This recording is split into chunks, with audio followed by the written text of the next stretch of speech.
Alrighty then, enable preview. Alright. I know I'm about 2 minutes late. I apologize for that. I apologize indeed. I thought I had a bit more time, but I forgot the clock in the kitchen is 5 minutes off, and I only realized that last minute, so I had to rush back. Yes, I was making myself some quick lunch, so apologies. I thought I had a bit more time, but I was wrong! Anyway, how's everyone doing? Hope everyone's doing well. Lifeblood, right there. I'll keep you alive. Oh, I have a bit of a service announcement today, but I'll wait for the 10-minute mark to go up unless anyone really wants to know it right this minute, and the curiosity is burning in their soul. Oh my god, I need to know, Asmo. Speak to me! Yeah, a tad bit of a service announcement though, and let's see here. I gotta say, Mheg has definitely been an interesting zone so far. I still like Lakeland a lot for like the purple forest thing. That looks really, really beautiful, and I'm not saying like there's nothing like that or on that level. I mean, obviously, like look at all that color right there. Mheg is beautiful as hell. But something about like that initial introduction through Lakeland's purple forest thing was just like jaw-dropping. Just like, damn. So not a problem, Asmo. It was only 3 minutes. And yeah, it's still good to apologize though. Like if I'm going to set the time and I'm late, that's a bit hypocritical, isn't it? try to avoid that. Excuse me. There we go. Okay. Yeah, I spent a little bit of time last night while I was trying to de-stress and with a certain thing going on right now. And I decided to try and level up my Black Mage more. Unfortunately, I was only able to get him to 57. Which disappoints me. I was hoping to get to at least 60 last night, but I failed. I'll do that late tonight. But whatever. Super Sideswiper, welcome to the stream. Hope you're doing well. Hope you're doing fantastic.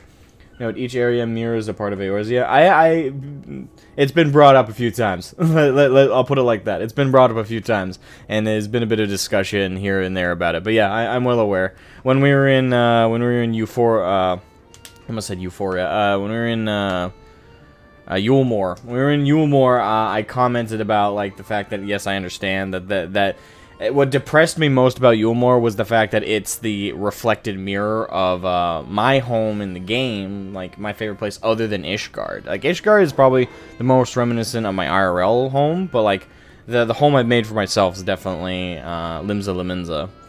And to know that Yulmore is like the dark reflection of, ironically, the dark reflection in the overly abundant light world, is the reflection of that, kind of made it a lot more like impactful for me. It depressed me a lot faster because I was like, oh my god, this is what a fucked up Limsa could look like, and it just horrified me. So yeah, there has been conversation about that here and there. Angry Cupcake, welcome to the stream. Hope you're doing well, Angry Cupcake. I hope you're doing fantastic. Jake Master, how are you doing? Welcome to the stream, Jake Master. Hope you're doing well. I was gone. La Tierra del... I'm sorry, I don't speak Spanish, I'm afraid. I apologize. But welcome. How you doing? A new recruit has blessed our company. Okay, the last part's in English, though. Love Shadowbringers, enjoy the story. Thank you. La Tierra del... Oh, we got a subscriber. Rosen, thank you for subscribing. Thank you. La Tierra de la Cadas hermosa con tantas flores. Love Shadowbringers Joy Story. I will do my absolute best, and I apologize. That middle part I didn't understand. But I hope you, if you're sticking around, I hope you're enjoying. I hope you're having fun. And if you're not, and you're just saying hi, I was happy to have you, and I hope you're enjoying your own journey through Eorzea and the Far East, and in this place, yes. Lakeland is Mordona. Yeah, that was pointed out yesterday, which kind of surprised me. I was thinking it was more of a reflection of Kurthus at first, but yeah, it makes sense. It's Mordona. Ilmeg looks like almost looks identical to the world of Oz. Well, it depends on which iteration and which presentation of the world of Oz you want to talk about.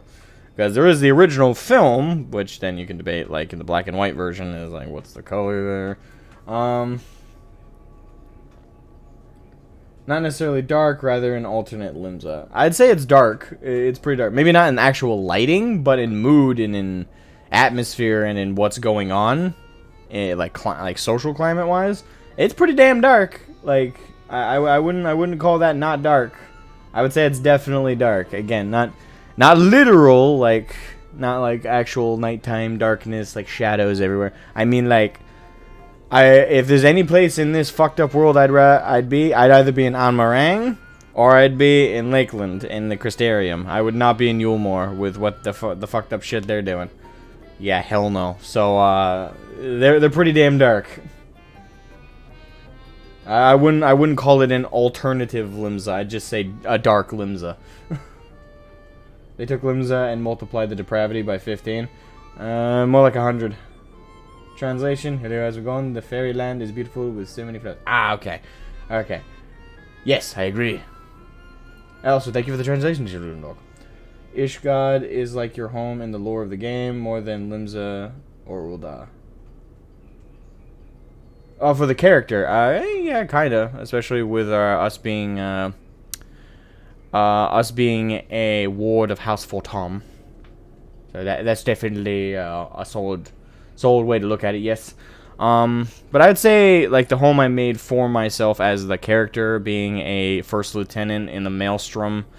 The way that Limsa is like my main city I visit and check in. It's where my primary adjutant in my crap, what are they called? I almost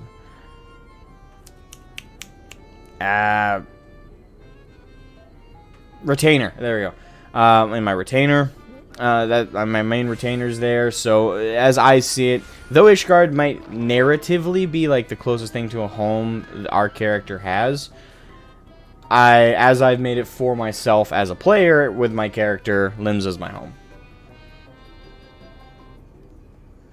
This is Kurthis in the first. Yeah, I figured that out after we did like because we had to go north to Ilmeg. So if logically speaking, if Lakeland is Mordona, then Kurthis would then be Ilmeg, or Ilmeg would be Kurthis. So yeah, I already deduced that. Though I didn't voice it, I suppose. Tin Pan, welcome to the stream, Tin Pan. I hope you're doing well, my friend. So are you going to get a house in Lanasia or Kurthis? I'll probably get one in Lanasia. If I can get one, like the real estate on houses. I don't know what that's looking like. Still saving up. I only have 2.2 mil at the moment, so I need a lot more gil to save up for a house. Yeah, that health difference. Okay. Alright, so we were on for... Yes. We need to get the other 3 artifacts necessary to unlock... It was, what's the dungeon name again? I'll remember it later.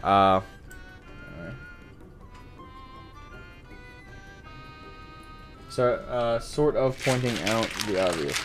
No, it's okay. You're allowed to do that. Cinderflame, welcome to the stream. How are you? I hope you're doing well. Welcome to the stream. Fairyland is the equivalent of Ishgard in this world. Yes. The castle. Yes, it's a castle, but I remember it had a name. Something Mheg as well. But it's not coming to me. We'll remember that later. Alright, so we have 30 seconds left on the clock till the 10-minute time, and that's when I'm gonna give my state of the channel address real quick. So 30 more seconds for that, and then we'll get underway with continuing the journey in Shadowbringers. 1.7 mil gills, so I am doing well. Ah, I see. Nice. Is that how much you've made? Okay. Yeah, I'm at 2.2 mil right now. Which isn't very good. A new recruit has blessed our company. Somebody subscribe? I think somebody did. I heard the alert from my headphones. So hold up. Turn up this. ADP, thank you for subscribing. Much appreciated. It's always good having new subscribers. Alright, so let's turn the game volume back up. I had it lowered. What I'm like doing like menial stuff like roulettes and stuff, I have the volume lowered and listen to music. It's typical I do late at night. There we go. Music's back up. The brilliance. Ah, Morgatepus Lupus, welcome to the stream. I hope you're doing well. It's good to see you, my friend. Good evening. In the world of butterflies and illusion. Indeed. Whoa, it's so beautiful. Mitai Glorianda is the name. Mitai Glorianda is the name of the dungeon? Or the castle? Did the coffee biscuits thing? Ah, yeah, I still gotta do that. Most of the money I've made is from selling gear that has been useless to me and selling glamours, which is very easy to use. Mulit Mirage, welcome to the stream. How are you? Hope you're doing well, my friend. How's your day so far? Pretty good, pretty good. Pretty mellow, pretty nice. The new Poppos are doing pretty good. Sherlock and Watson are the name, and for those who don't know, one's a corgi, one's a basset hound, and they're both little pups. They're not like little puppies, but they're young. They're really young, and they're super attention loving. Like they need a lot of attention most of the time. But don't worry, it doesn't mean I have to take too many gaps from this. My family is taking care of them the rest of the afternoon. I took care of them all morning. And they seem pretty damn close to house trained already, so I don't think... I think their previous owners might have actually made some attempt to do that, because they seem to let us know when they need to go out. The only weird thing that they do is they both pee in their food. Like, after they've eaten, they pee in the bowl. And we've determined that's a territorial thing, like, but they're doing it to each other, like, there's like, hey, my food, but I'm gonna... It's weird, but they're dogs. We're trying to teach them not to do that, but other than that, it seems that for the most part, there's not much we need to do in terms of attending them. They're pretty self-sufficient. But yeah, we're at the 10-minute mark, so real quick, State of the Union address, I suppose. So for the Warglaive stuff I've been doing, I recently had to do a number crunch on my budget, and unfortunately I don't have the money to continue affording the software I use to develop the miniatures and develop the prototypes for that. At least not right now. So unfortunately, because to give you guys an idea, both softwares combined cost me roughly around $500, almost $600 a month to afford just the software, and I can't stably afford that much longer. So I'm gonna cut off this month, and I'm gonna continue again when I have more savings saved up. So. In the meantime, I'm gonna put all my attention into YouTube, as that's starting to do good right now, and I'm hoping to keep that momentum going. I'm hoping, like, not that I want to be too like business-like about it. I mean, the whole point of YouTube is to have fun, and that's what I enjoy about it. But as it is, doing good right now, I'm gonna continue to help push that success. So instead of doing streams every other day, I'm gonna do FF streams every other day, and instead of Warglaive days, there's gonna be Guild Wars days. That way I could do Guild Wars streams for those who are interested in that. Unless those do badly, like if the Guild Wars streams have like no attendance and nobody seems interested, then I'll probably just fill those days with either more FF streams or more Guild Wars or more streams in general. But yeah, that's pretty much the service announcement. Is now every day is a content creation day. So I hope you guys are looking forward to that, and I just want to let you guys know about that update real quick. I still got to update my Warglaive supporters, and if any of them want to stop supporting Warglaive, at least on the Patreon front, for a few months, it's understandable. So I got to inform them and let them know very soon here. They've already been charged for this month, so it's not like I need to tell them like right this second, but they will be informed within the day. And if any of them want to stop supporting on the Patreon during the months where no progress is being done, that's perfectly understandable. But anyway. We had a couple more people join the stream. How are we? Mum's Den! Welcome, V. I hope you're doing well. How are you, friend? What I missed? Not much. The first like 10-15 minutes of the stream is just chatting, hanging out, letting anybody who's interested in join the stream join the stream. And obviously I used it just now to do a quick update for the channel. and press that. We're now getting underway, which is now we're getting the key to the castle. Brian, welcome to the stream, Brian. I hope you're doing well. How are you, friend? Checking in while I start my lunch break. Hope it is well. Yes, all is very well. Enjoy your lunch, my good sir. I enjoy your lunch. I hope it is delicious, succulent, and fuels you for the rest of the day. Enjoy. What about Near Replicant? Near Replicant, well, with more time to record those, that can get back on track on a more steady pace. I love so much the Near raid. So damn cool raid is like another game. And don't spoil it for me. I'll get to enjoy the raid myself when I get to it. Keys, plural. Oh yeah.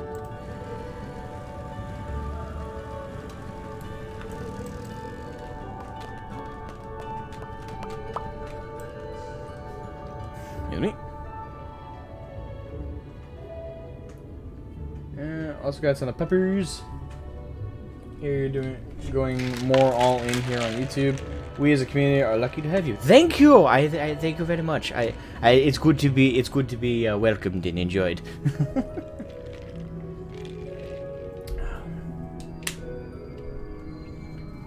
Going to the gym for your lunch break. How long is your lunch break? Yeah. Gonna be spending my fuel. All right. Well, go easy on how much of it you expend. And don't want to weigh yourself out. All right. Okay. Take care of the role quests. Out of curiosity, sir, from your comments so far, this might be an unsafe assumption to make, but have you not watched the other streams? I'm not like accusing you of anything. I'm just like asking, like, have you seen them? Because based on the statements you've made, I'm starting to get the impression you might not have.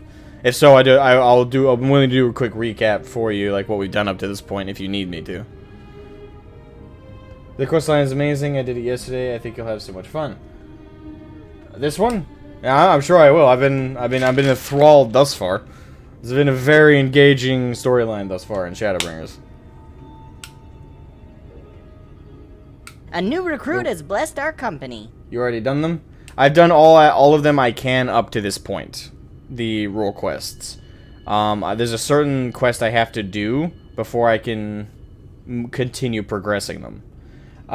So just so you know, just a quick recap for Super Sideswiper or anybody else who has not watched the previous streams. In terms of what we've done in Shadowbringers, I'm not going to go all the way back and tell you guys what we did in Stormblood. I'm not going to tell you that's too far back. But in Shadowbringers this far, we've done the role quests completely up to the point we can. We can't complete them as of right now because there's a certain quest I need to finish first. Once I get to that, we can then progress the role quest. Besides that, I have unlocked flying in Lakeland. I have not unlocked flying in any of the zone quite yet. So a lot of the blue quests still got to do in the other zones, but even if I did all of them and found all the ether currents, still can't unlock flying until I've progressed the quest line far enough in to get that last ether current. So I do that off stream anyway. So, hey, Grim Dwarf, welcome to the stream. How are you? Hope you're doing well, my friend. So, right now, in terms of stuff, how long are the role quests? Not long, in my experience. So far, they've been really quick. I'd say they probably take about...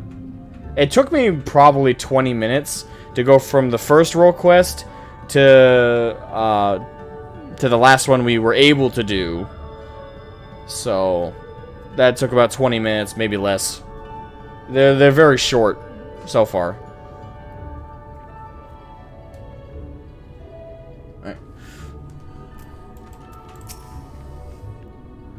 Through the gate lieth the domain of the Foix. Alright.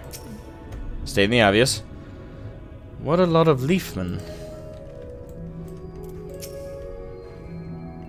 I was about to say the Foix couldn't be any more unreasonable than the pixies, but that's just asking for trouble.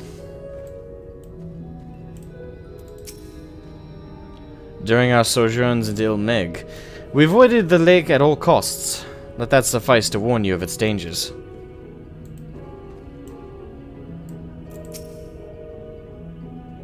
I was taught never to talk to the Foix under any circumstances.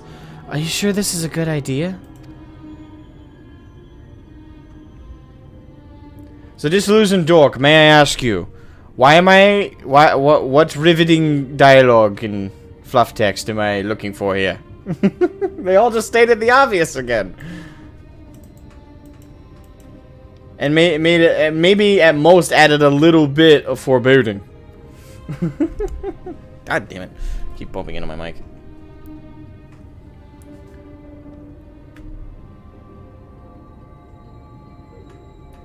Lunith Wolfwood, welcome to the stream. How are you? Hope you're doing well. Ravenwing, welcome to the stream. Hope you're doing well. Hope you're doing fantastic, my friend.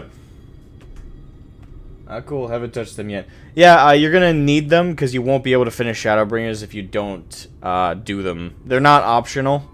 They're blue unlocks in the sense that they unlock the final end of Shadowbringers, apparently. That's what I've been told. So you do need to do at least one roll of them to unlock the finale of Shadowbringers. So, as much as they are a blue unlock, they're actually, think of them more as actually as alternative MSQ that you have to do.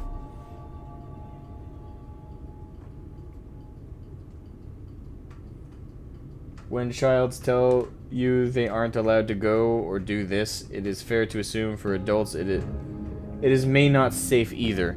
I know, but that I already assumed it wasn't safe. The Floth have already attacked us before. There is nothing new that has been learned here, is all I'm saying. Everyone keeps telling me to talk to the characters before in between events, but every time they just say obvious stuff. It's like, oh, the weather's nice.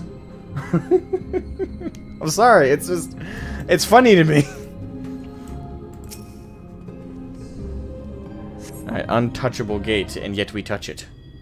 This is an untouchable gate? Poke. How dare you? Morning! Didn't you say that earlier, Angry Cupcake? Oh, you did. Yeah, you did. Morning again! Hearken to me, O spirits of the water. We are come with I can't do a good Urianger impression, so... Hearken to me, O spirits of the water. We are come with an entreaty.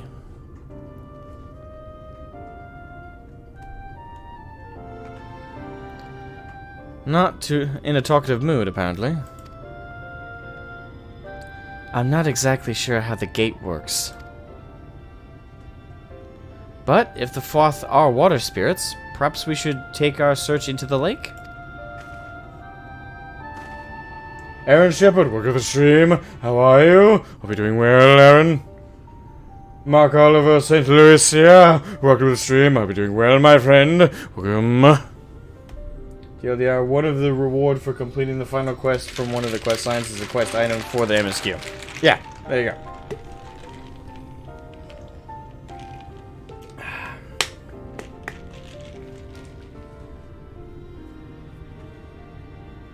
You say that because of Cupcake? Okay. Rubbed off on me. What, good morning? Better assume the other Green Guardians around the gates. Where were the last visitors who poked it on the last? Okay.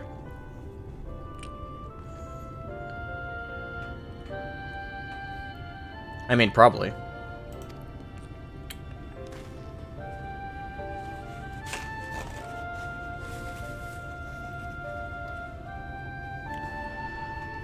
All we know, Thancred swims like an eel.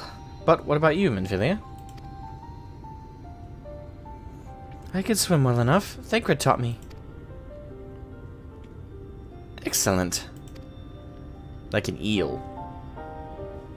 Okay. What about you, Urianger? I'm not sure I've ever asked.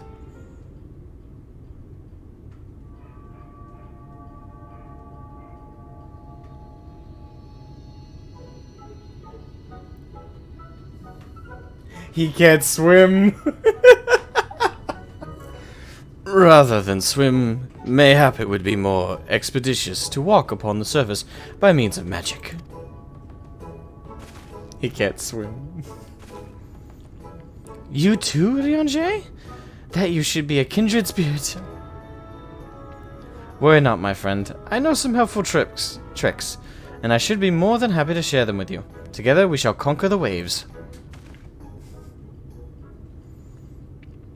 Well, aren't we a lovely lot? And you have an entreaty for us, you say? An entreaty from mortals. What a treat! I don't know if I better repeat that too many times. Aye, my comrades and I are on a quest to vanquish the Light Warden. To that end, we would humbly beg the loan of the Shell Crown, which we are given to understand is in the safekeeping of your people. Oh, is that all? Of course, of course. You may have it. You shall have it. That was too easy. Just like that. What do you want from us? Oh, no need to be so suspicious. The crown simply doesn't mean much to us is all. As a matter of fact, nothing means much to us. Yeah, I'm gonna choke a little bit.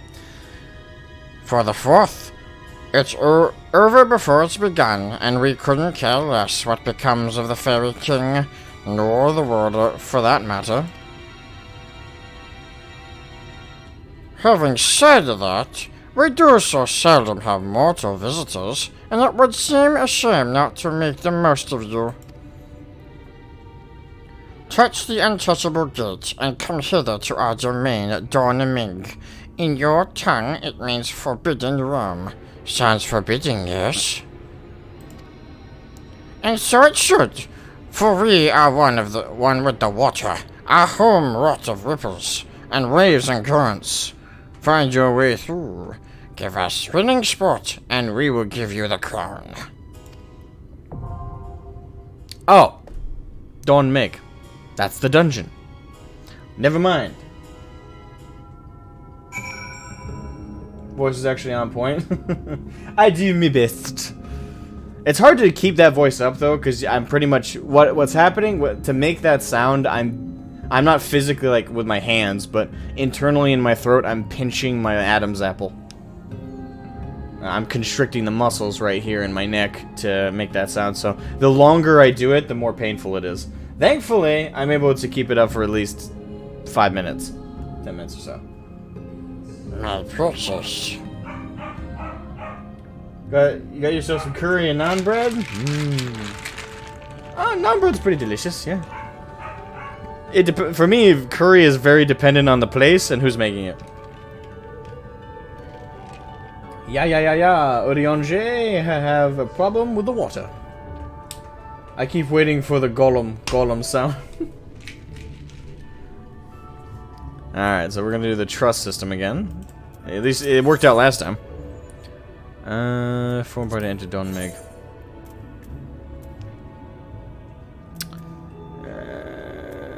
Yeah, Thancred would be the tank, and we're the tank, so... Really, it's just a matter of switching out Urianger for Alfino. And I think we're gonna go with Urianger. What is Minfilia? Rogue? And I think that's what that is, yeah. Alrighty then. Register for duty. Wow, I actually thought it was gonna be a little bit longer before we got to the dungeon. Well, there we go. Here we are, entering the dungeon. Rogue, yeah? Yeah. She's learning the ways from her master. Thancred.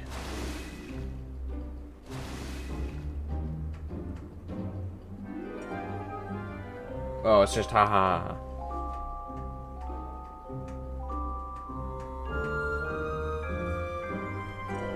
Wow, instant queue. Yes. I don't have to wait 3 years.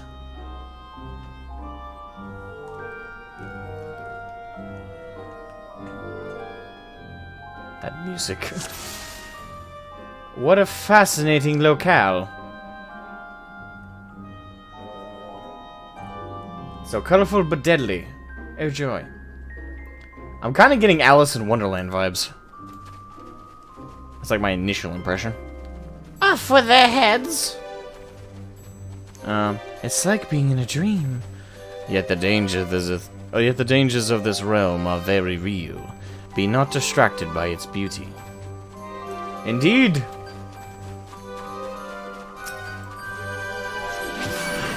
Water is love, water is life. Oh crap, my tank stance.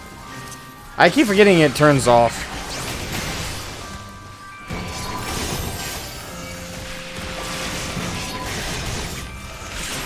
You underestimate me.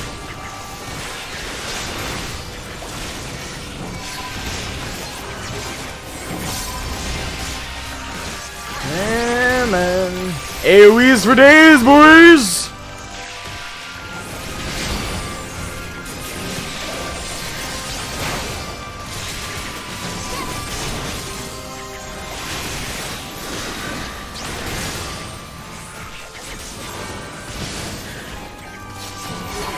My first impression was to put golf course.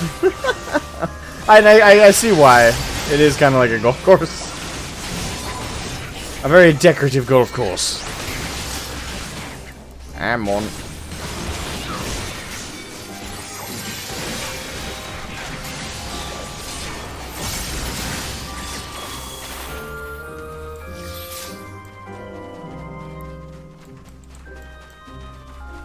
Okay, okay. Alright, now with tank stance on and with feeling.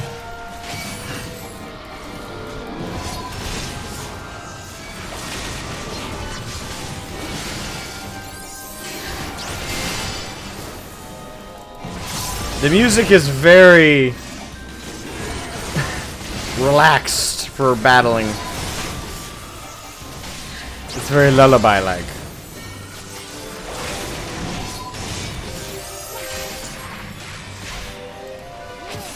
I'll show you.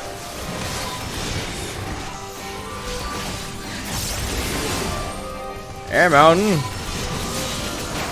You cannot waste my time like this forever.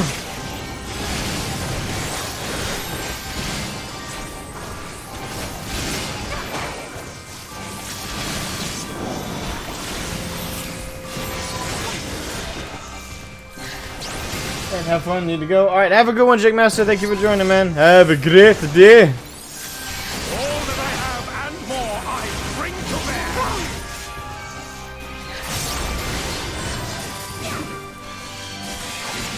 Dhon fast basket go down. You oversized picnic decoration. Hey, Double A, welcome. Nice puppies, thank you. Yep, definitely Alice in Wonderland vibes.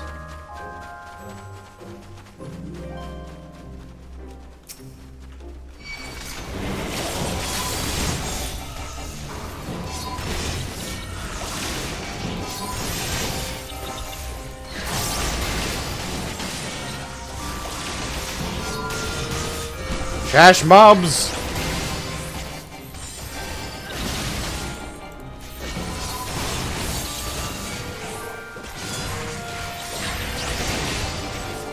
Well, Kingdom Hearts? Well, Kingdom Hearts had Alice in Wonderland in it, remember?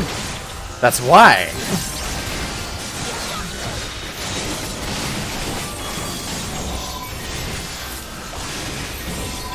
Actually, come to think of it, this expansion in particular, I've made quite a few references to Kingdom Hearts. Last time I referenced Kingdom Hearts when we entered the dungeon in Lakeland.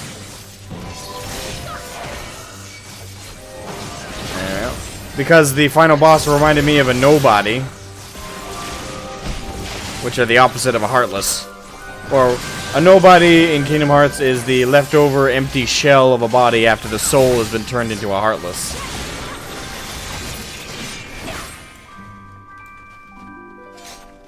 So, the final boss looked very much like it was taken right out of Kingdom Hearts as a nobody boss or something.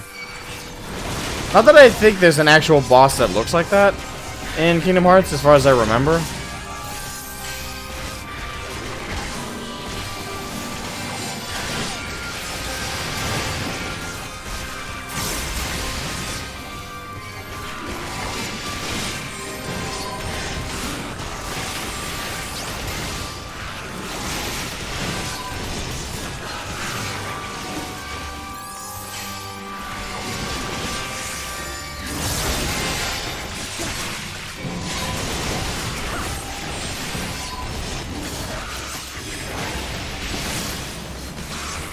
I'm on. To protect you.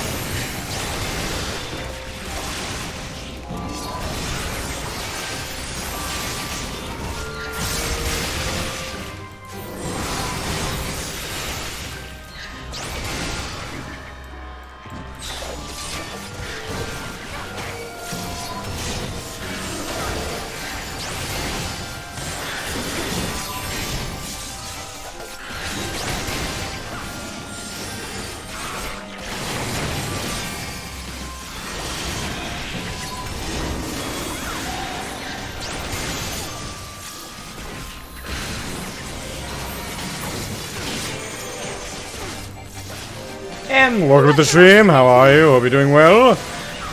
have you done this dungeon before? No. Why? I haven't done any of it. I mean, or are you asking me this, or asking somebody else in the chat? I hope you'd know I hadn't done this before.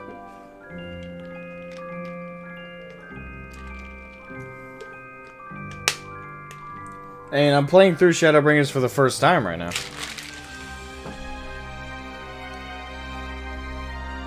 Let me get you to the chat here.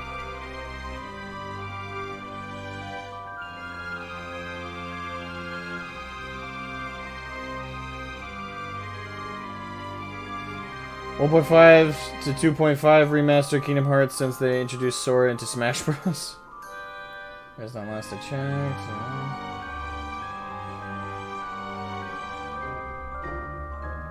Beaters off look. Thank you. Meetings, how goes the questing? Well, right now we're going through the dungeons in Mheg. This is the first one. Dhon Mheg. I don't know how many others there's going to be. Possibly 3 more if we have to. Every time we need to get a piece of the puzzle, we have to do a dungeon. I've never watched your stream, so I didn't know. Oh, well, yeah. I would hope the title would clue you in, but yeah, this is my. I'm playing through Final Fantasy for the first time. I started streaming playing through it in Heaven's Ward, so there's nothing content-wise for like my first time through for A Realm Reborn. But through Heaven's Ward, Stormblood, and now we're going through Shadowbringers right now. It's all my first time through. Are you in Crystal by any chance? Yes, and you know that. I'm pretty sure I've mentioned it before when you were on stream, my friend. Or are you asking somebody else in the chat? Second. This is the second dungeon in Shadowbringers. Second dungeon in Shadowbringers, but first in Mheg.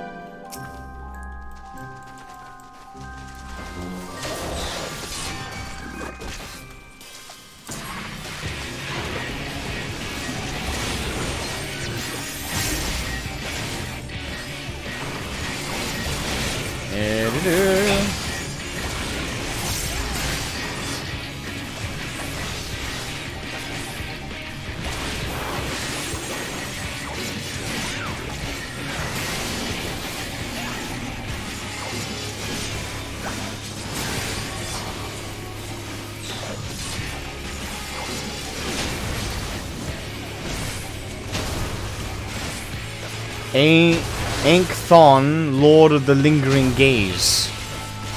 Oh joy. I sense a lot of BS with this one. Crap.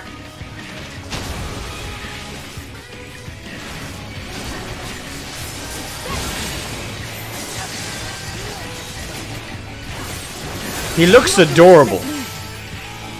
Reminds me of a Squirtle without the shell and green. I guess a really cute Kermit the Frog. Or... Okay, everybody on Yodi on J.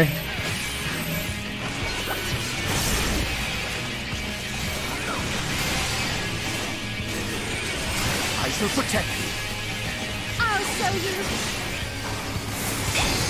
Here we go.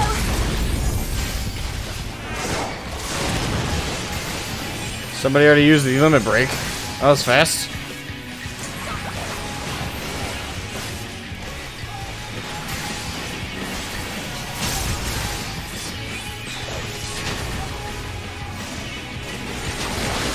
Ah, crap. Too close. No! Gonna get hit by the other one. Ah. Crap. Damn it, still got... it's hard to tell how far the geyser's radius is really gonna go.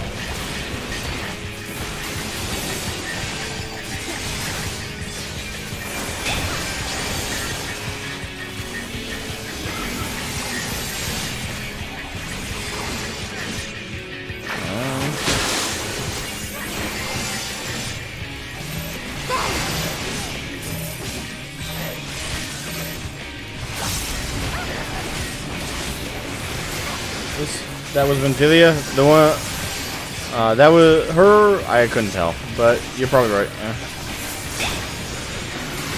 I'm surprised it wasn't Alize. She was the one popping him off a lot last time.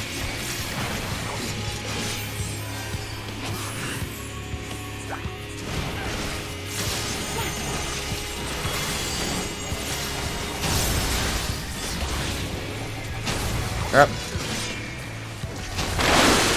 Ah, shit.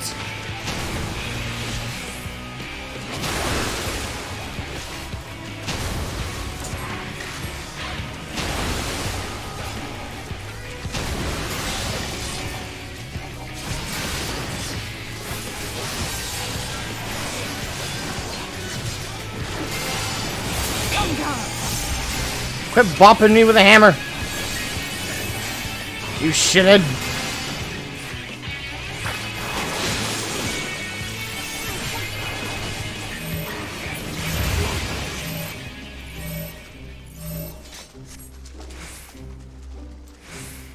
Do keep up that form for the rest of the way. What?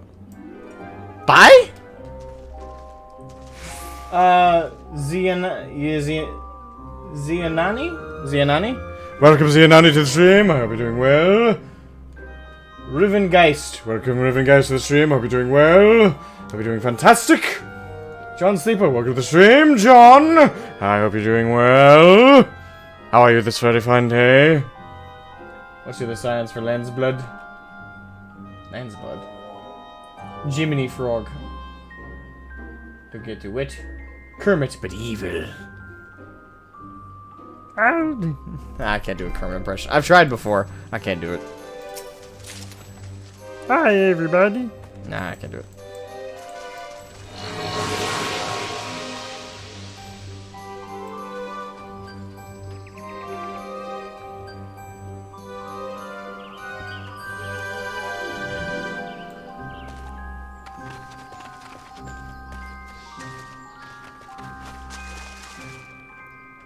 Don't look now, Toto, but I don't think we're in Kansas anymore. Okay. This means leveling all my trusts to 80. You get a whole title. Nice. Never trust a frog who wears a hat. I didn't know that was a rule. Onwards, onwards, my friends. Onwards, your prize.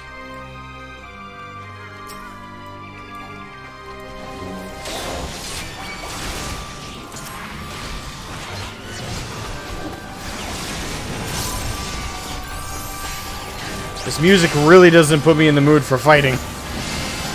It puts me in the mood for a long bedtime story.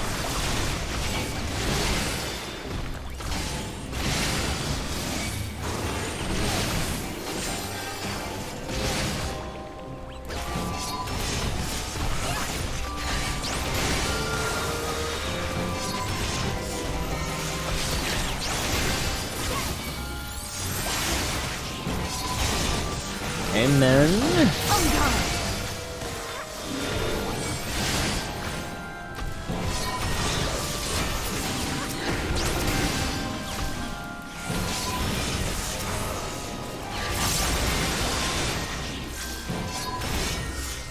Come on, die, lads. There you go, old chap. No need for you to stay alive right now. You're hindering my path forward.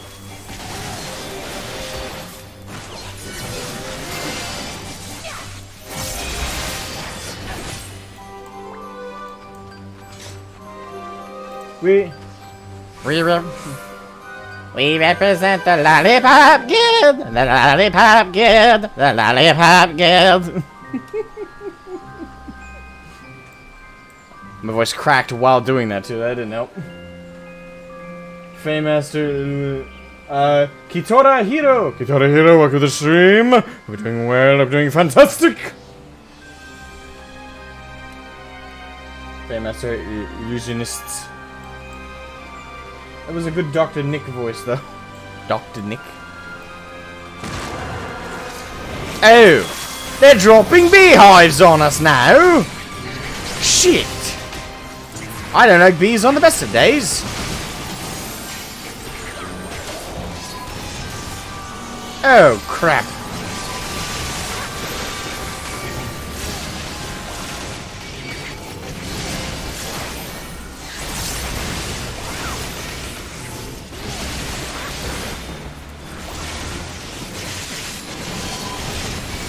Damn bees!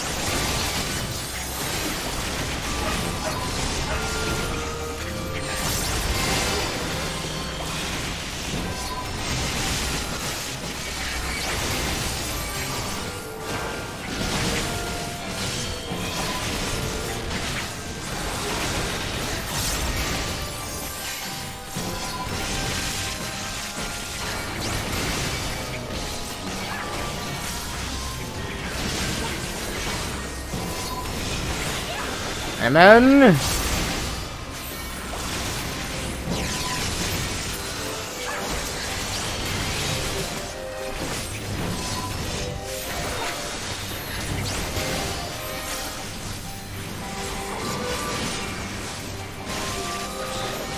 Honeymaker? I believe we call those bees. Hey, 13 Blade, welcome to the stream. How are you? Hope you're doing well, my friend.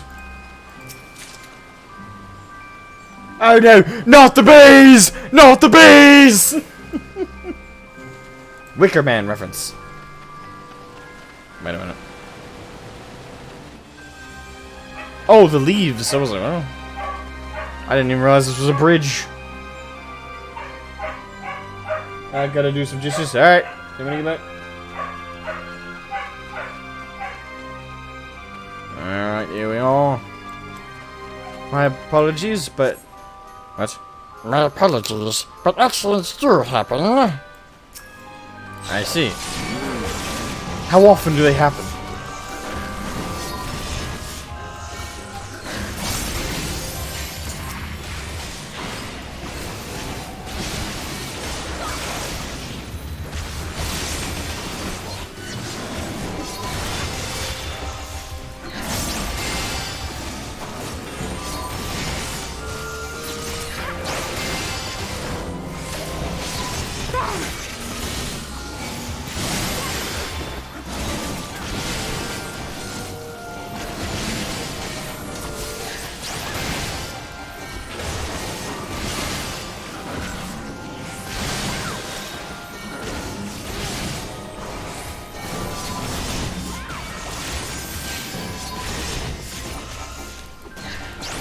I'm fine, and you? I'm doing fantastic. I'm glad you're doing well, my friend.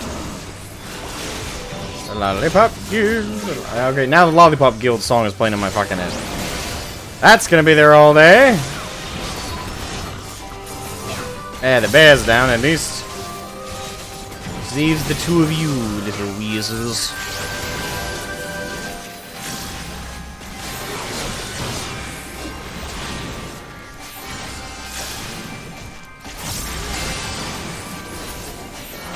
Alright, there we are. Boom. He's dead!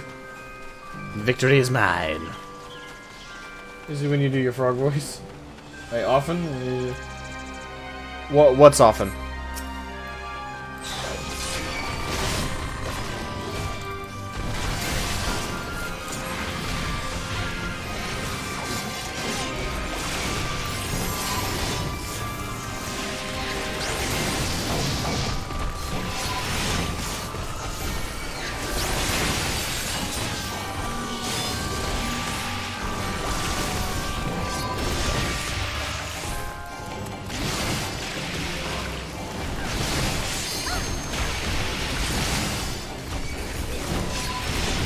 I shall protect thee.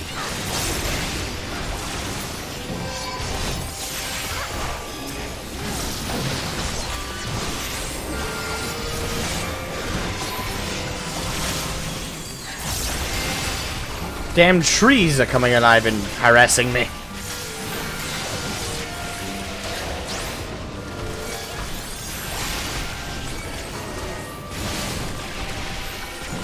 Ribbon Geist. A different song you may get into there if you get to it. If you get to blank.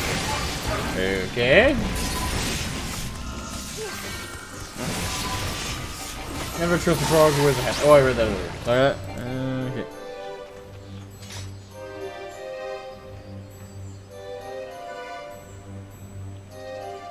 You should low blow the watering wheel. The little frog was doing it. It buffs one of the trees. I was trying to kill him first. Whoops. Boobies, the dog's barking. Yes. That would be Juno. She barks at the new dogs when they do something that she doesn't trust, which is breathe. She was used to being an only child. Now she has to share. She's not very good at it.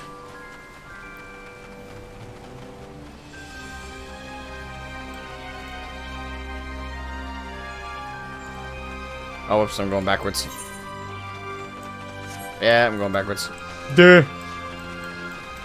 I got turned around.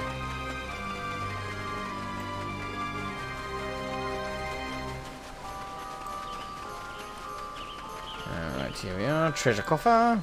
Mine! The Verbertite Necklace of Casting. Okay. Yeah. Boss number 2. A Grial. Growl? Girl? I don't know how to pronounce that. We'll call him Fido. Alright, Fido. You're mine. Time to die.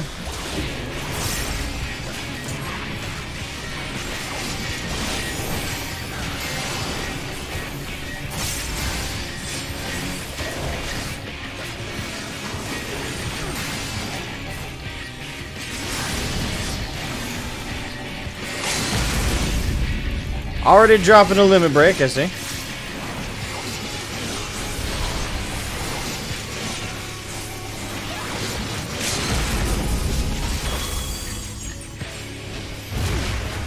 Oh, okay, I see. I think.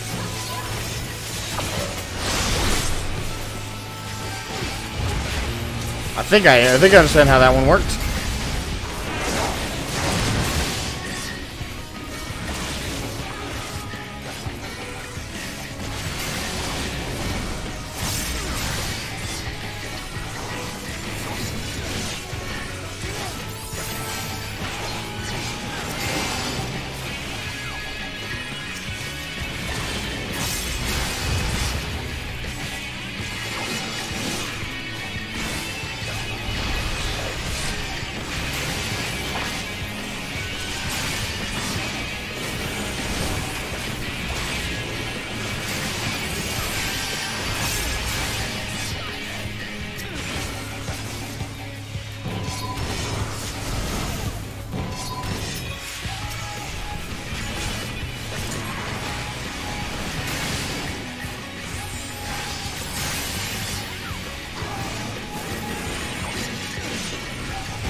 You underestimate me! I shall protect thee.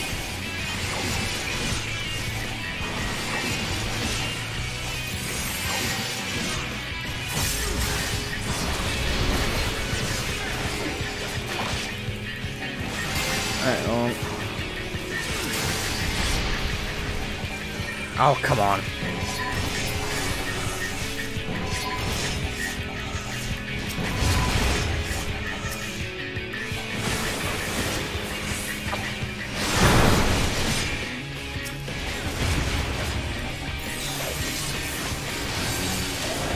Come on, go down, you Fido.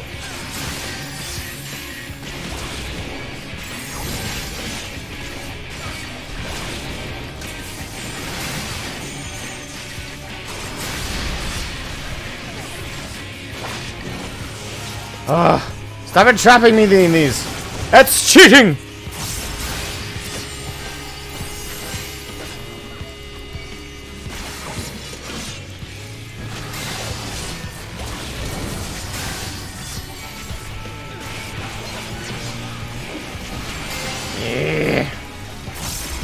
I'm on.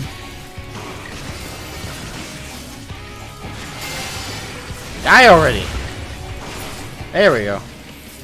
Fido was stubborn on that one. My biggest challenge is not going the wrong way in dungeons.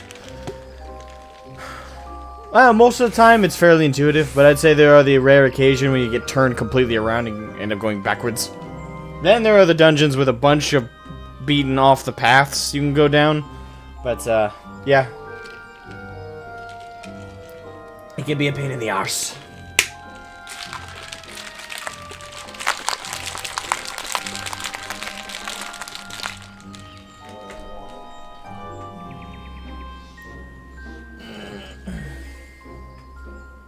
My kitties are trying to get used to a new pup. It's not going well. Yes, cats and dogs. There's a reason. It's a joke to say they're living together happily.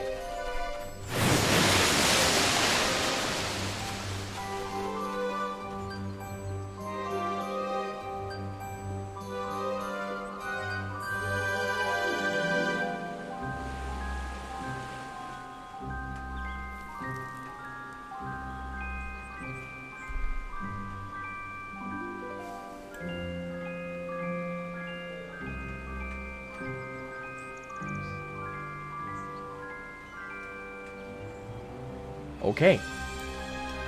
The Wizard of Oz comparison is now, shall we say, stronger.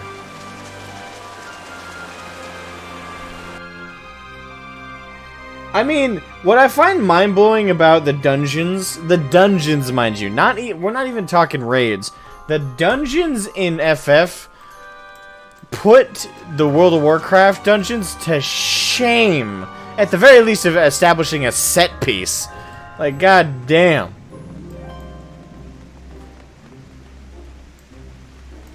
You must never go to the West Wing. I mean, but why? Because I said so! Beauty and the Beast reference. That's way. The crown's that way. Okay. Where's the boss?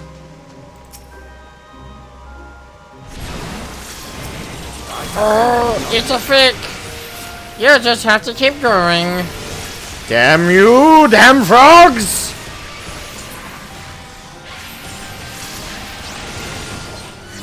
Frogs. Be gone!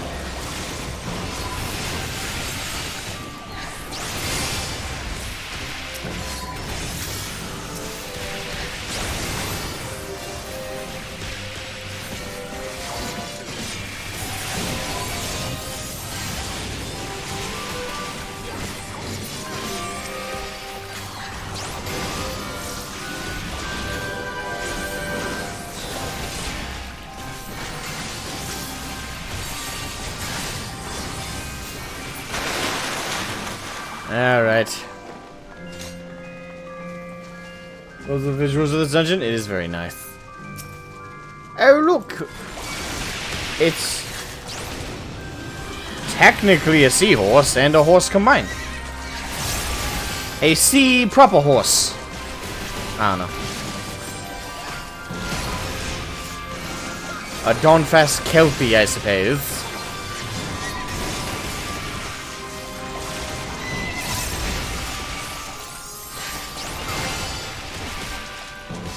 You underestimate me.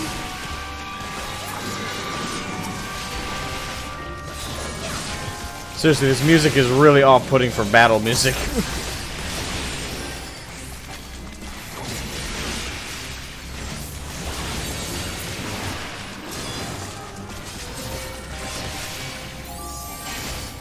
You may look dapper, Frog, but that doesn't mean I'm not gonna smash you and cook you up for a French dinner.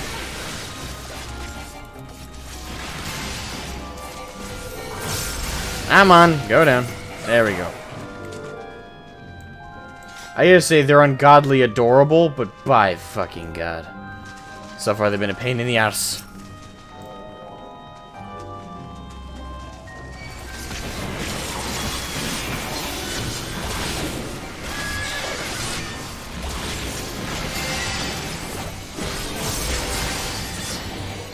Save that for that group over there.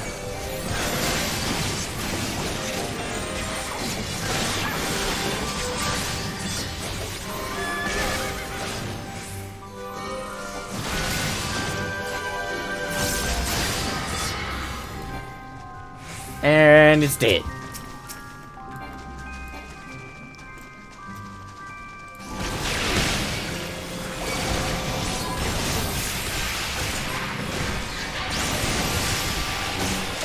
Go down, lads. No need for the dilly-dallying.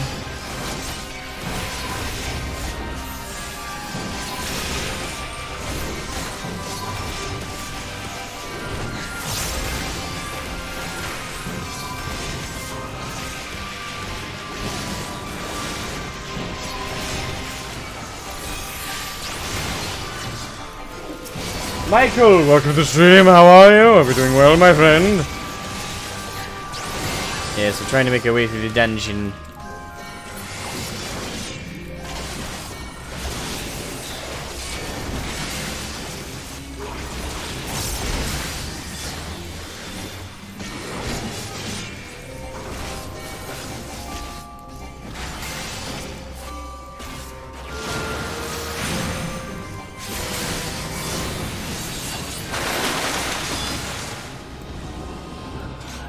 That noise jumped me a little bit because it just came popping out of my ear.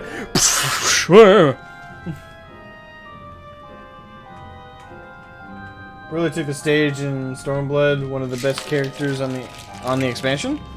And Stormblood? No offense to the character, he was barely there in Stormblood.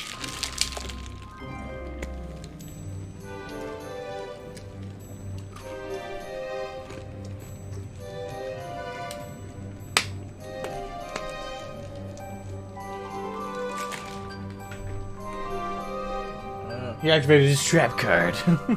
I activate my trap card. And I summon Exodia. What? Not him? oh, did you mean Shadowbringers? Yeah, typically the abbreviations as I've seen them is Stormblood is SB, and Shadowbringers is capital S, lowercase h, capital B. That's the way to differentiate them. That's how I've seen them abbreviated anyway.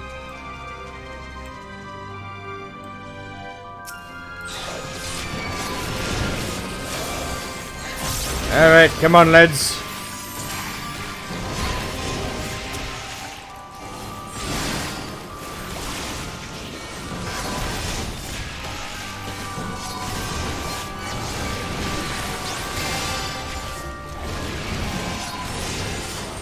Come on, that can't be the best you got. Come on.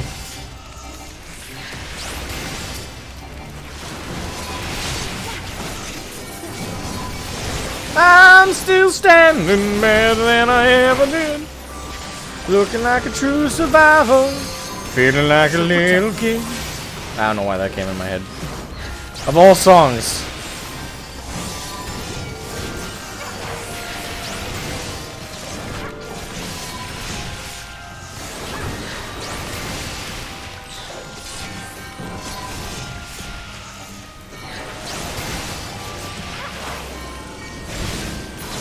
Now I've got you.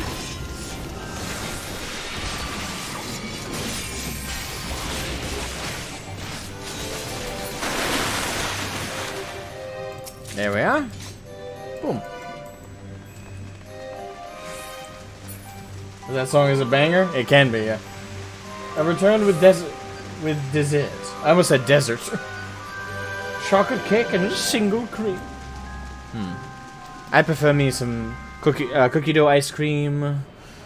I like certain muffins.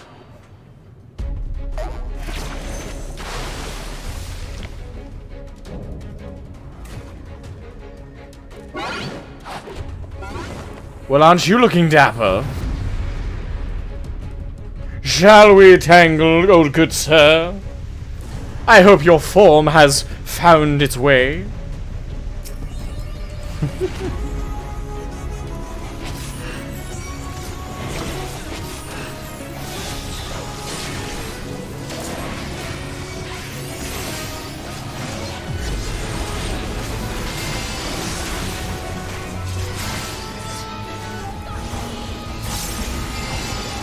Hey man, bitch, stand to dead.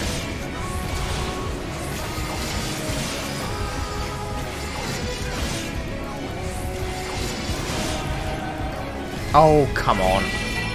Damn it!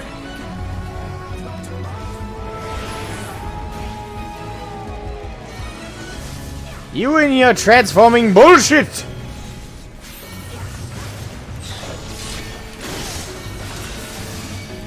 I hate I say I hate it, but actually it can be a fun mechanic to fight around on a boss.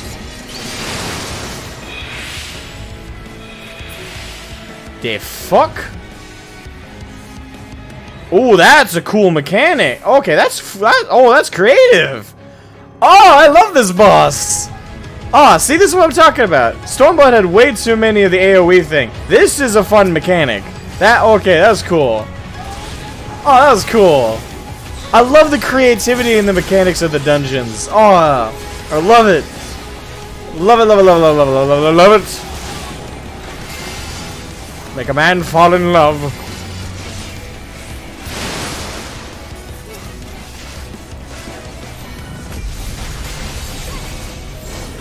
Oh crap, he moved.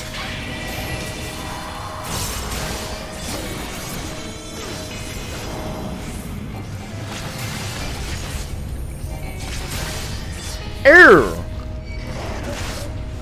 You're looking rather plump and malformed. But I'm sure the ladies don't mind. It's quite alright. Okay. Not gonna lie, this dungeon has been really fun. Keeping me on my toes a little bit and very creative.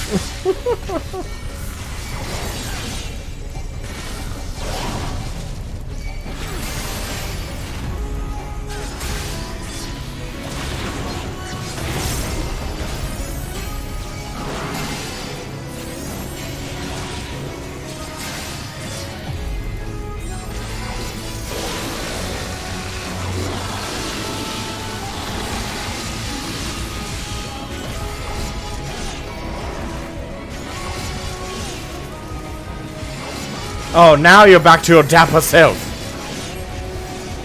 If only I could transform like that. I could be a lazy ass in front of the computer and be a hunk the rest of the time.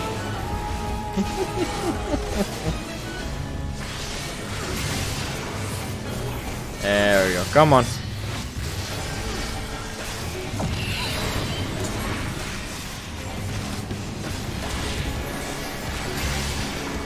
Look how long his name is, damn. I think I need a minute to read that.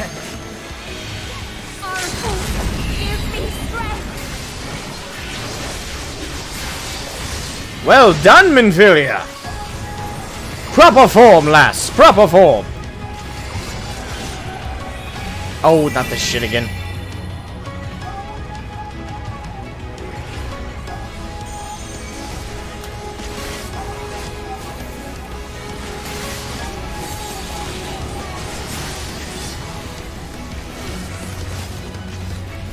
Come on, go down, big guy.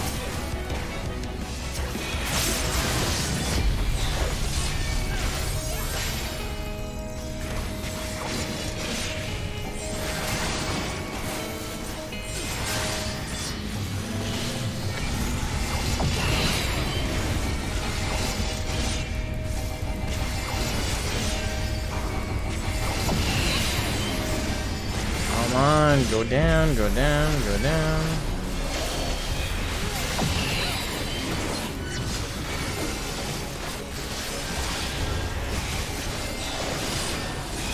Yes! Woo! We got him! Oh, a couple different people joined during all that. Welcome, Hawaiian Dreads. How are you? Hope you're doing well. The cool thing about that part is that each character react differently.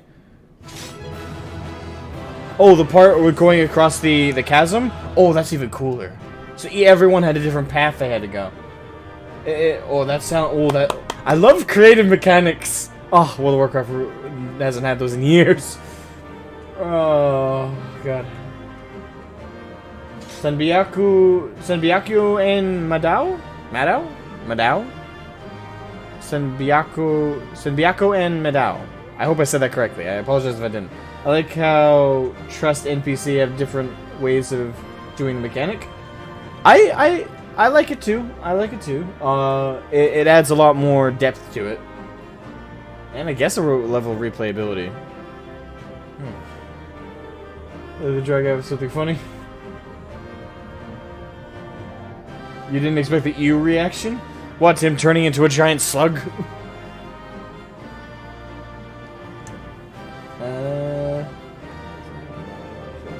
Mazilia can be adobe, yes.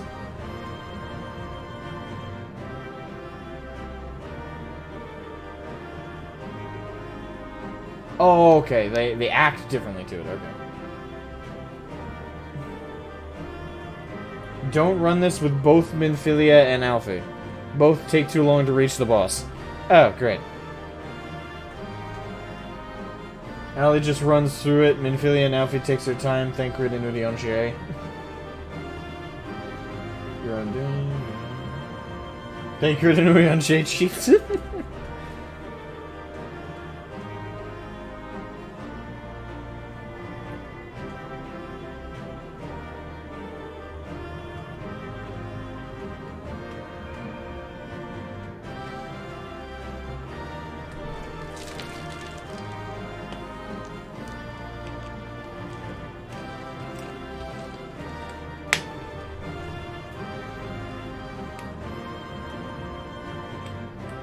T. Argent Hawk. Welcome to Argent Hawk to the stream. Hope you're doing well, my friend. Hello, just got here. Did he fall? Nope, I didn't fall.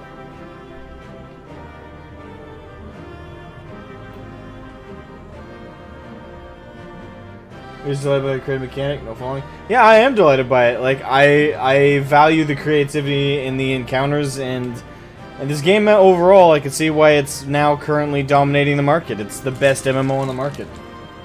It is damn good. It's damn good. Definitely way better than WoW. biggest gaming regret in the last couple years is not ditching WoW for this sooner.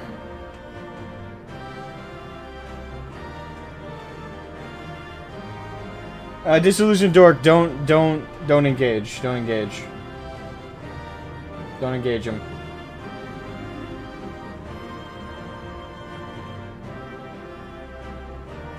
Are we gonna take on this game? Well, I'm glad to have you join us. You seem to be a wonderful person. Welcome, welcome, indeed. It's good to have you.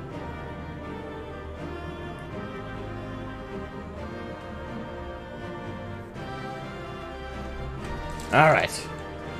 Now we wrap that up.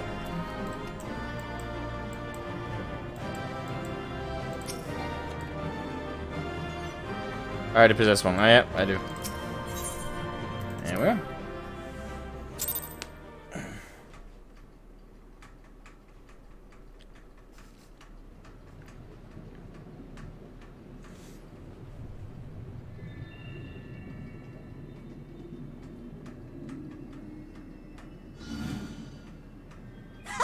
Well fought, well fought. Ah, that's what they sound like. Okay.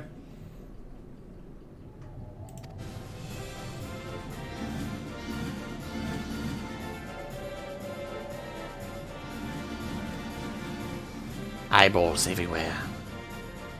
Bravo! Amazing! Jolly good show. I like their energy, at least. They're good sports. You do not hold back.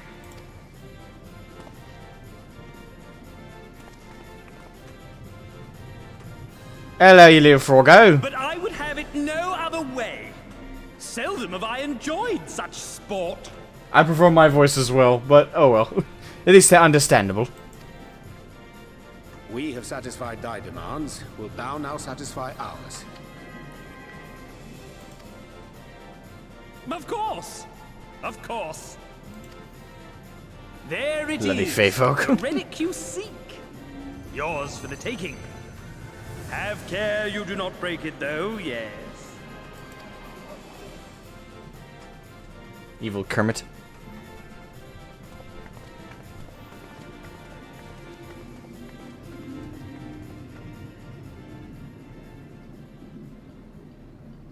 Ah, but you, my friend, You are mighty indeed, and pleasing to the eye besides. Why, thank you. I tend to think my visage is rather sexy.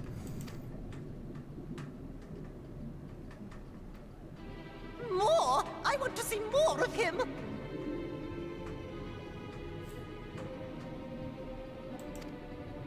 Yes! Yes! I could watch him forever!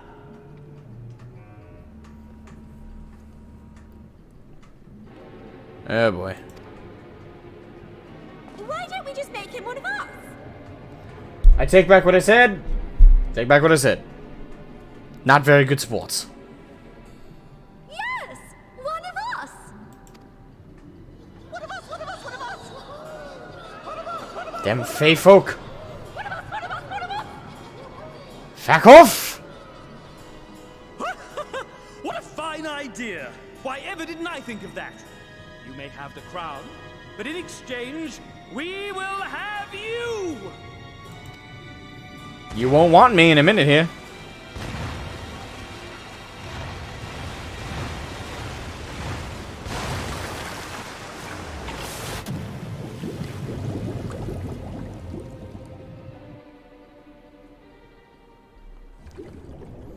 More of this bullshit. Wake up! Wake up, damn you! Oddbird. Thanks for the wake up.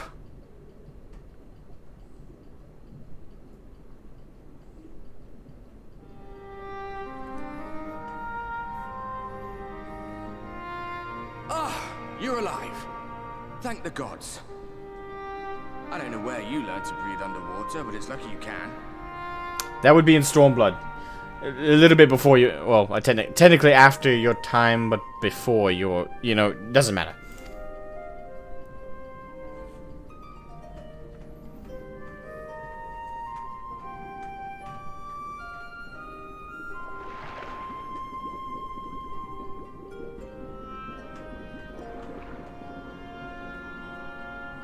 I'm sure you had your reasons. But the first rule of dealing with the Fwath is do not deal with the Fwath. It's said that they are Note to born self. from the souls of the drowned. Were it not for your little trick, you'd have joined them. Your friends are safely back on dry land, in case you were wondering. They'll be searching for you, I expect.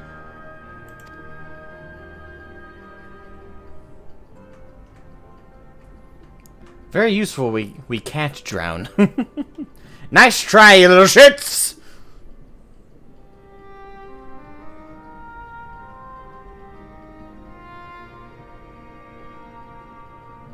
That's the royal capital of the Kingdom of Verber down there. It's seen better days. That's one way to put it. They were a stubborn lot, the Verbertites. Set in their ways. But once you got to know them, you couldn't find a more welcoming people. It always froze over in winter, being up in the mountains. So we'd pull up our chairs round the fire and trade tales over steaming bowls of lamb stew, while the street lamps burned hot and bright outside.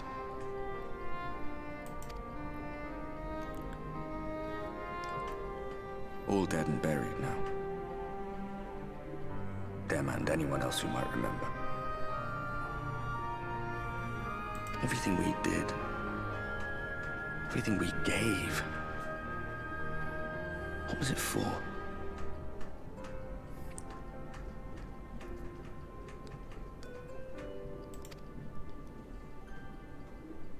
I wonder. I hope you'll have a better answer than this when all's said and done.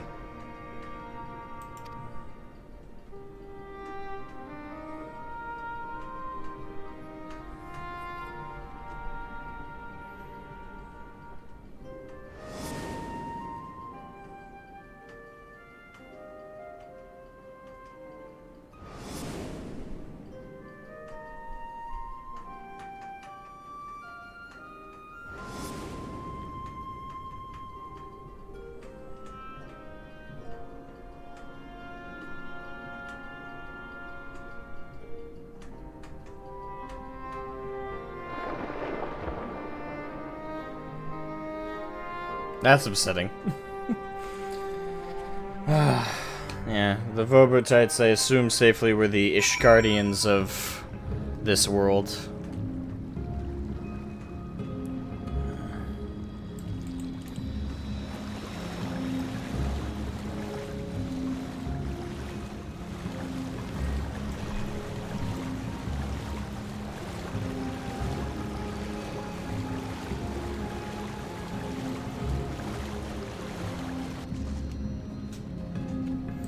Alright, we're live.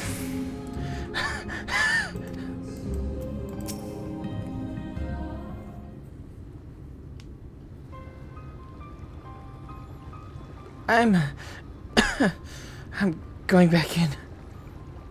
Nay, my lady, exhausted as thou art, thou wouldst only endanger thyself. I prithee rest a moment. There was nothing where we looked. Shroud? Oh, I should have said that differently. I'm alive!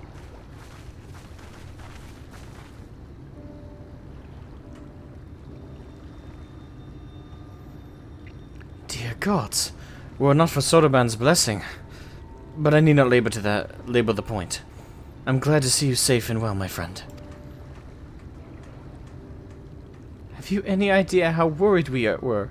Wait, how long was I in there? Jesus. To wash up on the shore only to find you weren't with us. Her concern is touching. Oh, but I'm forgetting. Here's your crown, your majesty. The Fourth kept that part of the bargain, at least.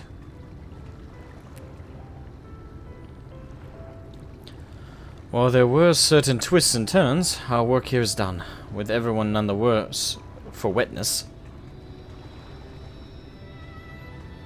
Oh, thank goodness you're still here.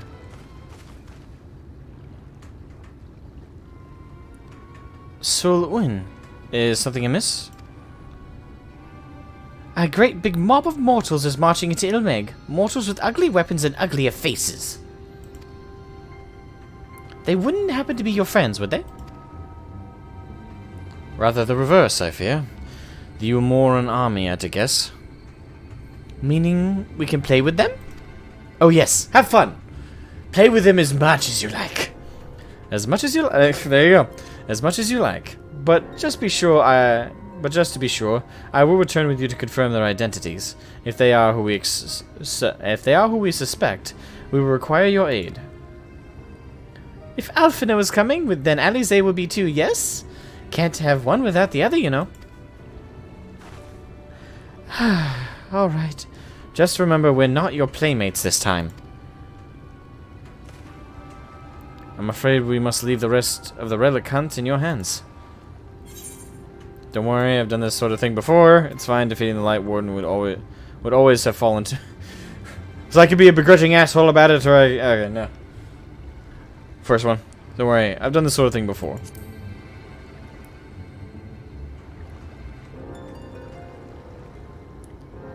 Indeed. Indeed you have. Very well, then. See you afterwards, my friend.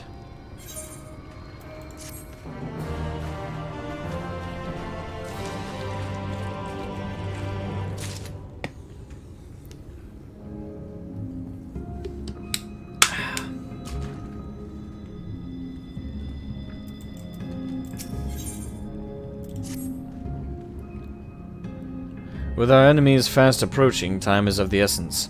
We must needs accomplish our mission with all possible haste. Of the two remaining bearers of the relics, the Numo are the nearer. We shall seek them out next. Among the Fey folk, they bear the distinction of having abided in these lands since before the flood. They are also the friendliest to men, and have served me faithfully whensoever I have called upon them. Indeed, they are the source of much of the knowledge I have acquired in my time here. The path leadest past my dwellings. Let us away. Alright. We'll return to work. Alright, have a good one, Brian. Thank you for joining the stream, man. Thank you, thank you, thank you. Have a good one, my friend. Catch up with the chat a little bit here.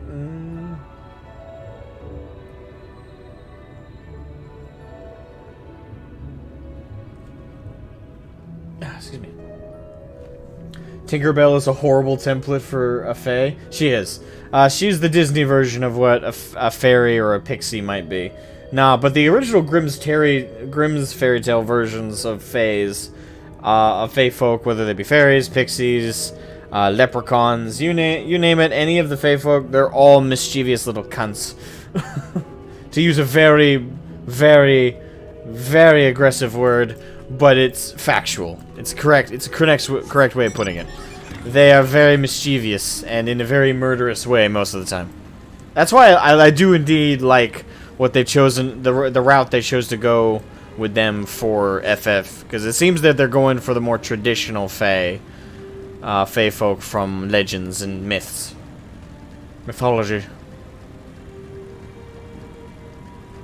Have to actually do my job for a bit. Should be back later. Alright, have a good one, Rivengeist, and thank you for joining us.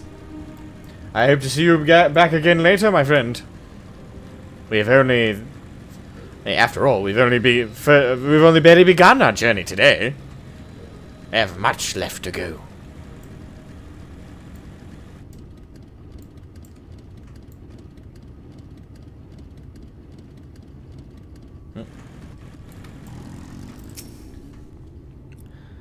Past yonder cliff lieth Pla-Eni, home of the Numu. I don't know if it's Numo or Numu, but I'll go Numo. The others have gone ahead to scout the way. Come, let us follow. Lead the way. Tally ho!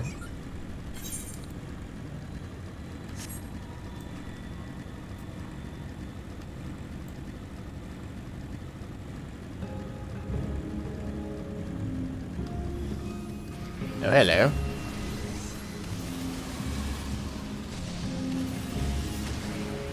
Lots going on there. Good luck, my friends! Whatever it is you're trying to achieve. Numu. Okay, the Numu. Moo.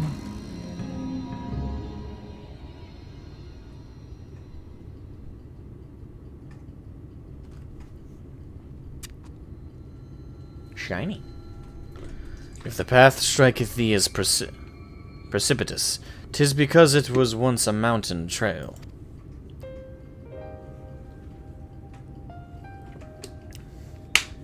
For where the lake now lieth, there was a valley, in whose midst thrived the city of Uber. 'Twas only when the Fwath came in the wake of the flood that the settlement was drowned. We stand now upon its former outskirts, grazing lands where shepherds once tended their flocks. Though one cannot help but feel a pang of loss when faced with such a spectacle, one can scarcely blame the Fae folk for so altering the land. The blame for that lieth rightly with the Light, a force terrible enough to bring an entire civilization to its knees, an entire world. That it should have been allowed to rise up unchecked is the greater regret. Yet in spite of all the tragedy which surroundeth me, full glad am I for the chance to be here. 'Twas these hands which brought together the warriors of darkness, and Minfilia, lest thou forget. Therefore, even were there no eighth umbral calamity to forestall, it seemeth only right that I strive to deliver the first from its doom. Only right, I say, though such words ill convey the strength of my resolve. In truth, I can no more ignore the plight of this world than I can choose to stop breathing, and thus do I labor, for those we have lost, for those we can yet save. The coming struggle promiseth to test us to our...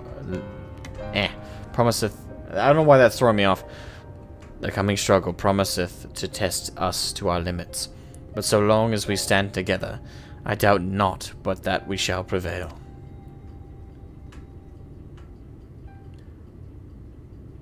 Aha! Mortals! Just as we thought. Oh, it's the normal pixies. Hast thou business with us? Business? Ha! Nothing so boring. We smelled you coming and thought we'd come to play. They do not appear to be pixies of Lida Loran. Mine apologies, but we are in some haste. Mayhap another day. Oh, in some haste are you? Then allow me to hasten you on your way. Oh boy. Damn pixies!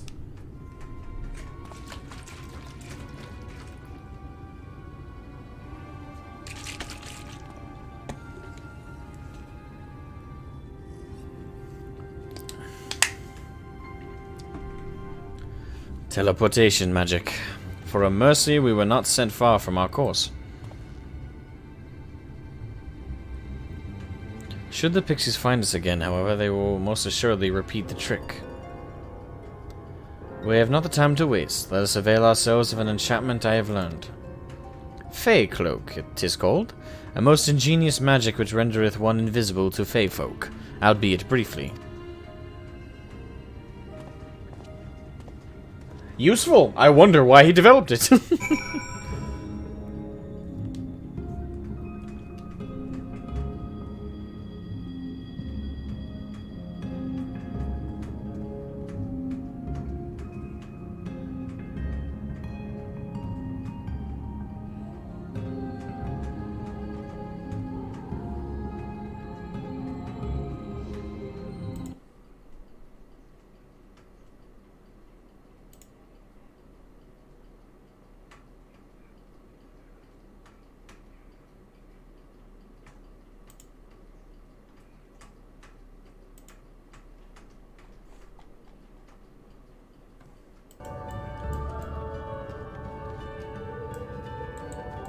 Alright, Urion-J.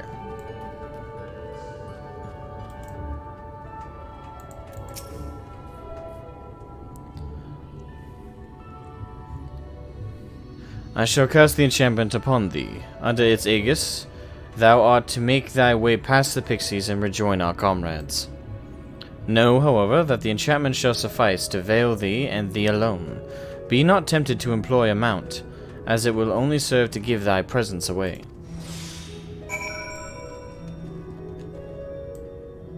Okay. Oh, it lasts 1 minute. Wait, did he say if...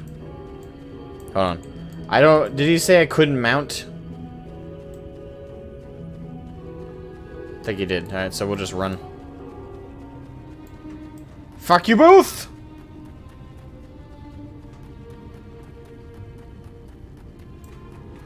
I can't comment about the... Oh, crap. Apparently now I'm not that invisible.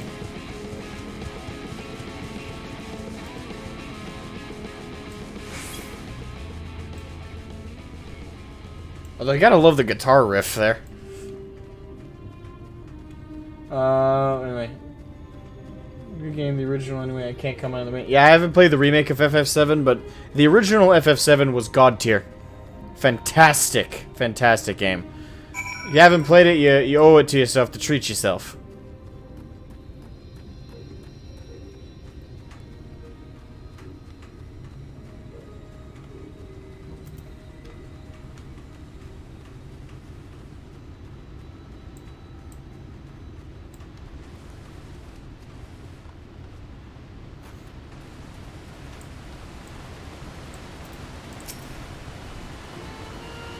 I assumed you were right behind us. What took you so long? Pixies. I see. Yes, I'd say that's a valid excuse for lateness. You are hereby forgiven. In other good news, the Numu village lies just through here. We'll enter as soon as Urion-J deigns to join us.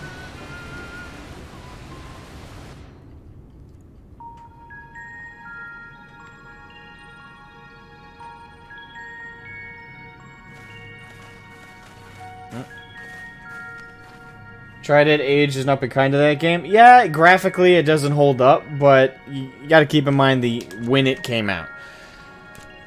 it's still a good game. Though if you're of a younger generation and you never played older games, then I assume that you just can't get over the graphic issues. I have no idea what voice to do for these. Mortals! Mortals are here! Lots of them! Is this a problem? 97? Definitely mid to late 90s. Probably 97? Oh no, I'd have to look it up to know the exact year. They just want eye candy game. I'm not gonna. Kids these days, I'm not gonna pull that line. But when you're younger or you're used to games that have a certain level of graphics, anything that just goes below that, like, can you imagine kids nowadays playing an old school isometric game, or playing like my first video game ever was Warcraft 3. But I also grew up playing things like Command & Conquer Renegade, which was an old FPS from the 90s. I grew up playing World of Warcraft, majorly. But I also grew up playing... I grew up playing a lot of games from back in the day. A lot of it. I had an well, I didn't have one, but a family member had an N64 that we visited a lot when I was a kid, and I played a lot on that. I played a lot of games on the computer, which... I played old school Oregon Trail. Like the old like black screen, white text, and ASCII art pretty much game.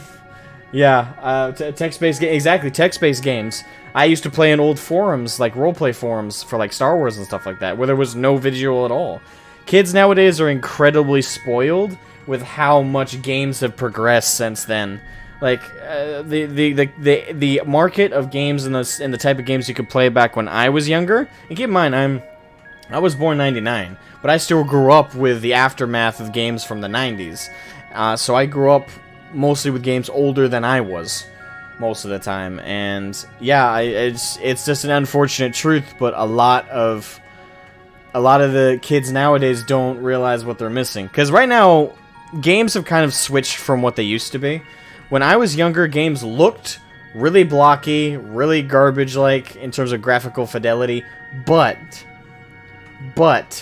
the stories they told, the acting in them, the characterization, or just simply the game systems were so fluid, well done, carefully crafted, that honestly it's the other way around now. Now we have games like Fortnite, now we have games like Apex Legends, we got games like that have virtually no fucking story at all, have no world building at all, but they're a giant visual spectacle. And even though they come out with a lot of bugs, everybody ignores it because that's just the norm nowadays.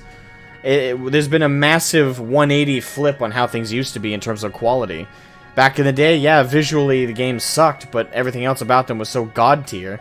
Now, it's the other way around. They look god tier, but they function like shit. And they provide no sustenance to them. Present game excluded, of course. That's just how things have changed. It's unfortunate, but, you know, that's the way of it.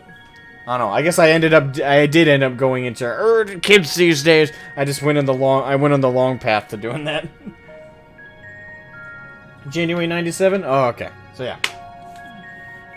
Yeah, wasn't sure. 97 sounded right, but I wasn't confident about that year. I died of dysentery. Super NES games are good as long as gameplay holds up. I'm usually not bothered by the way it looks. Yeah, and that's the difference between old school gamers and new school gamers, right? Well, I wouldn't even say it's universal, but I'd say the majority of old school gamers couldn't give a damn what a game looks like because we grew up with games that looked like shit.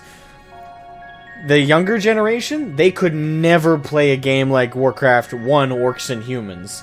They could never play a game like Warcraft 2 Tides of War. They could never play the original Command & Conquer Tiberium Wars. They could never play the old school games we all grew up with. I say we. I don't know like what age ranges I'm talking to right here. But anyone younger than me, or around my age even, the kids my age will probably have been like the first ones to start growing up with good graphical games that hold up graphically. So around my age range is about when kids started entering that phase of things where now they expect a game to look super realistic, the effects need to be mind-blowing, like the visuals need to match the story, and oftentimes for some people around my age, it's more important for the visuals to be more mind-blowing and eye-popping than it is for the story to be good, for the systems to be functional. Like, people care less and less about that nowadays. Now it's just about the eye candy.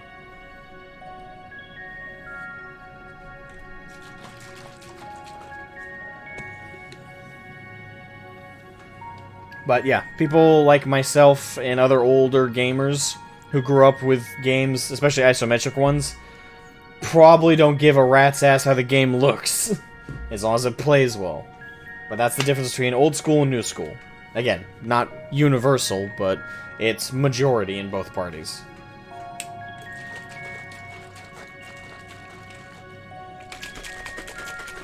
Tomb Raider, pixel boobs, but uber platform. Good example. Game Boy Pokemon. If you play an old game, Metal Gear is on GOG. I think I have that on GOG, actually. Actually, you want to play an underrated FPS from back in the day? Play Star Trek Voyager Elite Force. Oh, that was a good game. I think that one was post 2000s though. But Command & Conquer Renegade was the first FPS I ever played. High quality. I recommend everyone check it out. I was born in 76. Again, if you can, it's an older game, so as we just discussed, if you're new school and you want games to look like sexy and shit like that, it's not for you. But if you're looking for a quality FPS and you don't give a damn about graphics, check out Command & Conquer Renegade. It should be on EA Origins, that Origins thing, which I think you can now get all that stuff on Steam. GoldenEye, good one, yeah. I was born in 76. Oh, okay. You're around my parents' age then. My first games were not to make you feel old, but Coleco handheld football from the Atari. Nice. Duck hunting.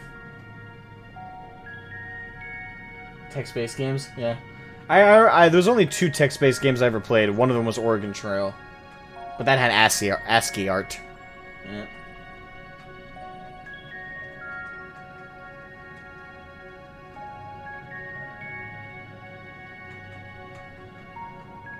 Well, one thing you gotta understand, Decision Dork, is FF7 was one of the first games. Well, I say one of the first. I don't know what the first one was, but it was one of the first to actually start using 3D as the main platform for which the game plays. Right?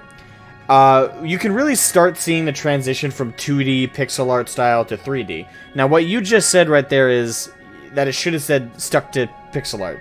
Well, if FF7 and other games like it that were pioneering or starting to actually push forward the use of 3D art and 3D visuals and 3D characters, thank you to whoever subscribed. It was one of the first games to start pushing that. And if FF7 and Square Enix had done what you suggest, and also did the others, we wouldn't have FF14. We wouldn't have other 3D-based games that we've had over the years that are god tier.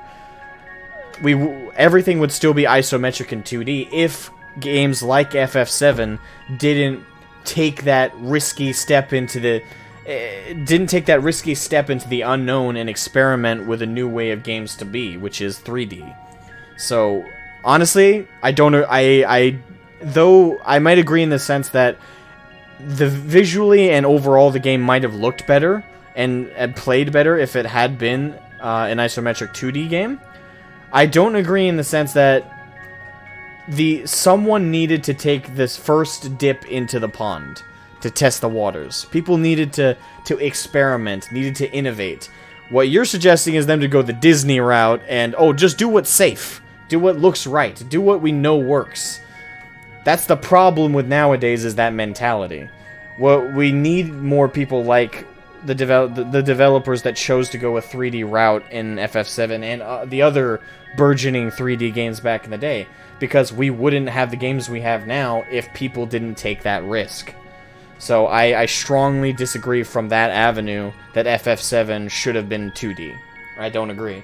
If it hadn't taken the risk, we wouldn't be where we are today, at least visually. So, those risk takers, we owe a big whopping thank you to. Welcome, Riven guys. Welcome back.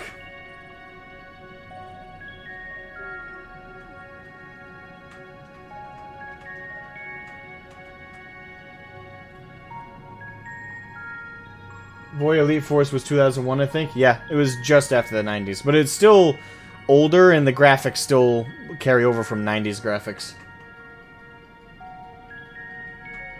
His first non-Quake game to use Quake 3 engine. Okay. Renegade was underrated. EA is messed up, never releasing a proper updated sequel. I agree. Command & Conquer Renegade was fantastic. It still holds up. Alright, I'm going to take like 2 more comments, then we're going to get underway, because I know we've been ranting here for a little while. Excuse me. Kendall Burrows Ray, welcome to the stream. Hope you're doing well. Jeremiah Silvestri, welcome to the stream. Hope you're doing well. Thank you for joining us. I almost had hiccups there. Hope you're doing fantastic, my friends. You should play the Kingdom Hearts series. I have. I grew up with the Kingdom Hearts series. I played Kingdom Hearts 1, Kingdom Hearts 2.5, or 1.5 thing. The card game one. I played the DS game, which I still have. Kingdom Hearts 2. I have Kingdom Hearts 3A. The only game in the series of Kingdom Hearts I haven't finished is Kingdom Hearts 3. I think I don't really consider it a Kingdom Hearts game. I haven't played through the whole thing, so I can't say that the whole thing is garbage or anything like that, but the first 4 hours I couldn't go past that because it just didn't feel like Kingdom Hearts. Not just visually, like the way the game played, everything was going, the scale of everything. I decided to... Yeah, no.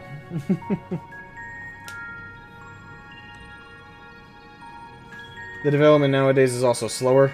Yeah, things have slowed down quite a bit. For the better or for the worse, I'd say currently for the worse, but that's because the way that they've slowed down is ineffective.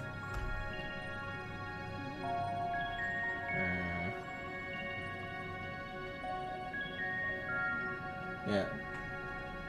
You couldn't take the old FF7, really? Oh, I'm sorry to hear that. It's still one of my favorite games of all time. That's why I want to play the remake at some point, but just, it'll be a while. I don't mind that I was born then, because I know a time before video games were mainstream and before the internet to modern day. I got to experience all of it. I wouldn't trade that for anything. I mean, I wouldn't trade... I may not have known things before the internet existed. Well, I kind of did. I didn't get to actually use the internet a lot, unless you count playing online games and the occasional YouTube thing. I didn't really use the internet a lot growing up, as we had pretty terrible internet, to be frank. But I didn't grow up before the internet existed. I was growing up while it existed. It was just like its baby stages when I was a little kid.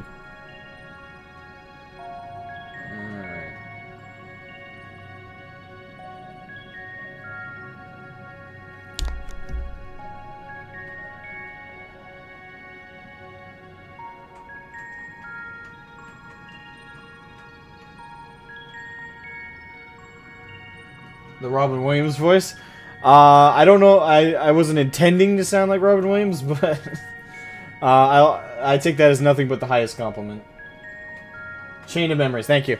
Yeah, it's 1.5.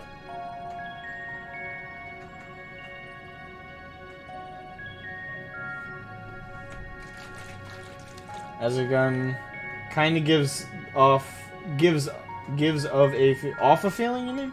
Off a feeling of being unprepared to make the leap. What do you mean? It was pretty fast in the 90s. Nowadays, a console generation lasts about what, 5+ years? I'd say it's less than... It's starting to go the opposite direction. Console generations are starting to last less and less. Yeah, right now they might be 5 years, but I think the gap between... Well, think how long the PS3 and the Xbox 360 lasted, right? Those consoles lasted a very long-ass time. And then we got the PlayStation 4 and the Xbox One, right? And then both of those got upgrade versions of them, like the PS4 Pro and the Xbox One X, or the Xbox, what's the middle one? Scorpion? No, Scorpion's I think the new one, right? I don't know, one of the two. But both of those got upgrade versions within, like, what, 2-3 years? And right now, technology's moving way fast. And there's a reason for it. I mean, if they can try and sell you a slightly updated version of a console, that's more money that's more bang for their buck. So they're obligated to try and develop technology just enough to justify an upgrade of the console or an upgrade of the current tech. That way, to get another $400 out of your pocket sooner than 10 years down the road. PS1, PS2 was 3 years. Now, that, to be fair, that was a very short time period between the two of those. But I'm pretty sure the PS2 to PS3 was a much longer period, if I'm not mistaken. In my defense, what? And in my defense, MGS has aged more or less the same as FF7, and I think it holds up far better in my opinion. I don't know what MGS stands for, so I can't agree or disagree. But I would say, in my opinion, FF7 holds up. I'd say it doesn't hold up if you're of the younger generation that expect good graphics. If you're of the older generation that cares more about the story and cares more about the functionality of the systems, then it holds up perfectly. It hasn't aged a day. But if you're a graphics whore, or well, I use that playfully, but to avoid people taking that as an insult, if you're a graphics hound, you know, if you really love things to just smack you in the face with over-the-top effects and visual fidelity, then it's aged terribly, and I wouldn't recommend playing it if, again, you expect that. It depends on the personality type, and also what you value more. Do you value the quality of the actual game, or do you value the quality of how it looks? If you value looks over the actual game itself, then don't get FF7. If you value a game more than the visuals, get FF7. It's pretty much what it comes down to. It's personality and preference.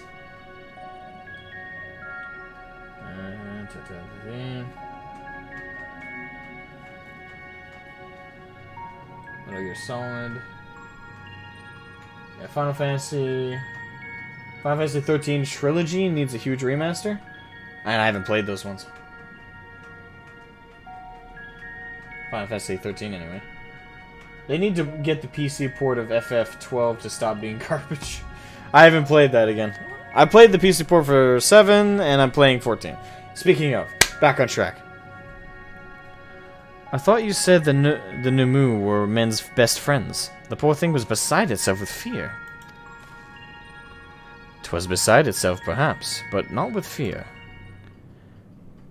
This is unacceptable, unacceptable, I tell you, to have so many mortals appear at once.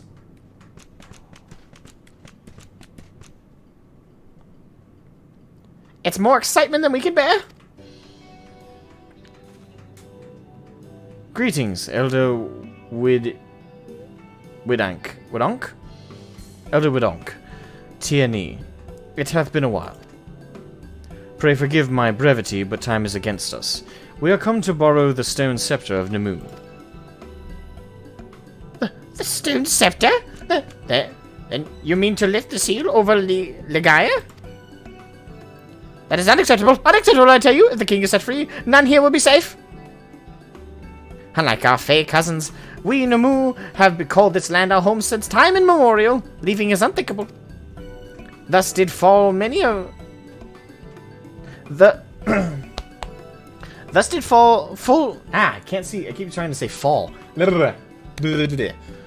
Thus did full many of us lay down our lives to seal away our king when they were corrupted by light. If we do as you ask, our sacrifice would have been in vain.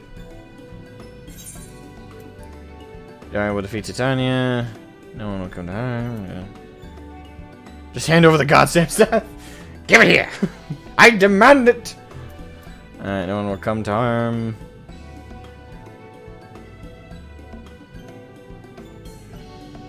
One or two. We ain't doing 3, but 1 or 2.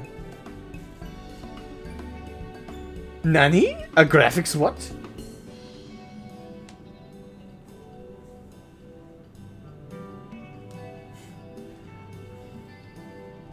graphics whore. That's it's a saying. It's probably not as used nowadays, but that's what me and my friends have always called each other anyway, when when one of us gushes over the graphics in a new game, especially if the game sucks, typically my entire friend group call them a graphics whore. It's like, that game is trash, but you're gushing over it because it looks pretty. Alright, we got three. Pick three. Three's off the table. Pick one or two.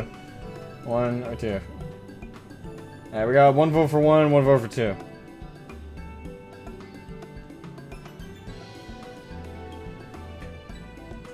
Actually, typically around where I live, calling someone a something whore, like for example, my cat is an attention whore.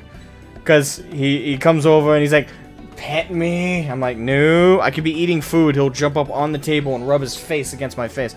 He's an attention whore, right? There's a lady down the road from where I live, right? She loves ice cream. A ton. Oh, we got another vote for one. Also, welcome Bryce 59. Welcome, Bryce59 to the stream. Hope you're doing well. Do a dice roll. Nah, I want to leave it up to the vote. So far, there's two for one, and one for two. The cat is a cat. They're all attention whores. They can be.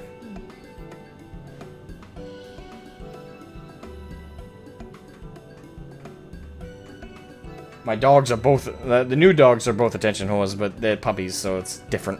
They're just puppies. They just want love all day. Yeah. If someone's uncomfortable with me using the term, even if it's playful, the term W-H-O-R-E, like, just let me know and I'll stop using it. I'm desensitized to it because it doesn't have the same punch to it around where I live. It's kind of like Australians saying, see you next Tuesday. Like, they use that term all the time, so it's not as offensive.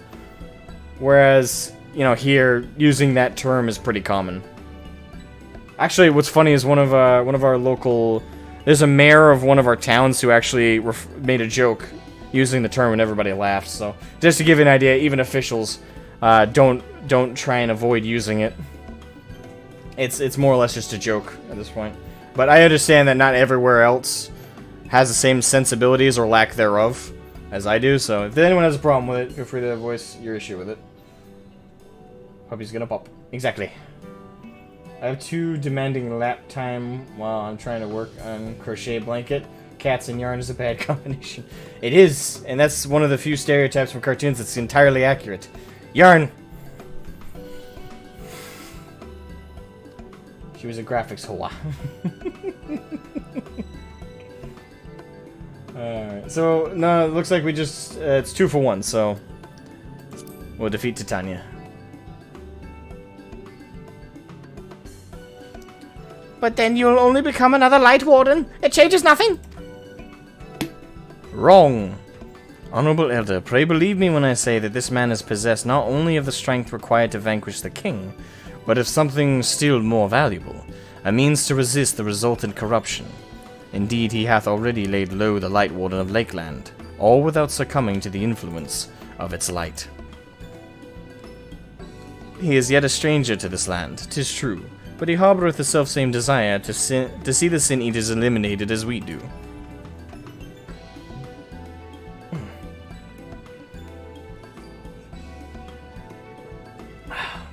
My hiccups are coming back, I don't know why. Stay away, hiccups! Wilt thou not lend us thy hand, that we might see thy beloved home restored to its former glory? Luxury yarn? $40, damn. That's expensive. You have always done right by us, Urianger. If you have placed your faith in this man, then so shall we. As you say, we want nothing more than to be rid of the Sin Eaters.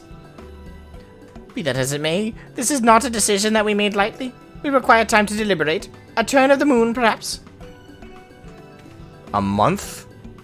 We don't have a turn of the moon. Unless we want to debate this with the Umoran army. Elder, given all that's at stake, I cannot well expect thee simply to roll over and acquiesce to our request. But even now a powerful foe draweth near, and I fear I must beseech thee to hasten thy deliberations, that thou mightst fetch us the scepter while there is yet time to use it. Roll over? Fetch? Ha! Ah! You know full well that naught gives us greater pleasure than to render aid to men. You know full well, yet you speak words of power regardless. It's unfair. Unfair, I tell you. In happier times, it was an honor to assist mortals in need to receive rewards befitting our deeds. Since the kingdom of Fulbert fell, however, we've been starved of man's patronage. After so many years of deprivation, it is difficult to ignore such an earnest entreaty. They're dog people? I know, but it's still fun to talk this way. Wait, they're dogs? I thought they were moles. Very well, Urionche. I promise to give you as swift an answer as I may. In return, I ask that you and yours remain here and the while, and bestow upon us your patronage. Is this arrangement agreeable? They don't look hardly anything like dogs.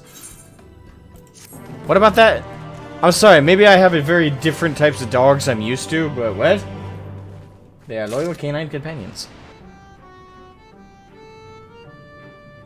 Hello, I'm Baymax. You're... I don't know what that's the first thing that came to mind with that. Why did they're dog people? Oh no, taking advantage of the evolved puppy dog beasts. Again, I don't really see the dog in that. You will offer your patronage to our people too, yes?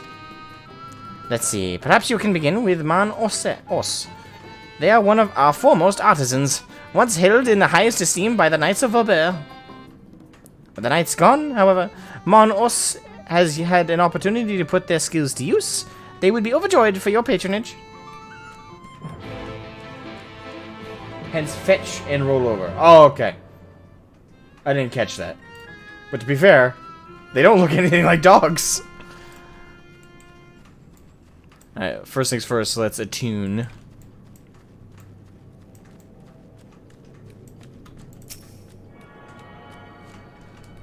And they look like they could be related to dogs if they got hit by a nuke. And then got mutated by the radiation, but past that, this ain't Fallout, so I'm assuming safely that ain't the case. Yeah, that looks nothing like a dog to me. And the most amount of dog in that is the feet. That is it.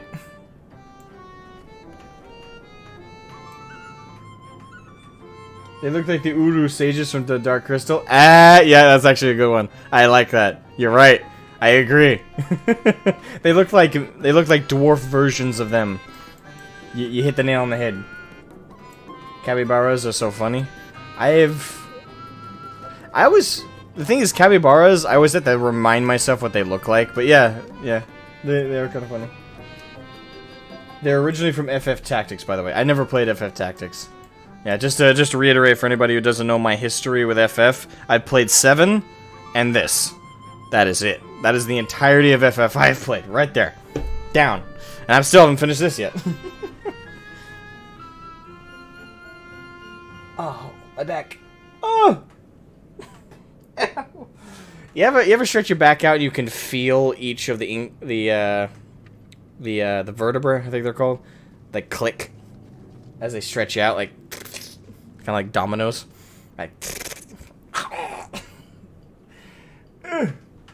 I'm an old man, aging and withered. Let not thy eyes fall upon my broken visage. Today's a fun day.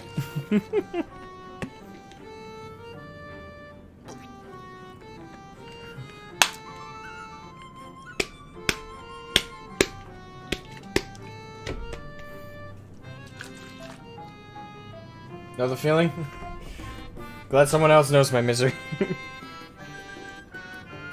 Oh, whew. Mole dogs. They are loyal canine companions. Not in appearance, but in personality. Fetch and Rolo. Well, more like capybaras, yeah.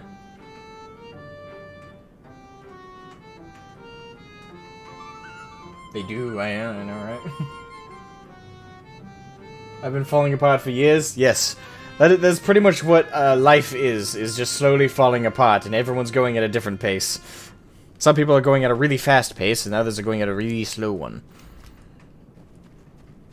Alright. 1,182, 1,183, 1,184. Wait, did I already count that leaf? Leaf. Wah! Wah! Oh, who? What? Where? What? You're a mortal. Huzzah! Huzzah! Well met. Yes, very well met, indeed. Have you old and tired arms and armor that are threatening to fall apart at critical junctures in battle? If you answered yes, you've come to the right Nomu. I will restore your equipment in pristine condition for a payment of a pair of moss fungus legs.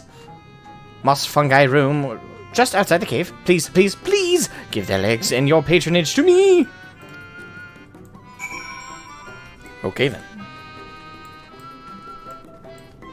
Happens to us all eventually. Indeed. But you can enjoy the time you have. I'll set home point. Just on the off chance I die for whatever reason. Fenrir, come to my aid. Wait, which... Wait, that cave entrance.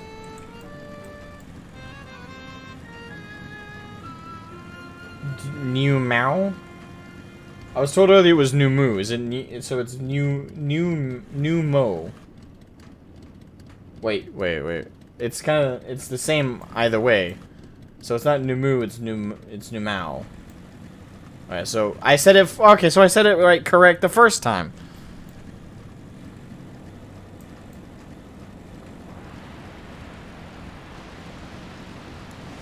Alright. Moss fungus. Come hither.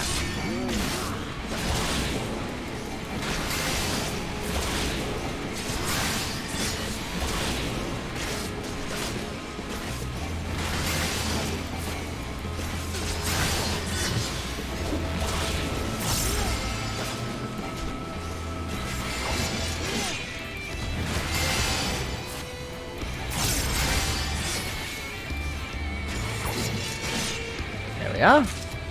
One more.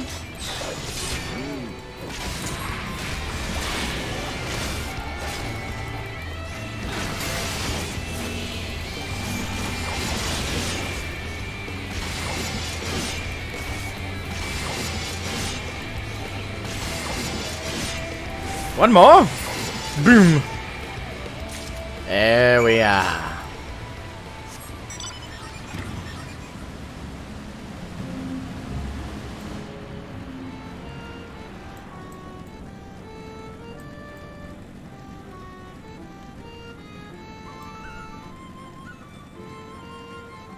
Man, my nose. Alright. Up the hill, over yonder, and into the way.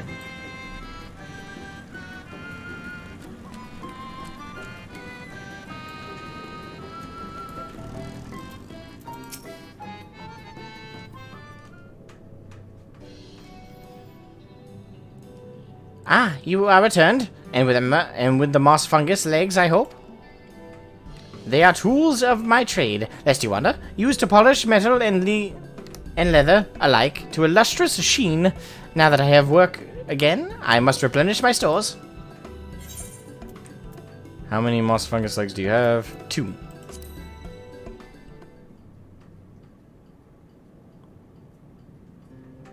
Huzzah! 2 moss fungus legs, as befits the work. Ah, to have neither more nor less expected of us than what we can provide, there is no greater joy. You see, for there to be honor in a task, you must receive precisely what it is worth.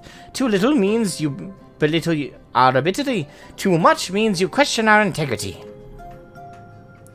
You've given me fitting payment, so my services are at your disposal. I shall begin by inspecting your equipment. Okay. Interesting philosophy. Too little is insulting. Too much is belittling. Okay? I see.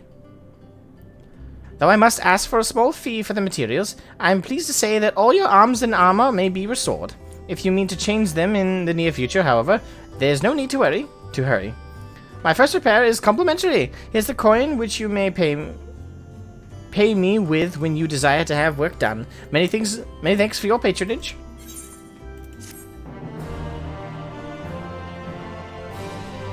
Mon Os shop is now open for business.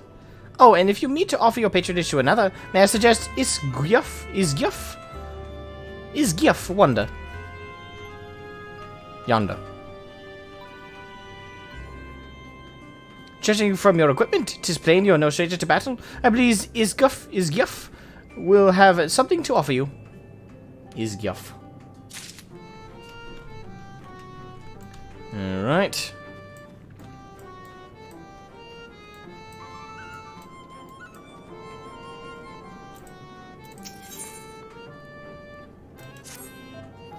Ah, to have so many men visit us at once. This is a joyous day indeed. If it please you, please give me your patronage. As my patron, I ask that you remove the noxious mushrooms that grow in our cave. Flame spores, they're called. We would tend to them with magics, except they leave behind a harmful ash. We've no choice but to pluck them one at a time.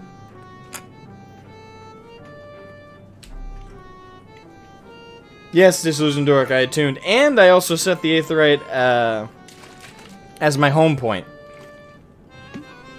I'm assuming you're doing another thing, so you're not like constantly watching. So you might have missed it. Let me guess, you're playing FF right now. Or are you playing something else? I'm now curious. Now you will be curious as to what I have to offer. I am purveyor of wares that will aid you in your travels. In exchange for your fitting payment, I will give you my choicest items. I see. Very well.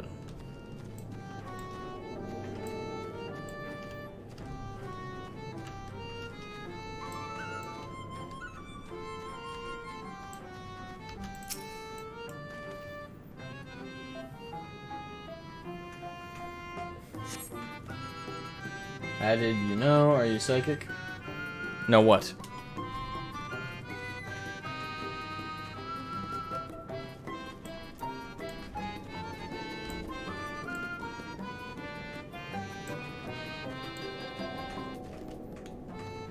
No, what? Now I'm lost. What?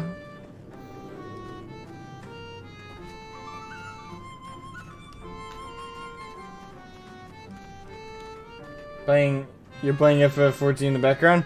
Ah. Well, it was a safe bet. Considering, you know, present game. I hear ether. There it is. How do I get up there? Oh, I see. Jump the mushroom.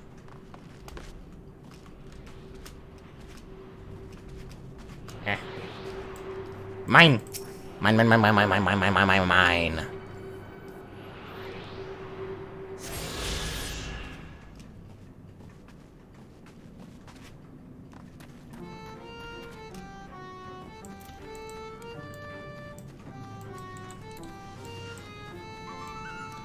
Alright, flame spores, there we are. Little purple mushrooms of death. Alright, and another set over there. I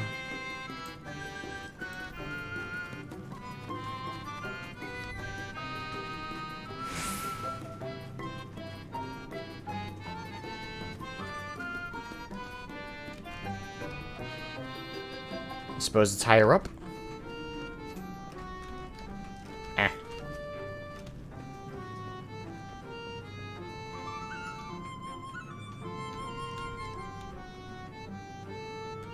Oh, I see. It's over there. Ow.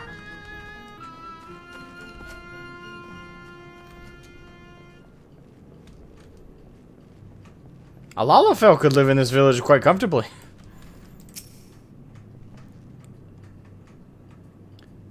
interacting. There we go. Alright, Isgyof. Isgyof! It is done! It is done, little doggo.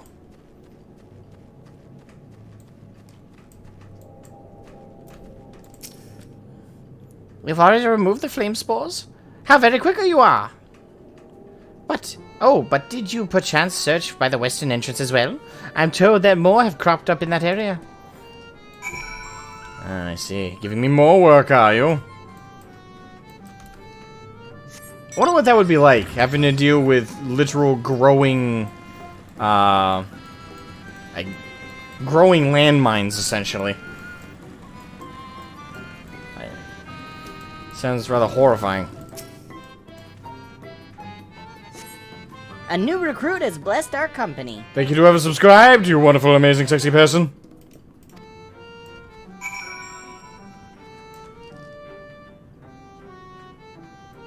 Yoji Boken? Yoji Boken. I don't know if I said that correctly, but thank you for subscribing, man. Thank you. I don't know if you're watching live, but thank you. Alright, where are we here? Yes. Ah, Minfilia. How you doing, kid? I wasn't spying on you or anything. I've just finished my task and... Right, you're fine, kid. I should go and report back. Spying on me? What, collecting mushrooms? Wow, riveting.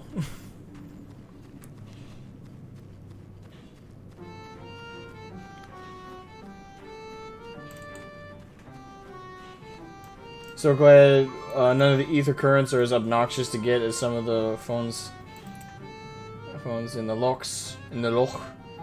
I think it was. Yeah, the ones in the loch were very, very much a pain in the ass. Because they were not, like, just out in the world. You actually had to follow a weird path to get to all of them. So, yeah, the lochs was a bit obnoxious, but... Even then, even at the most obnoxious ether currents have been, they're nowhere near as ridiculously stupid as the pathfinding achievement you have to get to fly in the new expansions of World of Warcraft. By the time you did everything necessary to unlock flying in WoW, you would have no need to fly. You would have been everywhere and done everything you needed to do. Ah, you are returned. Have you dealt with the flame spores by the western entrance as well? Excellent! No more poisonous spores irritating our noses, for a little while at least. Oh dear, I believe I'm getting sentimental. Having a patron again, it reminds me of the old days. Fair every day. I would carry my wares to the castle to offer in exchange for men's patronage. Back then, the castle wasn't called Legaia. The Verbertites built it, and they named it Grunslicht. It was their last bastion in the struggle against Sin Eaters, and now they're gone. All of them, nobles and knights and common folk alike.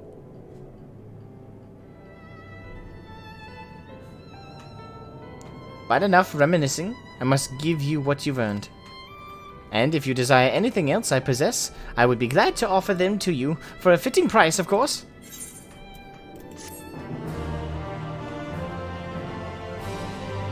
His gift shop is now open for business.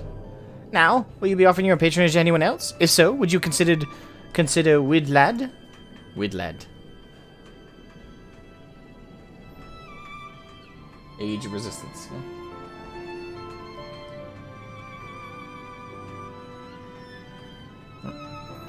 They've been under the weather of late, and the chance to perform an honorable task could cheer them up. Okay. I do like how they're establishing the Numao. They're actually very likable. I don't want to jinx myself because I kind of gave the Fwath a little bit more credit than I should have, and then they ended up being dicks. But the Numao, they seem nicer, I guess is the best way to put it. Hold on, do I need to repair anything? Yes, sir. Yes, I do. Okay. They seem a lot nicer, and I also like how they're establishing it. They're actually using the quest to really set up, like, the Numao's connection to us. Or connection to humans, anyway. Or human-like creatures. Mortals, I suppose.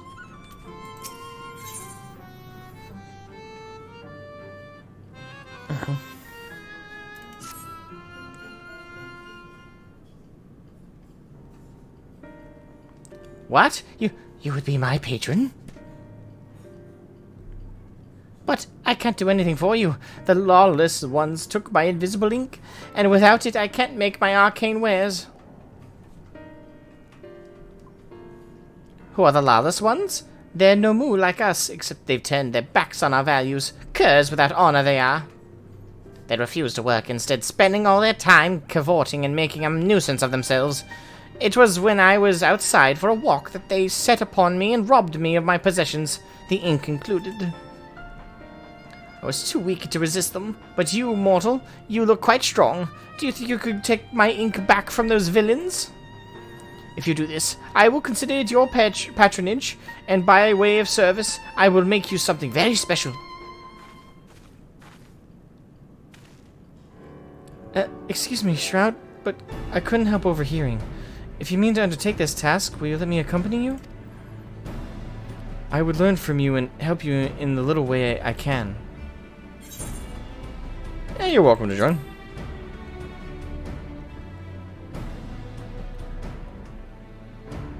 Thank you so much.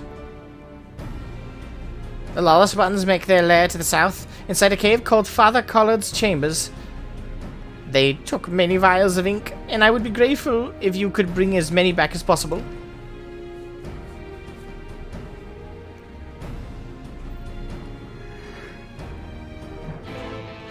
Why am I yawning?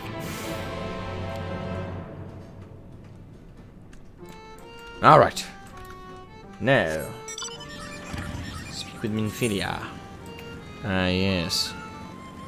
Wollechdorf. Another Aetherite so close. If any of your other classes are above level 73, you can turn in the quest as that class to level it up. Well, why would I do that now? I'm so close to 80. After 80, I can do that, yes. Unfortunately, the only class that close, though, would be Samurai. Everything else is below 50. Or is below 60. Below 60 or 50?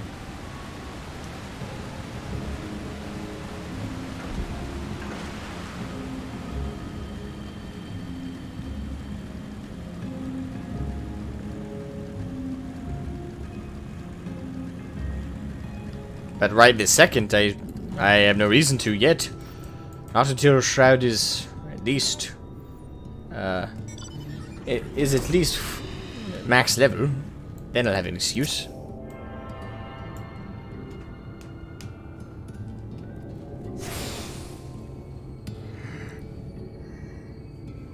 Why am I yawning? I have no idea why.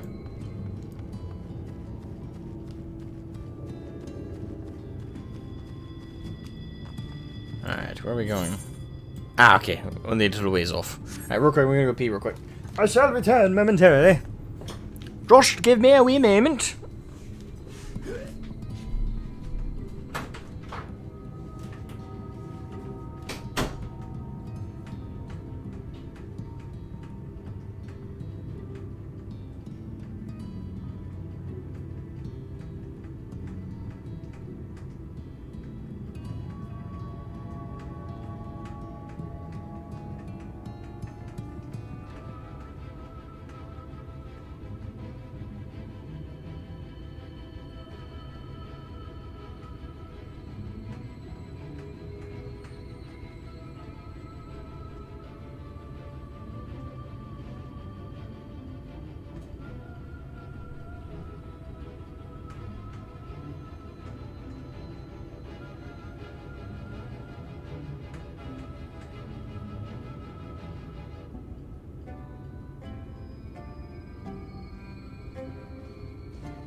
My ear.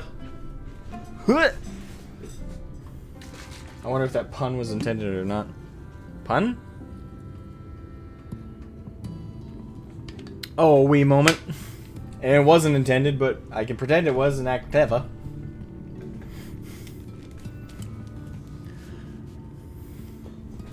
Ah. He's got the best. That kinda. Who are these guys? The ones we're about to fight? Or the ones we're currently helping? The ones we're currently helping, they are very good. They are very good. I like them.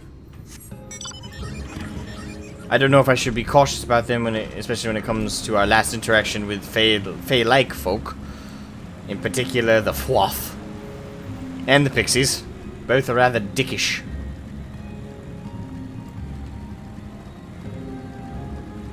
Alright. And man, my ear. Ugh.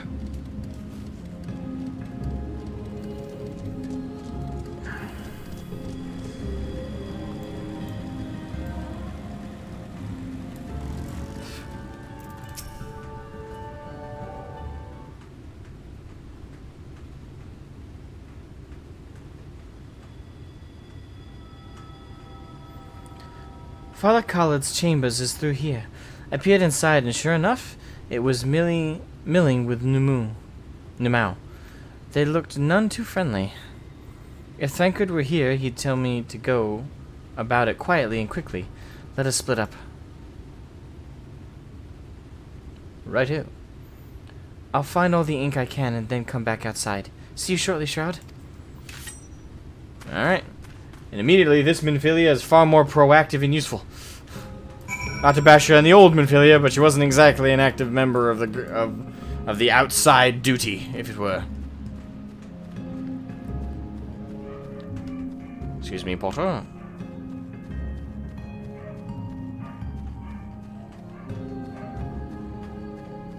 Don't need to get into a fight unless I absolutely have to.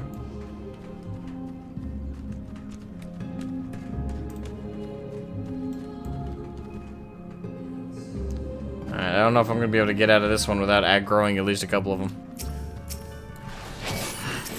Alright, if I'm going to aggro like the best of them. Come at me, foul demons! You have entered my trap.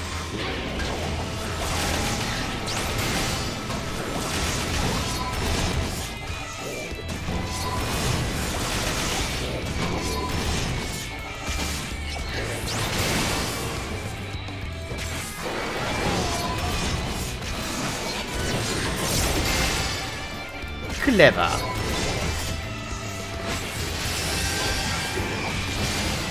Yep.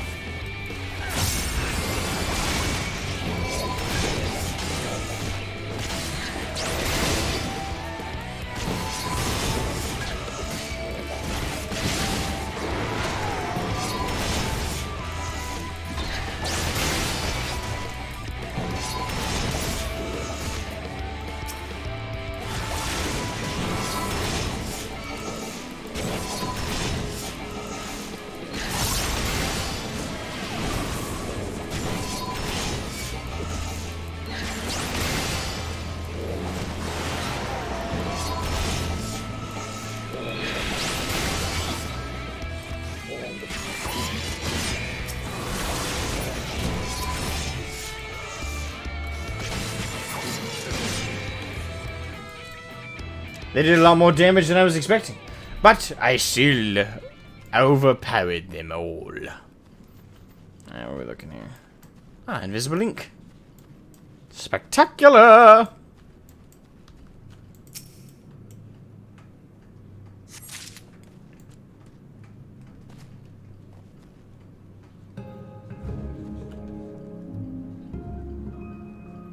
Can make you their best friend one moment and their greatest enemy the next.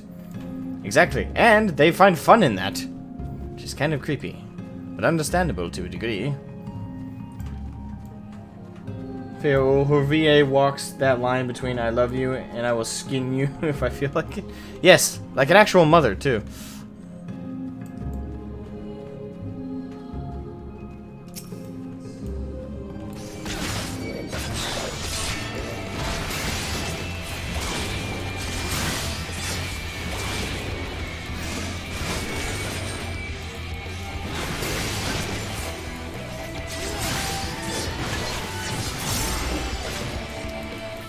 Oh, you bitch.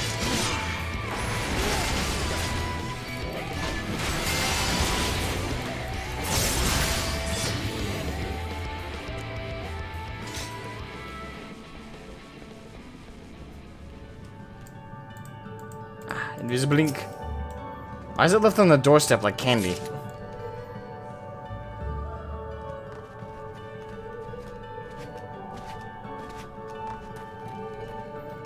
And more invisible ink.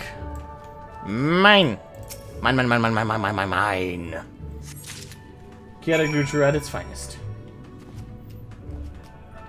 Remember to use carve and spit. Carve and spit? Which ability is that?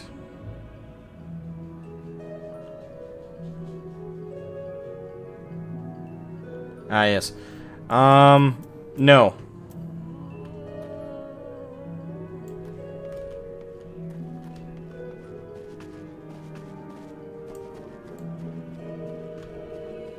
Well, I think I actually, if I switch those, maybe that'll work.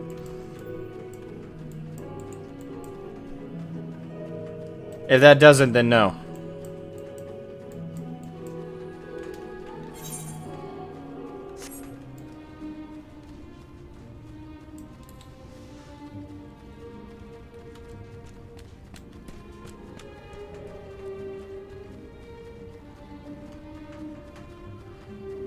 Okay.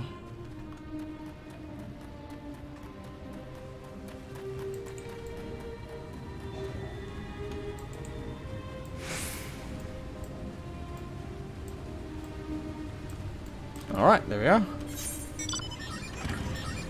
Minfilia.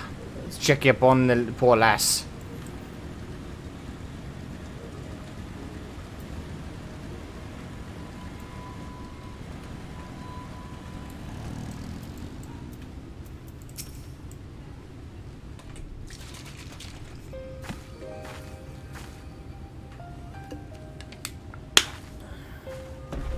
Oh, thank goodness.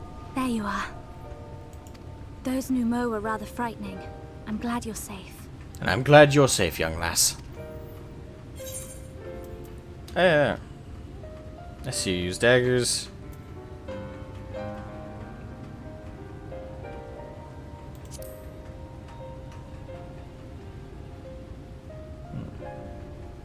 I haven't seen much actual combat, so I was a little nervous.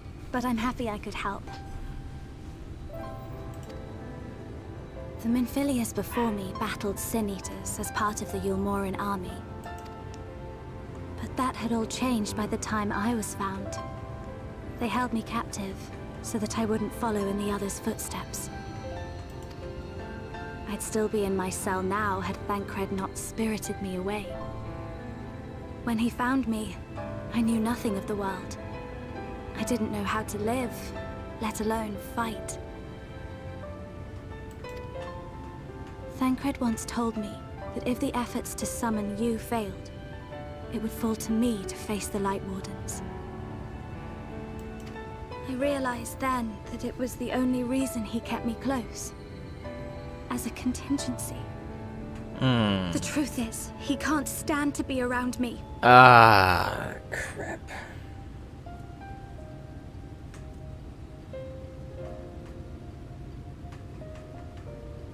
I wish we weren't stuck with like, these like cheap little small actual boxes and shit of like conversation. Like, I wish I could like fully talk to her, because to be honest, in this moment is when I let loose about the OG Minfilia and our connection there, and why Thancred is the way he is.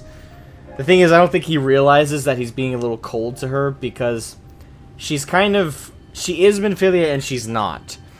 She's not his Minfilia, but she's such a dead ringer reminder of her that it's painful to have her there reminding him constantly of his failure to protect her. And there's also that tension over his head of it's down to this Minfilia's choices that'll define whether or not the old one comes back in any dire strait or not. Because I'm not her. I'm not his Minfilia.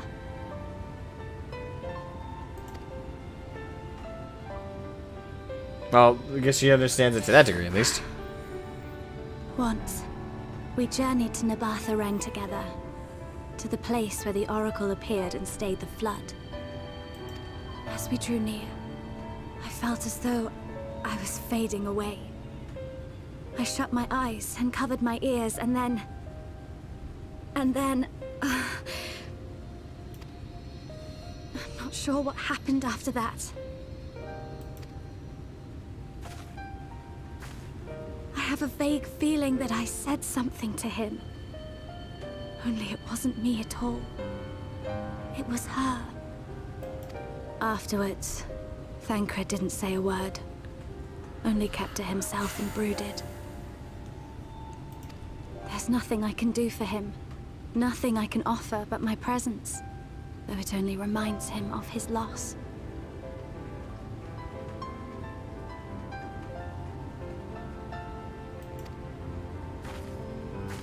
She should be the one to live on. That's why I tried to find you. Because I knew that was what she wanted.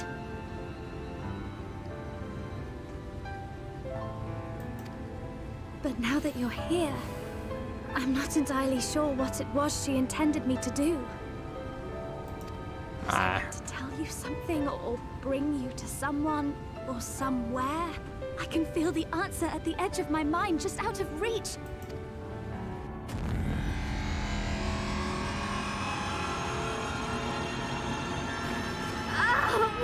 What is that? Oh shit.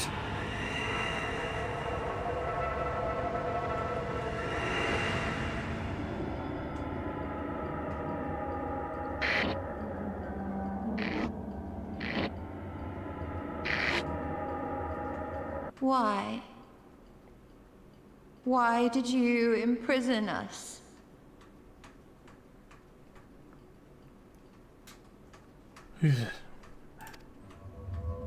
Such boredom, such tedium have we suffered. It is unfair. Unfair. Ah. Hi, Titania.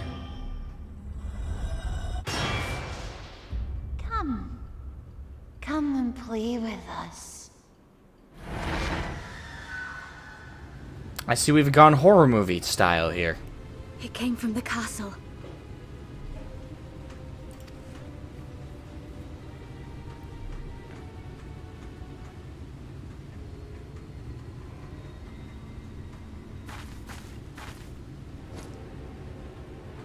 This is everything I have.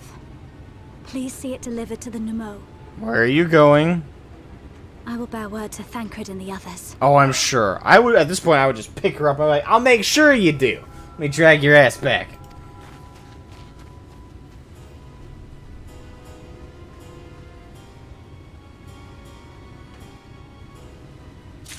A sapient light warden. The light ones are... I've already accepted the light ones are basically primals this expansion round. But hey, at least it's a little bit of a difference and just giving them a different aesthetic background. And yeah, I can accept it. I get it that they're basically primals though. Just a different kind. Some horror in it. And as it stands, this expansion is gonna... I was already warned... I believe it was during Stormblood? Yeah, at the beginning of Stormblood I did a dungeon that was the, was when we were sailing to Hingashi. At least I think it was Hingashi. When we were, no, Kugane. When we were sailing to Kugane, we then came across that dungeon with the horror. Yeah, someone in the chat mentioned that if you like horror, you're gonna like Shadowbringers. And they're right so far. I do love horror. It's one of my favorite genres of entertainment. I like old school horror, not as much fan of like the dark, brooding, and depressing horror, which a lot of people would say is like it's kind of the point of horror is to. Yeah, I like the horror back in the day though, like where it's scary and terrifying the first time you watch it, but then the other subsequent times you watch it, you can have fun with it. That's the old horror I miss from like the 80s and stuff, like Friday the 13th, the original 3 Friday the 13th. The night before Christmas. What? Oh, my brain just combined two films that are very different. The Nightmare on Elm Street. You know, films like that where the first time you watch it, it's horrifying, it's scary, it's like, oh my god. But then, like, the other, like, 500 times you watch it, you're just like, I love this kill, it's so cool. Yeah, the newer ones aren't as fun. Mercy, Your Majesty. We had no choice. Please forgive us. Oh, it's you, my ink. Were you able to retrieve it?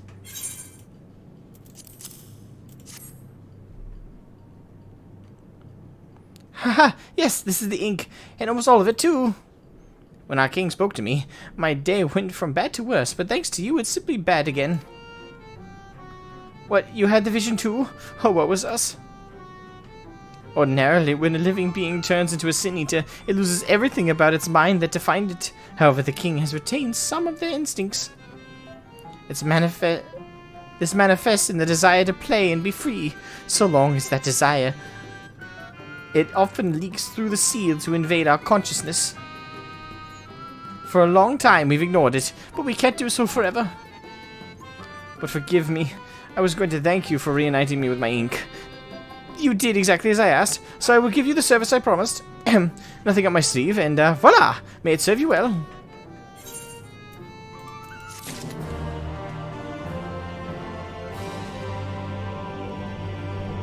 So not a John Carpenter. John Carpenter's 1982 The Thing. Oh, that's my favorite horror movie. Oh, that's my favorite horror movie. Now, what I'm talking about when I mean like the dark and gritty, I don't mean it's dark or depressing. What I mean is literally dark. Like, how do I put it? The remake, like the best example of what I'm talking about, like new horror that I don't like. We're talking if we look at the remake specifically for Nightmare on Elm Street, the 2009 remake. That's a great example of what I don't like about new horror, where they literally go for, instead of making it fun horror, like where the first time you watch it is the time that it's scary, but you can watch it again and have fun with it. That's the kind of horror I usually enjoy. And the thing is, I kind of have that with The Thing. Like, not John Carpenter's 1982 The Thing, for example. I fucking love that. But with the 2009 Nightmare on Elm Street, they went for super, like, gothic dark lighting. They went for extremely... I still refer to the Freddy in that film as the non-Freddy. Because he's not sarcastic. He doesn't really have any jokes that land. What made Freddy Krueger such an amazing horror villain is because he's terrifying at first, but then you could watch him later and kind of have like a level of sick glee with his enjoyment. But Funhouse horror versus brooding horror, yeah, it's kind of like that. Now they go for gore or tropes. My problem is the over-reliance on gore. Like, I find gore at worst, if it's done extremely well, unsettling. But gore only serves to enhance horror. It doesn't serve to make horror. Like, gore in and of itself, just there, does not scare me. It doesn't unsettle me. It doesn't upset me. It's just part of the scenery. But the context for which it is added into can enhance the horror, can enhance the fear, can enhance the terror, but it never in and of itself is scary, in my opinion. But for some reason, modern horror makers, it's like, oh, we need as much blood and we need as much gore as possible. No. Be actually terrifying, be actually scary, but also know that you don't have to make the lighting literally almost black and white. You don't need to have this incredibly over-the-top, brooding atmosphere that feels like I entered the mind of a emo kid from high school. You can make horror terrifying and not take out all the lighting and take out all of the fun. Like, John Carpenter's 1982 Thing is a great example of like where horror peaked. Most of that film is dark. There's a lot of dark scenery, dark lighting, but it doesn't feel unnaturally dark. Like, if they enter the building, it doesn't look like half the lights got turned off, and then there's this weird saturation effect that they add in where it's either too yellow or too green, or they pop those... No, it feels like everything's, like, naturally colored, which in my opinion makes it feel more real. Makes it feel more like it impacts more. Like, the full color spectrum is there. Like, there's blues, there's reds, there's yellows, there's all the vibrant colors. For some reason, modern horror filmmakers feel that to make something horrifying, they need to take out the color. They need to take out the saturation. They need to take out the action. Like, they need to take out, in my opinion, the realistic part of, like, the visuals. Like, in real life, you don't... If you're in a scary situation, everything doesn't magically turn into a yellow or a green saturation effect, does it? No. Like, if you're in a real scary scenario, you still have the full spectrum. It could be in the middle of a hot summer sunny's day, where there's bright green colors of the plant life around you, and there's vibrant colors everywhere around you. It's just the visual side of it. It just feels like they're over-reliant on cheap tricks to make you unsettled. When in reality, it just annoys me. Like, I don't find the Nightmare on Elm Street, the remake, scary. I find it stupid. I find it kind of stupid. Because it's just... It feels... the parts of it that should be scary, the parts that they focus on trying to make as scary as possible, which is... They try and add so much to the gore and so much to the guttural, visceral feeling of the kills, which I admire the attempt, and some of the gore effects are pretty damn solid, and to give some credit to that remake. But it's just that overall brooding atmosphere that just doesn't work. Like, if you're in that constant state of brooding tension, you never have those moments that should work in horror where there's levity, where there's a bit of break from the terror. You know, if you're constantly in that state of brooding, you're gonna feel brooding the whole time, and therefore you're not gonna really feel the weight of the kills, the weight of everything, because it's all just constantly tense and constantly dark and depressing.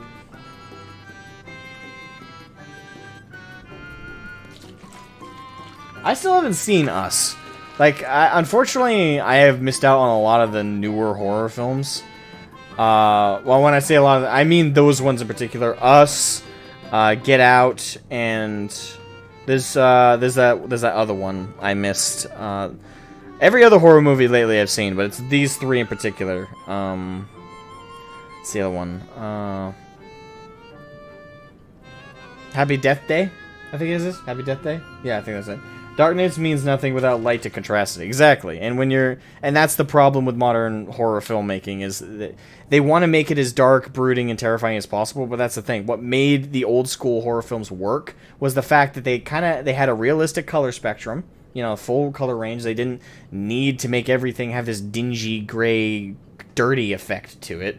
No, it didn't feel as real then. And also, it didn't have to constantly be tense all the time, like they were gonna die any second. Like, yeah, there was that threat of them dying any second, but it was the fact that the characters didn't know it. It was that added to the fear of us, the audience, because we're like, oh no, you should be concerned right now, you should be scared. But the characters, because they didn't know what was going on, because they just felt it was everyday, good, happy, yay, it felt more visceral for us, the audience, because we knew what was about to happen. We had that dramatic tension, but they didn't, and I think that worked.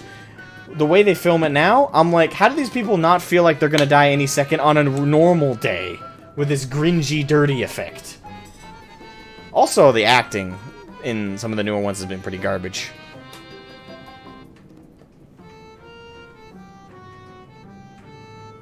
You need a little humor slash flight to texture the dark. Yeah, exactly. You need levity to make the death and the pain and the sorrow of the horror actually hit. Like, you need that oomph. And to make that oomph, you need the contrast, which modern horror films really are lacking lately.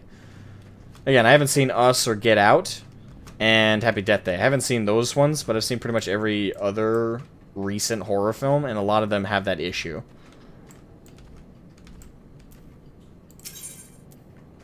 Elder's answer. Okay.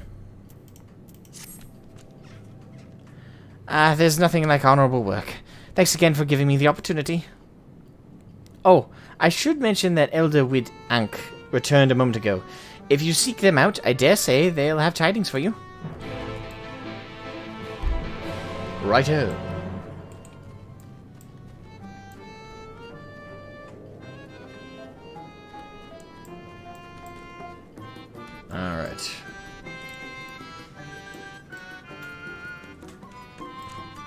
Wood Onk. Onk. Ah, there you are. I'm informed that you've been an excellent patron to our people. For that, you have my thanks. Now then, you will be pleased to hear that we've come to a decision regarding the scepter. If you would gather your companions, I will deliver our answer.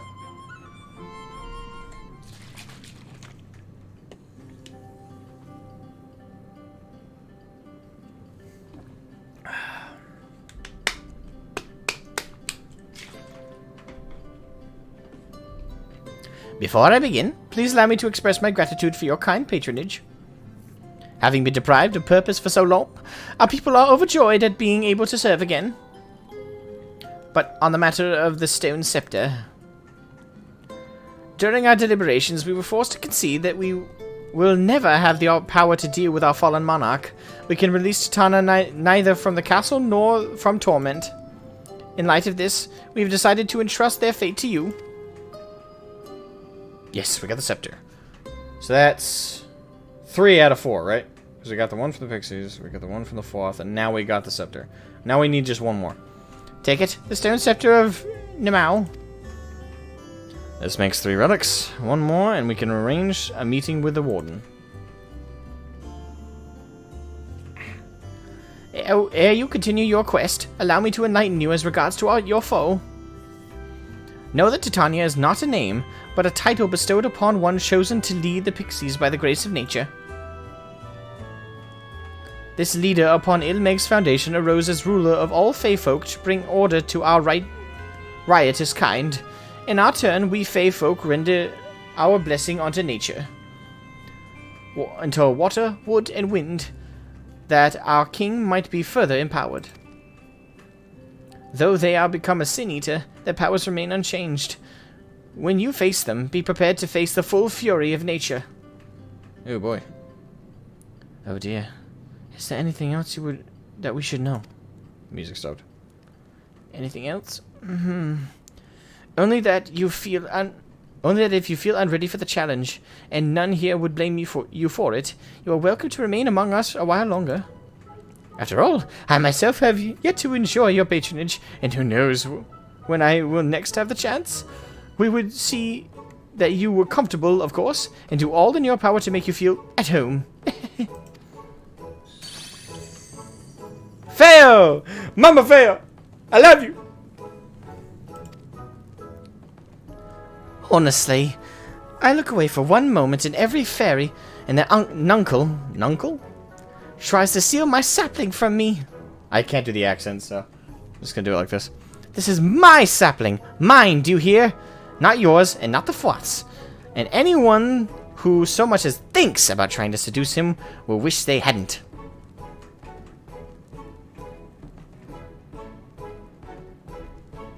I suppose all the Fey folk have that in common, right? But at least the Nimau are nice about it, right? Like, they're not, like, violent. The Fourth were terrible, but the Nimau are just like, we want you to stay. The final relic is a pair of shoes wrought of crystal. They are held in the Amaro's safekeeping at their settlement, Wolleckdorf. It beareth mentioning that these Amaru are unlike those which thou hast heretofore encountered. Owing to a peculiarity of evolution, they are capable of speech, and thus we might negotiate with them as we have the Fey folk. Though it saddens us to see you leave, we wish you well on your way. When you arrive at Wolleckdorf, seek out the largest of the Amaru. His name is Seto. Seto Kaiba! Ryonche, prepare your deck. That part of the cards will come in handy here. Couldn't help myself. And he is their leader, and the bearer of the relic.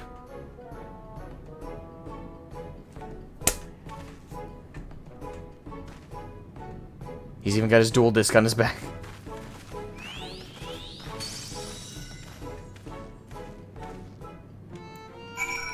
Alright, alright.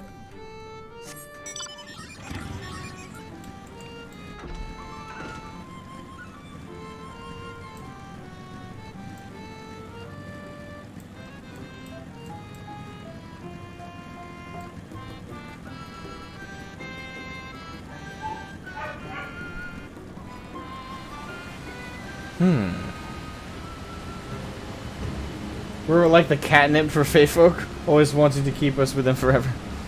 That's not a bad analogy. I could agree with that, yeah. I think we already attuned to this one, right? I'm pretty sure I did earlier. Yeah, we did, I'm pretty sure, because I passed by it. Yeah. I almost said it at some point.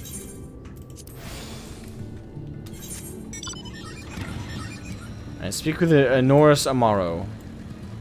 Enormous. Oh, it ain't that big. Big, but ain't that big. I was my sense of scale is kind of ruined in this.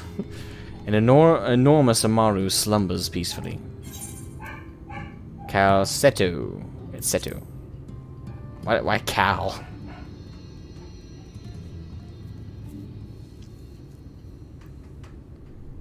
Odd bird?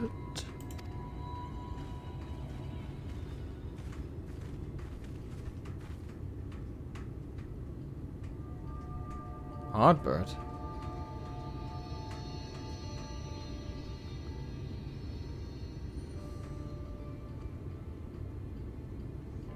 Oh, forgive me, I was having a dream. Seldom do men visit us. What brings you to our village? Did I hear you all right? You desire the crystal shoes, that you may confront the Light Warden? No. No, you mustn't think such thoughts.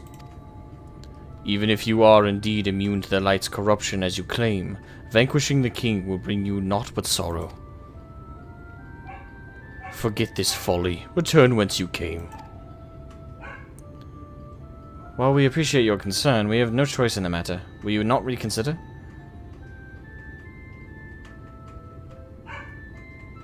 Wait. If I'm picking this up correctly, which I think I am, is Seto perhaps a mount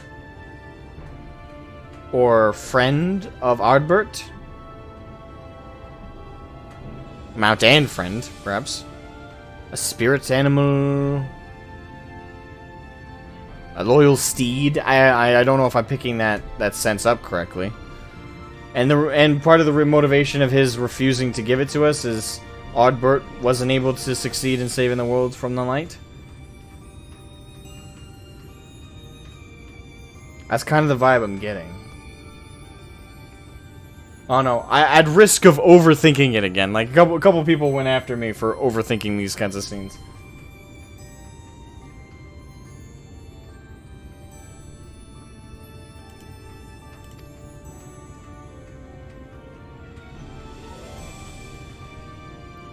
Come, my friends. Let us leave him with his thoughts.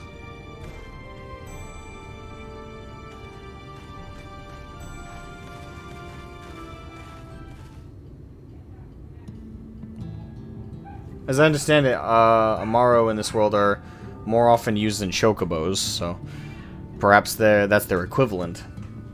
Which actually kind of makes me cry, because my own chocobo, I just think in the back of my mind, like, if my character were to die, would they end up in what state would they end up in? It is harder by far to change the minds of they who mean well than they who mean ill. Forgive me, but I'm not sure I understand. And little wonder, 'tis the first time thou hast set foot here. 'Twould behoove you all to learn something of the nature of this community, I think. And there is no surer way than to speak with its members. In such wise, you will come to understand Seto's reason for refusing us, and, I hope, gain an insight into how he may yet be persuaded. So I bid ye seek out the Amaro and make yourselves known unto them. A gentle touch shall suffice by way of greeting. Alright.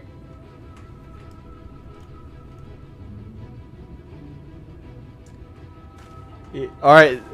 So, Zianani, with you saying that, in the comment section of the inevitable highlight video of this, can you tell that to the people who keep telling me I'm overthinking it?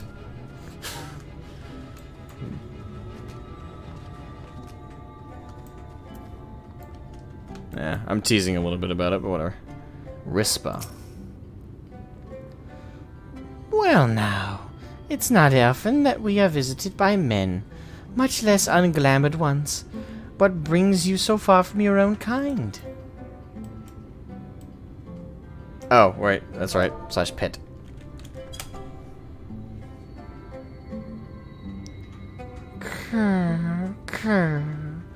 Ah, how long has it been since I last felt a man's touch? I really shouldn't have included the A that does not exist there, because that sounds wrong. Felt man's touch. I cannot help but be reminded of my master's hand. He was a knight of Aubert, a noble and valiant soul. I'm starting to think that my impression is correct. So, the big Amaro is Oddbert's, the equivalent of our Chocobo. Oh man, the writing in this fucking... I feel like the writer just sat there and thought about avenues to go by, and just looked at all the basics, right? Like, all the way down to our mounts and stuff. Like, there's so much that this expansion is really breathing life into. Small details we just don't think about too much, and adding so much flavor to their stories. Like, again, mounts. Our mounts and our closest companions in many ways help us travel and fly around and get to place. Even something as small as that, breathing more life and more concept into that.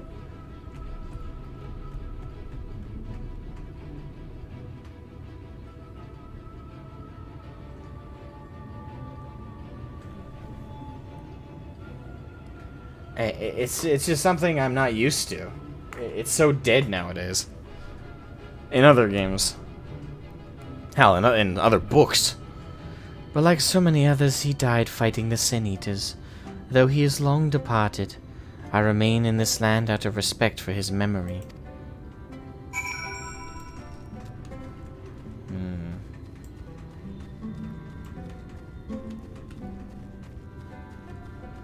Hold on. To avoid getting choked up about it. Where's my Chocobo? There he is. Hey, buddy. How's my little Chocobo doing? Huh? How's my Chocobo?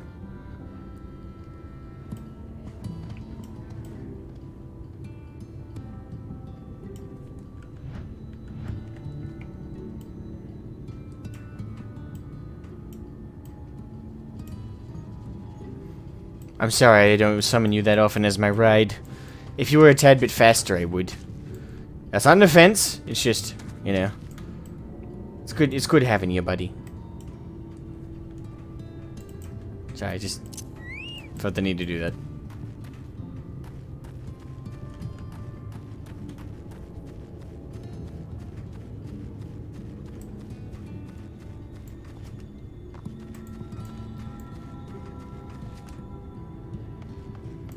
Ayo on. Oops, I did it again. Are you one of those treasure hunters? I've done that voice a lot today. Are you one of those treasure hunters? There is nothing left for you here.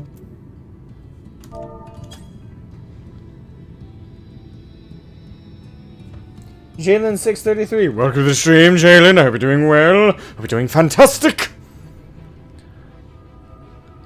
That tickles. Enough. I never had a master. I'm not accustomed to it. Not that I dislike your kind, you understand. On the contrary, we Amaro were bred to be fond of men. In the beginning, we were all of us mindless beasts, but then a mage of Ronka gave us the gift of intelligence, that we might better serve our masters. After the Empire fell, those with the gift eventually died out. On rare occasions, however, we are born with the seed of our ancestors in us.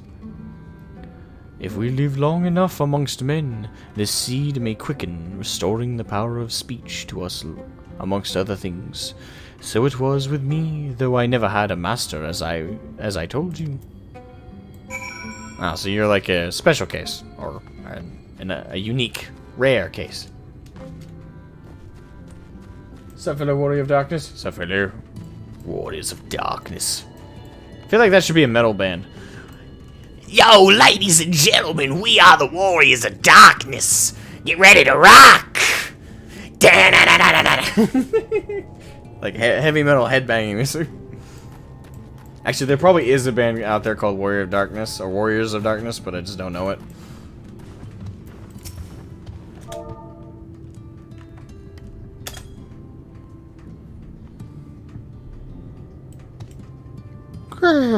What's happening? Why am I being patted? It's wonderful. Seldom do we have the chance to enjoy the attentions of men. Your kind are loath to come here for fear of the Fey folk. But then we are Fey folk too. When first we made our home here, we swore an oath to the Fairy King, you see. 'Tis easy to forget sometimes.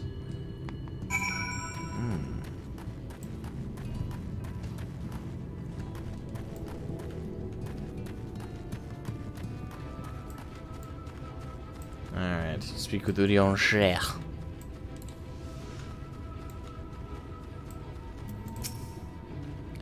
Thou hast peered into the hearts of the Amaro, I take it? Then thou canst not choose but see the intense and abiding love they bear for men. It is out of concern for our welfare and not scorn that Seto seeketh to dissuade us from confronting their king. Yet confront their king we must, and to that end we must needs have the crystal shoes.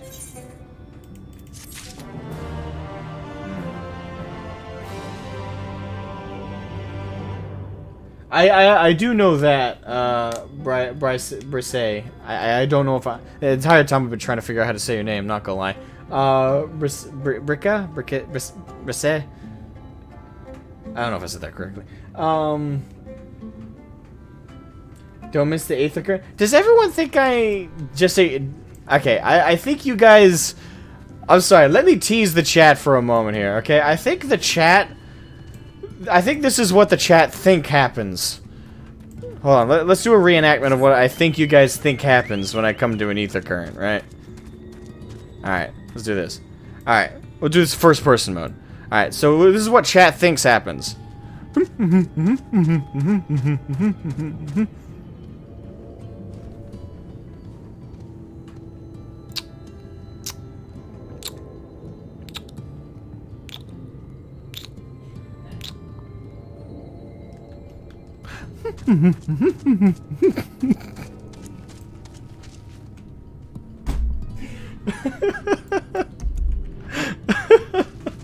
I'm already attuned. See, I even set it as my home point. You guys are dorks.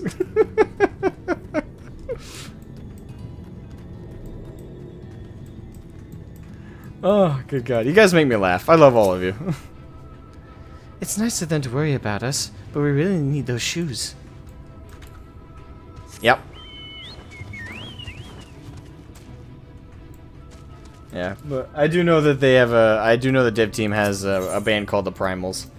I found out about that during A Realm Reborn, actually. It did surprise me then, but...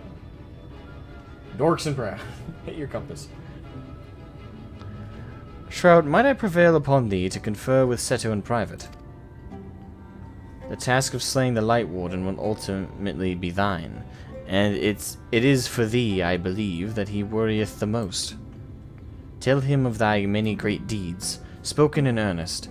Thy words may yet prove him to change his mind.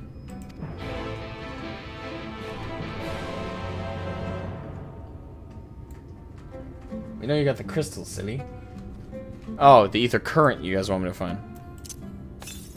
My point still stands, but whether that was your intent or not, I still see enough people constantly asking me, "Did you get the Aether current? Did you get the Aetherite? Did you get the Aetherite? Did you get the Aetherite? Hey, by the way, there's an Aetherite over there. Hey, did you get the Aetherite? Hey, did you get the Aetherite? Hey, Asmo, there's an Aetherite. There's an Aetherite. There's an Aetherite. There's an Aetherite. There's an Aetherite. It's almost like it's a goddamn glowing crystal." Somehow you guys think I miss it.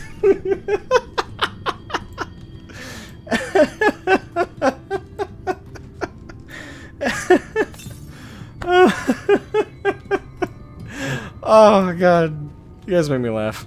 Yeah, okay, I see the current. Yeah.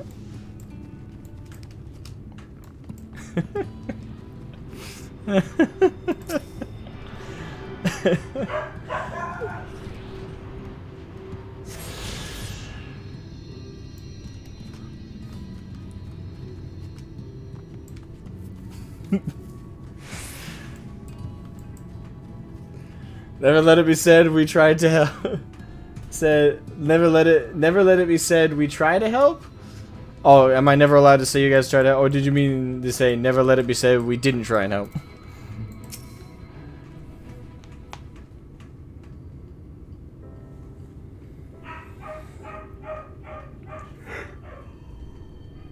Excuse me. Ah. Of course I don't have the Yulmore one. It isn't it's locked. No duh, I haven't been able to get that one. I tried. You have spoken with my brethren? Then you see it is not out of scorn that I deny you the relic. I simply cannot bear to see men fight and die. Not anymore. None of us can. To lose one who has placed a gentle hand on us even once fills our hearts with untold sorrow, as my brothers and sisters will readily attest. This is something I must do. I'll win, don't worry.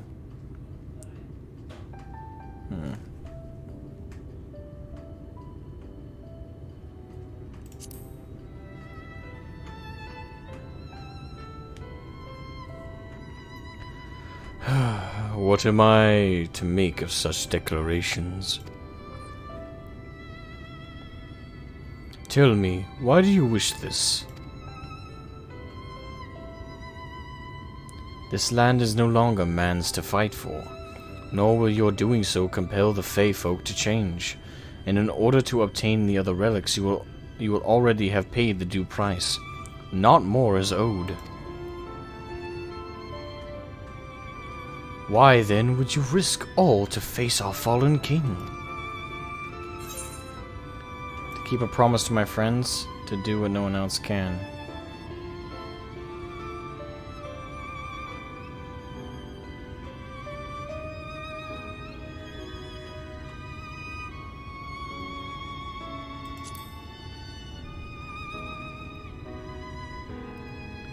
What did you say? The very words. Could it be mere coincidence? Very well. You may believe what you say, but we shall see if you have the strength to do it. Sin Eaters have been prowling the area of late. Prove yourself against them, and I will consider giving you the relic. See that you are well prepared, then meet me in the clearing to the east. There I will lure out the fiends, that you may slay them.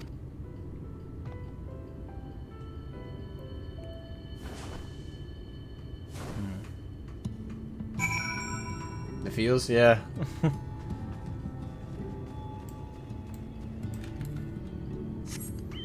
Again, I'm still under. I'm more than certain. I'm more or less certain that he is Ardbert's, basically our Chocobo equivalent. Like his former mount and companion.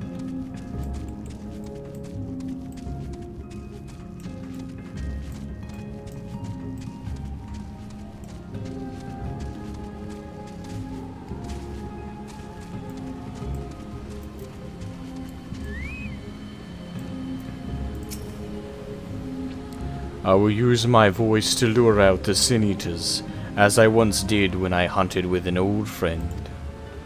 A feeble cry for the ravenous, a mighty roar for the territorial. I still remember the tricks. But come, we begin at your signal.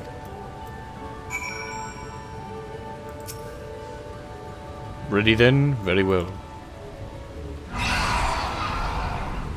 Alright. Bring out your dead!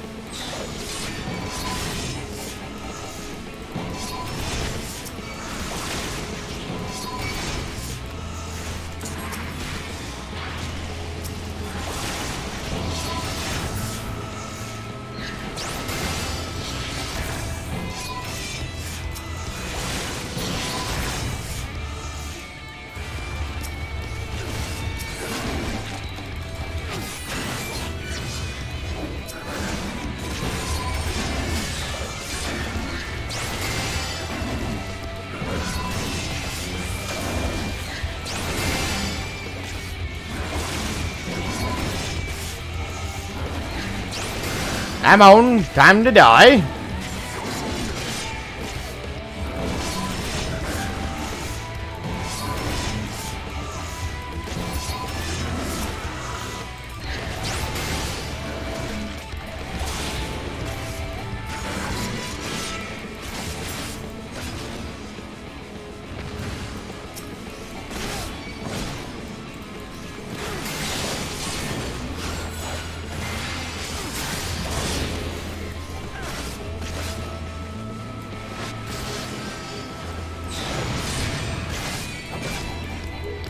I'm in. Time to die.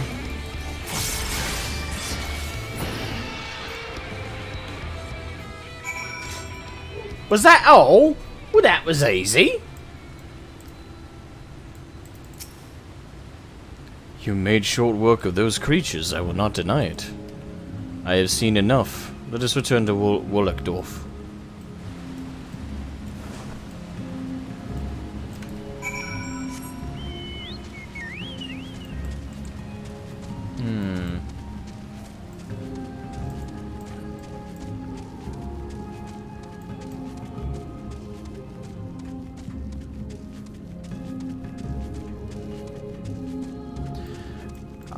I really feel bad for Seto. And I already felt bad for the Warriors of Light, but this whole expansion has just been really seeing what it was that they left behind in the hopes of protecting and fixing. Especially since a lot of this is their fault, you know. It's one of those things where it's hard to put into words. The gravity of when we first met them is sinking in more and more now that we're actually seeing it. Hey, John Sleeper, welcome to the stream. How we doing? Feelsbringers? Yeah. So far, the stuff that's hitting me in the feels is slowly building up. Nothing has really like smacked me in the feels quite yet hard, but it's building. It's like a slow tension in the heart that's kind of stringing as we go.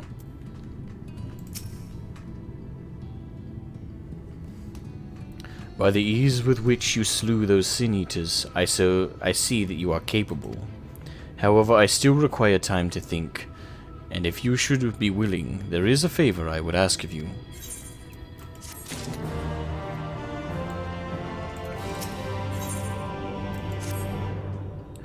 This is not a test of your strength, but a personal request. Please hear my tale. A while ago, I fought sin-eaters who had wandered into Mheg. In the heat of battle, I dropped a prized possession, a medallion. Of all the places that it should fall, it was Longmira Lake. We Amaru are not fond of water. We certainly cannot dive very deep. I briefly entertained the thought of turning to the Forth, but they are more likely to keep my medallion out of mischief than return it to me. I had despaired of retrieving my treasure, but having seen what you are capable of, perhaps you are able to find it. While I ponder your request for the shoes, will you not go and search for my medallion? If it should elude you, I will accept that it is gone forever. Alright. To the lake. That's a bit of traveling, so I might have to switch to my bike so it's a little faster.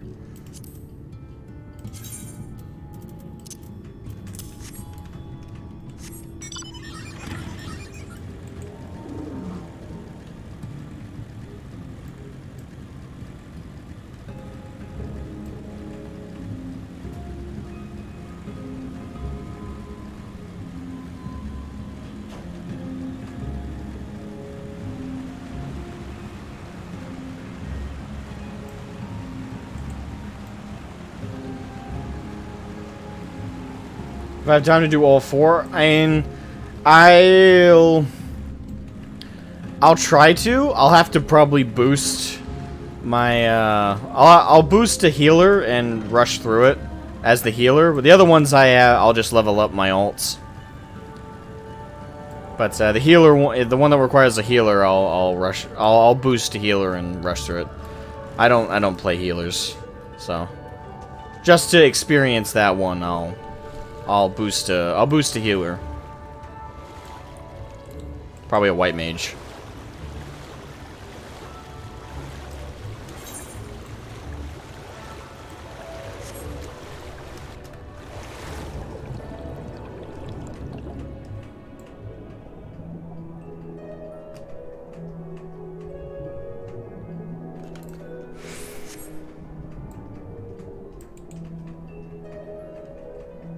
There's a bonus one? Okay, yeah. Yeah. The other ones I'll just level up my alts, but the healer I don't play healers. So just for the sake of completionism, I'll boost one. You can level I'm not leveling a healer. I'm not leveling a healer. I'll boost one, but I'm not leveling one.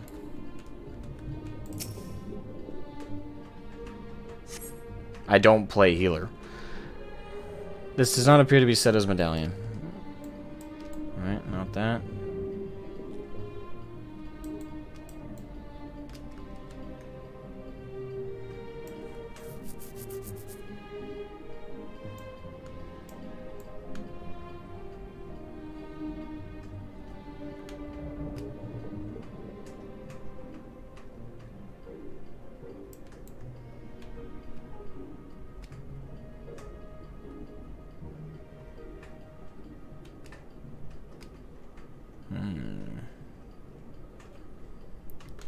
Where, oh where?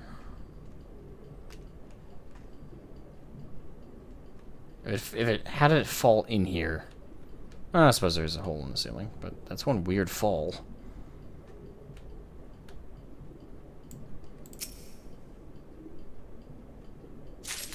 Ah, there we go.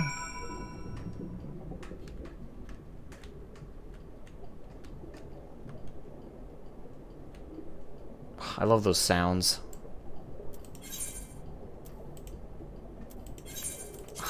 Those sounds relax me.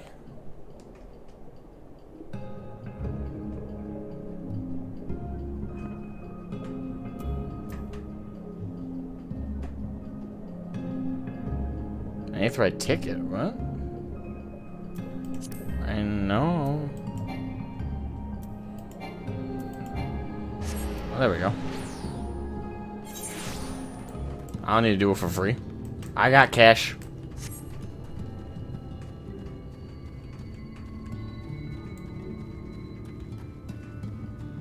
Hey, Seto. Alright, Seto, I found it for you.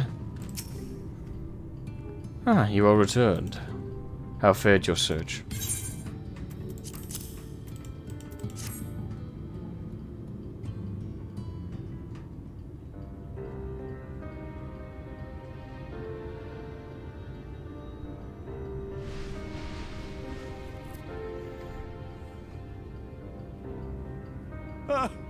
My medallion!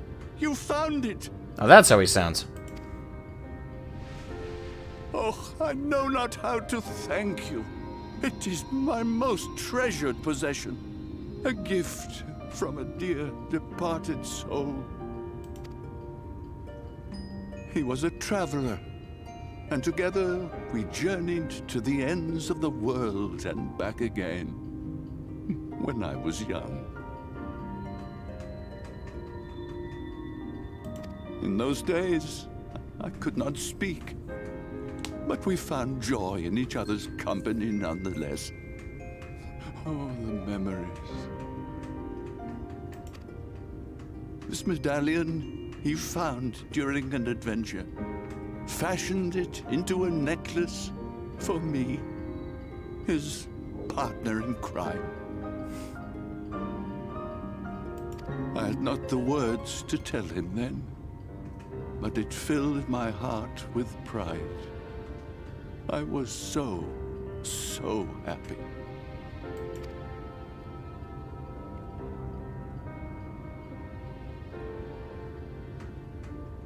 His name was Artbert, and he was my friend. Ardbert, thou sayest? Everyone blamed him for the flood, him and his comrades. Some few spoke up for them, of the many whose lives they had touched. But as the years went by, their voices were drowned out by those who only uttered the adventurers' names as a curse. It was too much to bear, and so I left behind men and their lies, and came to this place. Ardbert was a trusting soul, constantly being drawn into the troubles of others. Yet in spite of this, he never thought twice when he saw someone in need. He always tried to help. It was no different then. The world needed heroes. It needed him. And yet, he was a good man.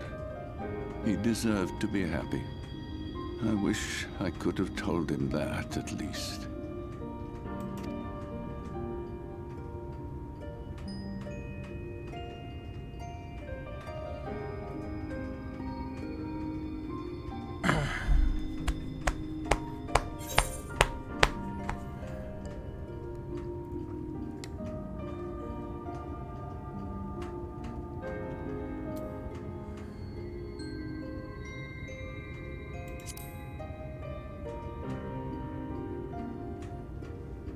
You remind me of him. Your kindness.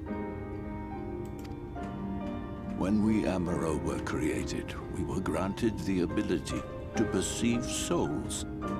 Thus did we recognize our masters. That ability has long since faded from our kind. But due, perhaps, to my reversion, I can see your soul. Faintly, but surely. It is reminiscent of Ardbert's. Strikingly so.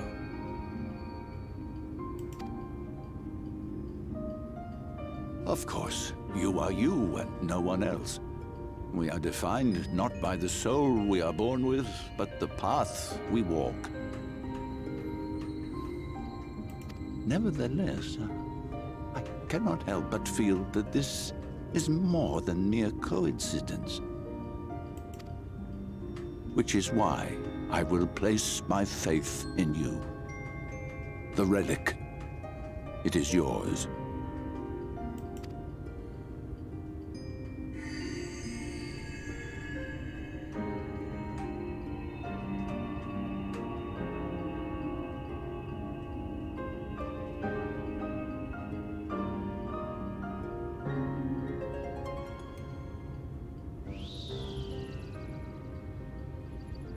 Trouble! Terrible trouble!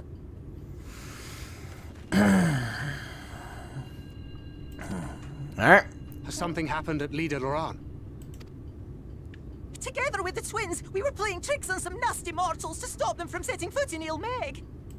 At first they ran off screaming, which was lots of fun. But then a scary, bony, wrinkly old mortal came along and spoiled everything. None of our tricks seemed to work on him, which is no fun at all. And now they're getting closer and closer. Ranjit. If he manages to find his way in, all our efforts will have been for naught. As thou sayest. Should we be discovered ere our mission here is complete, and the Light Warden yet liveth, our task will be rendered nigh impossible. If we are to prevail, we must needs divide our forces. Thus do I propose the following. Whilst thou salliest forth to meet with the Light Warden, we shall join in the effort to obstruct the trespassers. Should we succeed in staying their advance, all the better. Yet even should we fail, if we can but delay our enemy's arrival long enough for thee to secure victory, our plan may still be deemed a success. Eevee Superb! Welcome, Eevee Superb, to the stream. I hope you're doing well. I hope you're doing fantastic. Welcome, welcome, welcome. Yeah, timing, but hi, new to the chat. Looking forward to watching your journey. Well, welcome. It's always good to have new people along for the ride. Fantastic. Yeah, if you're curious about catching up to my journey, I've streamed all of Heaven's Ward, Stormblood, and I'm streaming all of Shadowbringers. But of course, that's a lot of hours of content, so I won't assume you have to. To watch that later? Yeah.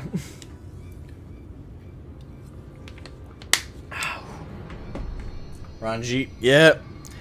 I think they're trying to set up Ranjit to be like another badass Xenos type. But the difference, the thing is, they can only play that trick once. I'm not getting the same vibe from Ranjit. Don't get me wrong, he's the same caliber, but it's just, it's hard to repeat doing that again. Like it's the same idea. So I'm not at all like denying his badassery or anything like that. He's definitely going to be a formidable foe. It's just I don't have the same impact or connection as I did with Xenos.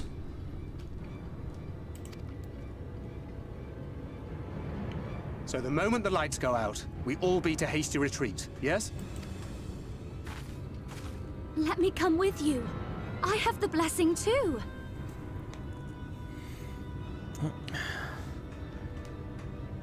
Happy to be here? I'm glad you're happy to be here, my friend. I checked some of your clips out yesterday, but this is the first stream that I catch. Well, I'm happy to have you indeed, and I'm also happy you enjoyed the clips enough to find the stream worthy of joining. It's always a pleasure to have new people. No, Minfilia. You'll only get underfoot. Now come.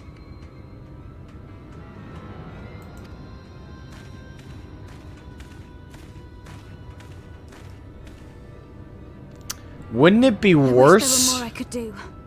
Please be careful. Don't worry, I will be. Won't it be worse if...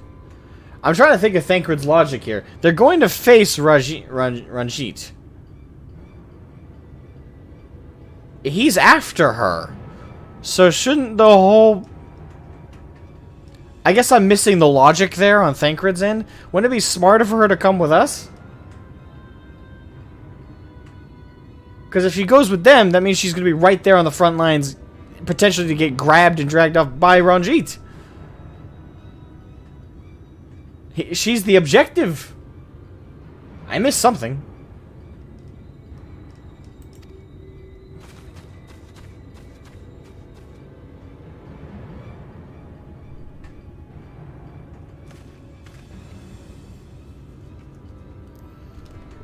Okay then. I must be missing something. Yeah, but keep an eye on her right while you're fighting the guy who's already proven to be stronger than you enough to take her from you. I'm sorry. Strategically, this feels like a bit of a bad call. All right. Forgive me. It seems my indecision has cost you precious time, but I am convinced now. Convinced that you will triumph.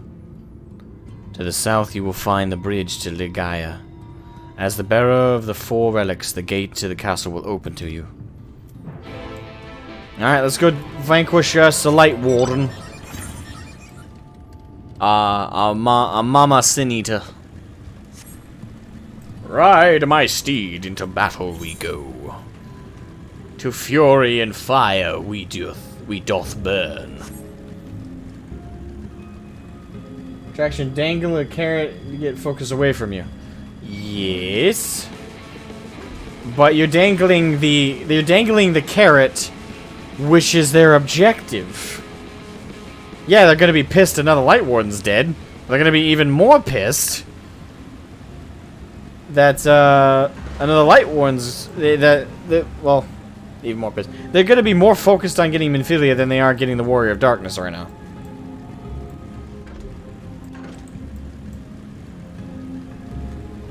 And Ranjit has proven he's strong enough to at least put a solid effort into both. Oh, by the way, I was thinking about it earlier. And the more I think about it, I'm thinking the Exarch is Grahatia from the Crystal Tower raids. I'm thinking that's him. I said his name right? Crystal Tower Grahatia? Yeah, Grahatia. Okay, I didn't remember that incorrectly. I'm pretty sure that's Gratia. The more I think about it, don't answer me obviously if I'm correct, but I'm under that assumption. Now here's my reasoning, right? So as I've been thinking about it, right? The Crystal Exarch said he summoned the Crystal Tower from an unknown period in time, right? But as far as we've seen of the Crystal Tower, it looks to be in this, and now obviously there's only such a difference I'm sure it's been looking like over the years, but so far the way it's portrayed, the way it seems, it comes off like the exact same Crystal Tower we're familiar with from our time.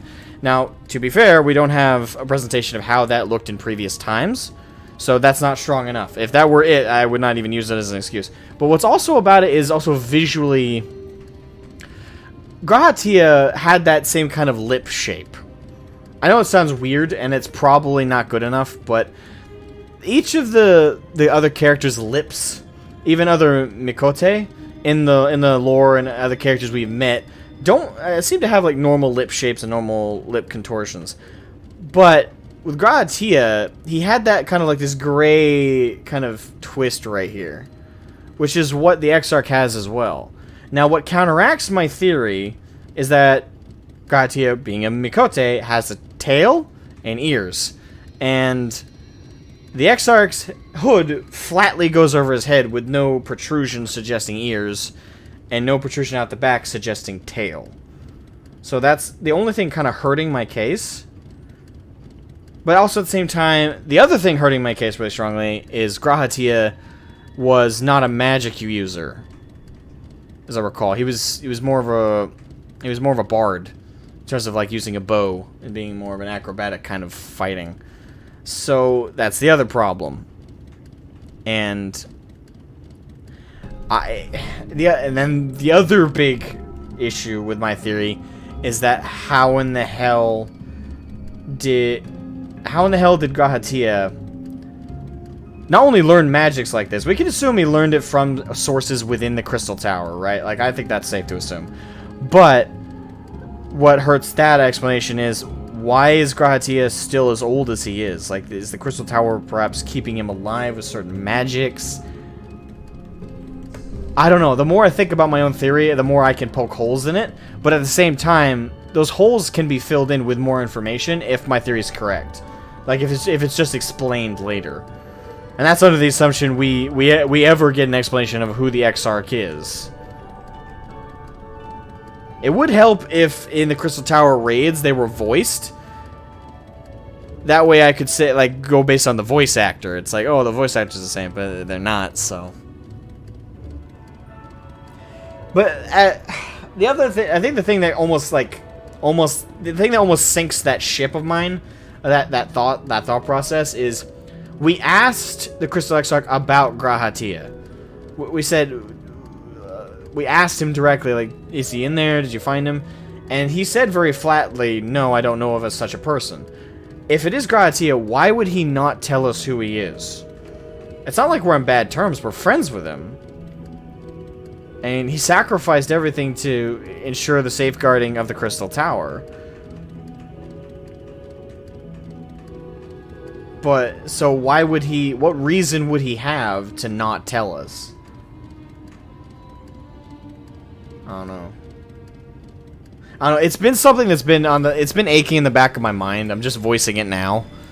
If I end up being wrong, I'll eat my words. But if I end up being right, I'm gonna brag about this. Not that it's like strongly, it's one of those things where, I don't know. I'm not 100% confident, obviously. I don't know, because my reasoning seems kind of dumb the more I look at the flaws in my idea. Because with all the things that kind of go against it, I don't know.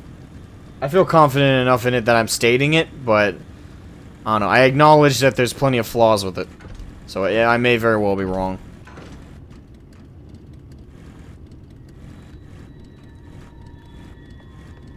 How did you find? How did I find? Find what? Find? Find what? How did I find?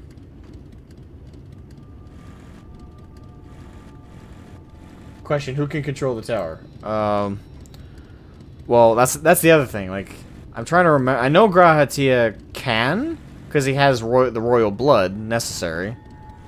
And that's what you need to control the tower. But one thing I was always wondering is how much control Grahatia had. Because he's not pure blood. Like, his blood's very diluted from the royal bloodline. We know that. But at the same time, I don't know if the amount of blood matters. I don't know. But the answer to that question is the royal family of the Allagans, them. He could be a totally original character. I mean, yeah, to be fair, I'm trying. It's a theory. I acknowledge that, and I may very well be wrong. But I also acknowledge it could be a totally original character, and the things that... The basis for my connection is very slim. And a part of it is hopeful thinking, I'm not gonna lie. A part of it is hopeful thinking, because I really want Grahatia back. Because I liked that story with him, and though it wasn't, like, the most well-written or compelling story ever, it was great in the right ways, and I kind of want Grahatia back. And it'd be kind of cool to have at least a reference to him, since with all this stuff with the Crystal Tower. Like, at the very least, I'd like a reference to him, if that isn't Grahatia.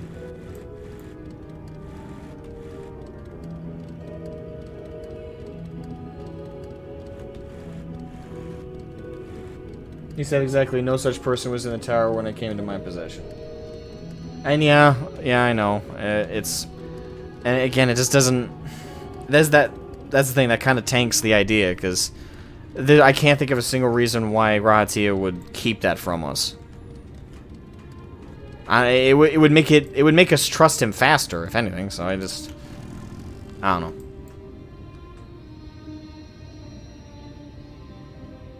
I don't think they live... Well, yeah, that's the other thing, is the lifespan. But at the same time, maybe the Crystal Tower has magics that would keep him alive? I don't know.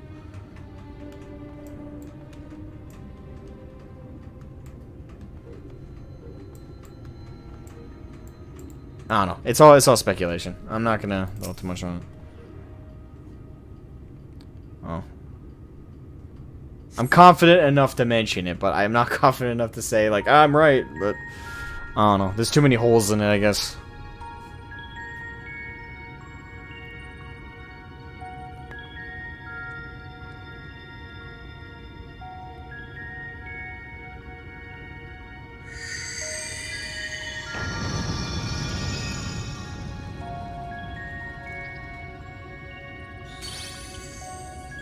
Fail! How are you, you lovely lass? The gate has recognized you, that you bear all 4 relics. The seal is broken.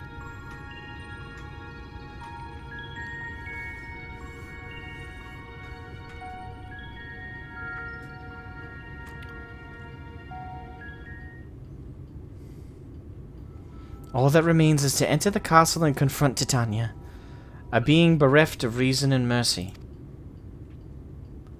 It is sure to be a ferocious battle, but if anyone can bring an end to our king's torment, it is you. Yet know this, my adorable sapling. Though we Fey folk may appear to live unfettered lives, there are still laws that bind us. To take back as much as is taken, to create as much as is destroyed, to give as much as is received. Balance in all things. Literally the next line. That's a reverse of what I said. In all things, balance must be preserved, and the same will be asked of you.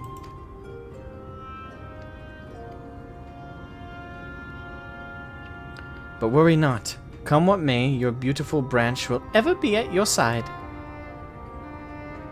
I kind of want to leave her out of the tower, though. Because I don't know what Titania can do to her. Like, I'm pretty sure damn well control her, possibly. And I don't want us having to face off against Feo Ul for multiple reasons. Turn up the music? I can't turn it up too much. I can turn it up a little. I can turn it up a little bit. Hopefully that won't drown out any dialogue necessary.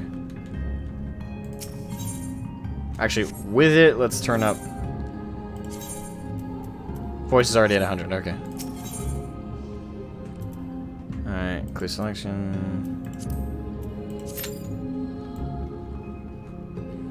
Alright, now we wait. This one is a dungeon we don't have the option of having our party with us. The fight is one of the best soundtracks? Alright. Wait, is this a trial or a dungeon? Oh, it's a trial. Okay. Oh, that's better. Good, it's just the straight up fight. Not a lengthy dungeon.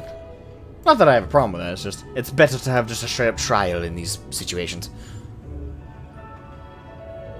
Fight is one of the best soundtracks. Alright, we'll see. His box of kitty litter. Okay. We want you too? What?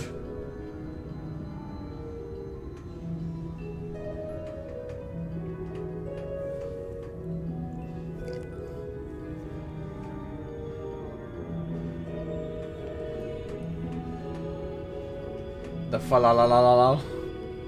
The fa la la la la la la la.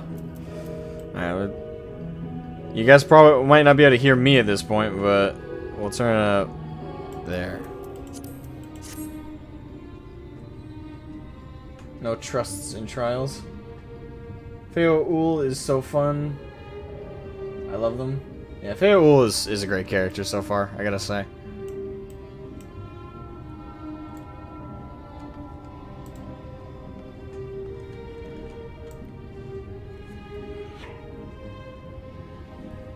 Why am I yawning? Why? Why? Universe, answer me this question. Why am I yawning? Explain it to me. I got a full night's sleep last night. I have had a very steady stream of energy today. Why is there these random yawns? Tell me! I'm not even tired.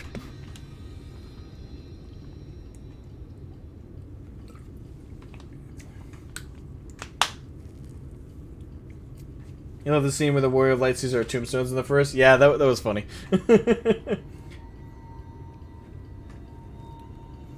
It just sees him. More tombstone grindings. No!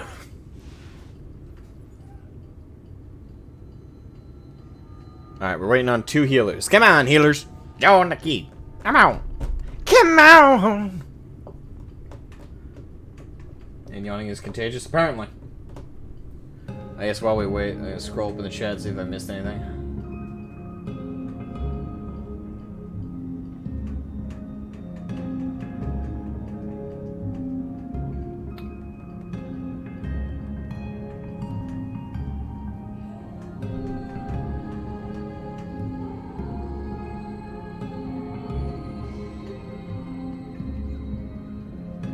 Wimp? That to me? That was forever ago, to be fair. What's the context? Oh, that's the role quest thing. For not doing healer? Oh, it's not that really is my I just don't want to ruin the... I'm not going to level a healer. I've had a lengthy explanation of this before. I don't heal. I learned my lesson in World of Warcraft. I'm not a good healer. No, I'm not a good healer. I've ruined enough instances and parties because of my poor healing. I've been chastised enough about it. No. Healers have a really hard job and they earn all the praise when they can do it. I'm not a good healer, and I refuse to ruin anybody's experience by playing one. And since the best way to level in any RPG is dungeons, which the FF does present a lot of solo ways to do that, but a good effective way to do it is join queues and do full dungeons, and nope, I refuse. I learned my lesson a long time ago. Healing's not for me. I'm suck at it. I've ruined enough people's experiences, and I will not ruin anyone else's, so no. For the sake of completionism, I'll boost one. I'll boost one just so I do all the role quests, and then I'll never touch a healer again.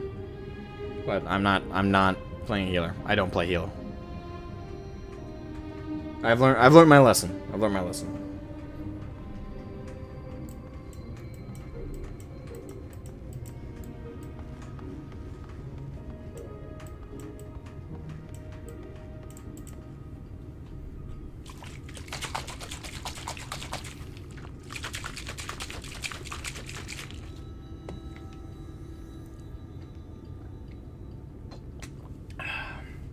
Alright, what about else in the chat?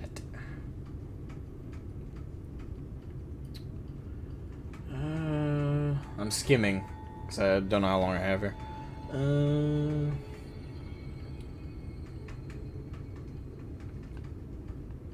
Alright, other than that, this... Wait, what?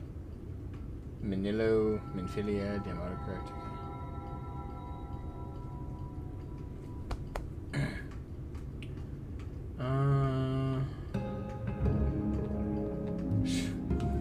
Starry and Cheese. Oh, I almost missed you, Starry and Cheese. Your avatar is white and black like Zianani's, so I totally missed it. You're probably... I don't know if you're still here, but... Welcome to the stream, Starry and Cheese. Welcome. I hope you're doing well. Yeah, your avatars are so similar at a glance that I thought they were... I thought both were still Zianani. I apologize if I didn't welcome you. I don't know if you're still there, but my apologies. My apologies. You must have spent a long time looking at Graha's mouth. Well, there was a lot of zoom-ins on his face, but yeah, like, there's that distinct lip. Hey, don't believe me, I could pull up, I could pull up a pic of Exarch on Google Images, and I could pull up, Grahatia, and do a comparison. Like, they're the same one. Now, again, it could be design coincidence, but yeah, I swear it's the same. I know it's such a small detail, but I have not seen another character in the game with that unique lip shape. I know it sounds stupid, and it probably is, but I can prove to you why that comparison I think logically makes sense. It's stupid, I admit, but it's the small details I think are important. Especially since in a game like this, it's not like it's biological coincidence. Designers design the characters. Usually there's something intentional in that. Now, it could be a design coincidence, or maybe they just ported over designs and used that, but you can't tell me the lips aren't different. You can't tell me they are different. They look the same. Again, where it falls apart is everything else, but it's small things like that that I think are important details. As stupid as they may sound. And if I end up being wrong, I'm gonna regret this. I'm gonna sound very stupid. And this will be a case where people are going to be like, dude, you thought it. And I'm like, I won't be able to deny it on this one. This might be pure overthinking, but I stand by it. At least somewhat.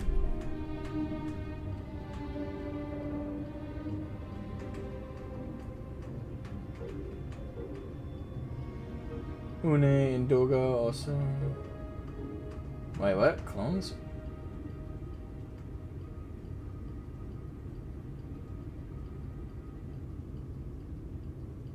There's Kitty Lurebox and Crystalterra, I saw that earlier. Did you play the Omega and Alexander raids? I played the Alexander raids, not Omega yet. The Omega raids I'm saving for a different time. I asked chat at the time if they were needed for Shadowbringers, and everyone said no, they're not needed. They are apparently needed for... They are needed for something else, but the main MSQ... They are not needed. So, I'm saving them until they are needed. To the information the Omega raid provides. But I have done the Alexander raids, which was fantastic. The way they ended was close to a tearjerker. The little Gobbo girl was one of the best characters in it, though. I loved her. It's amazing how much life they're able to breed into non-human characters. But yeah, so 1 out of 2. The Omega raids are something we're gonna do later. And I know that the Omega raid, apparently one of the devs said it's absolutely crucial for Endwalker. It is the information in it is absolutely needed for that. So we are definitely before I start Endwalker gonna do it, but as we go through Shadowbringers, it's, as far as I've been told, it's not, there's no information in it that is necessary.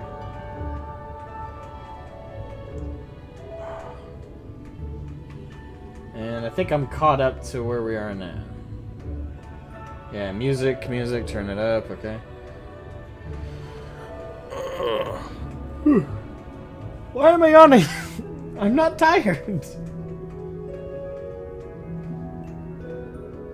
It might be the music. Music's a bit of, like, lulling me. Scholar has Fairy, it heals 75% of the fight. More time to broil. Alright, so is it completely passive healing? If it is, I might level that one, if it's completely passive.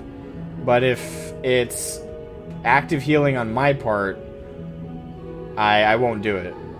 I might try that, but if 100% of the healing, or at the very least the vast majority of it, is done by the fairy, I might do that one.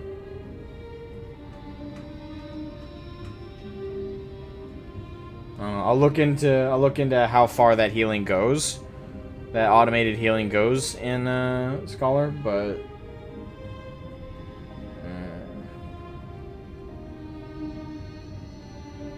let's see. Okay, scrolling down. Bryce?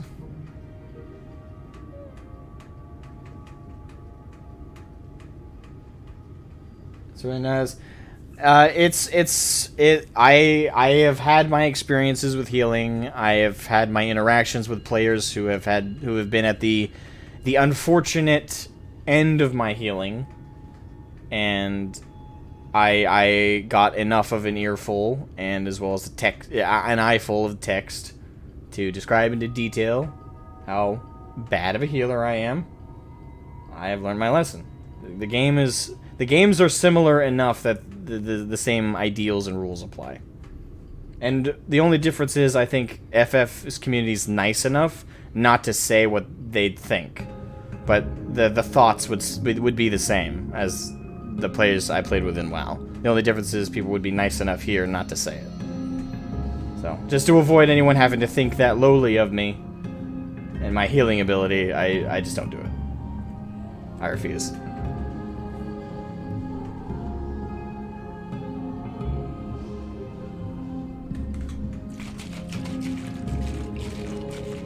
Eevee's superb. I just realized I think my NA ult is on the same data center as you. Too bad my healer on here isn't high enough to join. Nah, it's okay. But yeah, if you're on Crystal, I'm on Malbur's server. No? Always great to have new people join.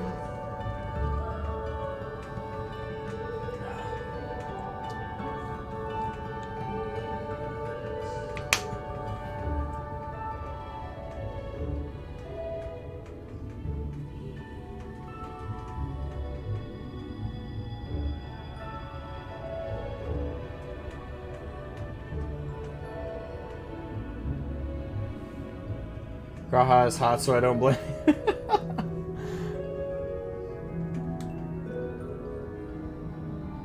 Why is your theory stupid? Well, my theory about Grahatia, it's because there's a lot of flaws to it. I mean, there's the fact that Mikote don't live to be that as old as he is. I just don't think so. Yeah, I don't think Mikote lived to be that old. God, there's like no healers healing up. We have 4 people on the DPS queue. We have 2 out of 2 tanks. We just need 2 healers. God damn it! Someone in Shadowbringers level a damn healer. Anyway, but with Grahatia, the Grahatia theory that the Exarch is Grahatia there's too many holes in it. Like, Mikote don't live that long. Now, I can excuse that with maybe there's something in the Crystal Tower, or maybe, you know, we see a whole arm of him is made out of what looks to be ether crystal. So maybe that connection to it is keeping him alive. It could be something else. It's a magical world, so magical de-aging or prevention of aging is totally explainable. But at the same time, there's still that big issue of why in the hell would Grahatia not tell us he's Graatia. Why would he go? Why would the Exarch, if he is Graatia, send us on? Oh, well, finally. Why would Graatia would act as if if it is Graatia, why would he not just tell us? Like, I can't see why. Like, because the thing is, the Exarch had to earn our trust at the beginning anyway. He would have been able to skip the earning the trust process if he had just been like, flip the hood back and be like, "Hey, it's me," and we'd be like, "Oh, buddy," and then trust would already be assumed there. So unless there's some weird thing that they pull out about the plot, like, I can't see the logic in him not telling us. God, she's tinier than I pictured for some reason. Light Warden Titania. Hello, my dear. So much time lost, so much frolicking and feasting left undone.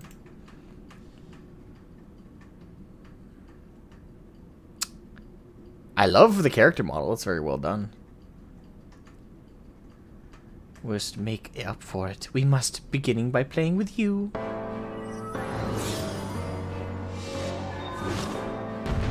Alright, here we go.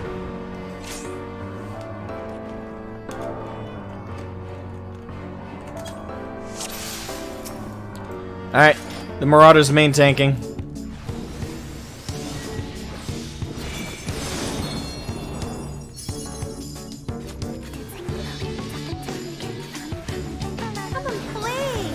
No.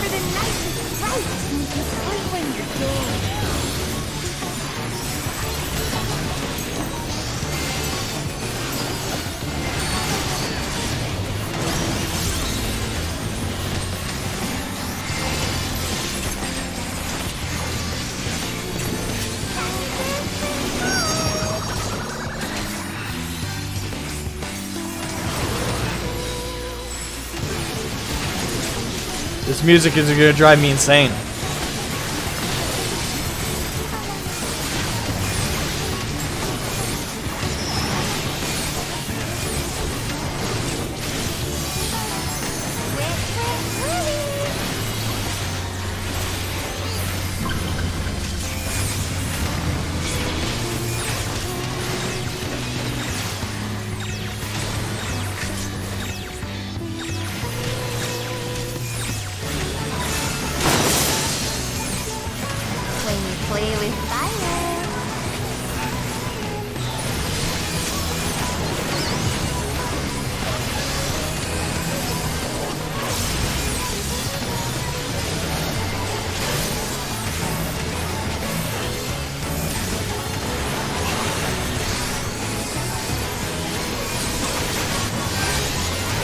I feel like my sanity is slowly being invoked away from me.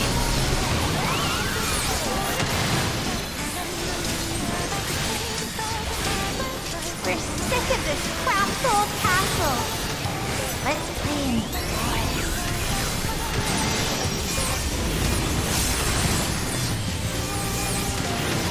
Oh, scenery change. How nice. Actually, it's kind of nice.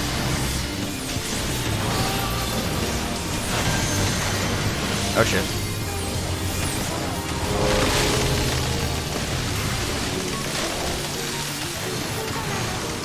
Nice. That's a cool effect on that. Oh, I like that. That's really cool. Oh shit.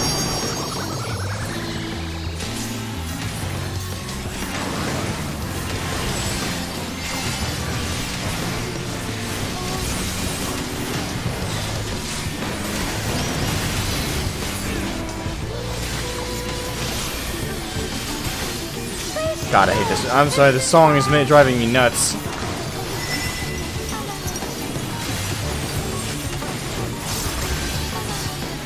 It's not that it's sung badly, it's just... Oh, fuck.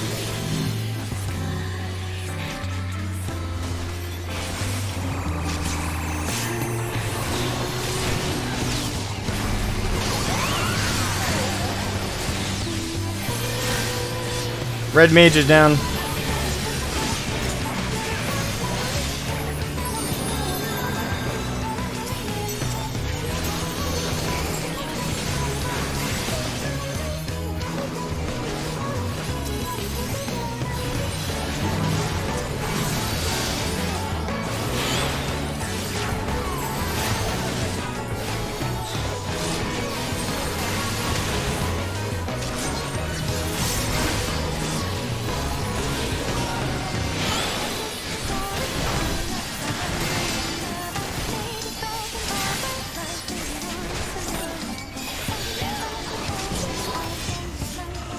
Okay, what the hell?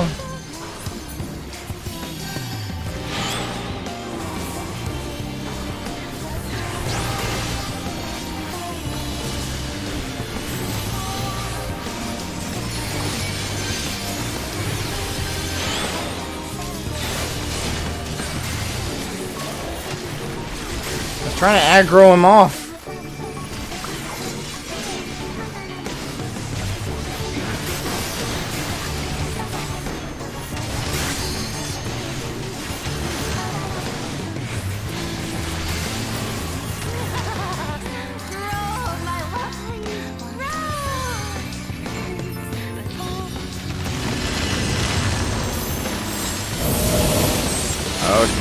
Bigger's better.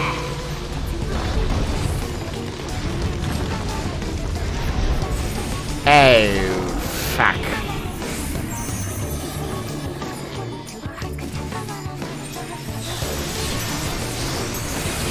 One at a time, I suppose. Oh, fuck.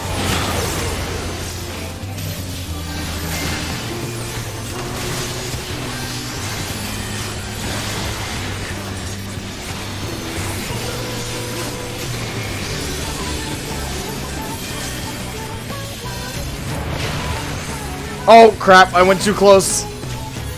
Shit.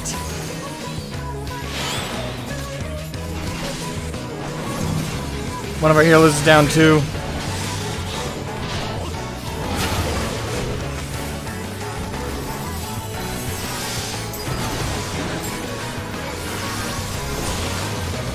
Thank you for the res.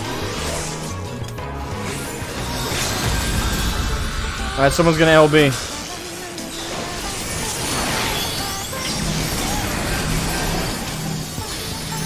Oh, fuck.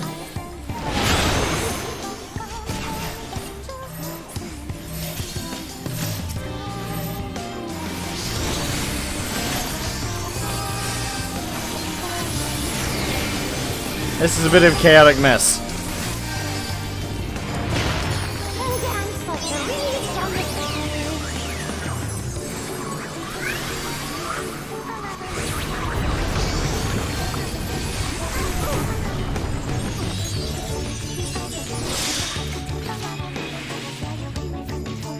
Oh, we wiped? What? Wait, whoa, how? What?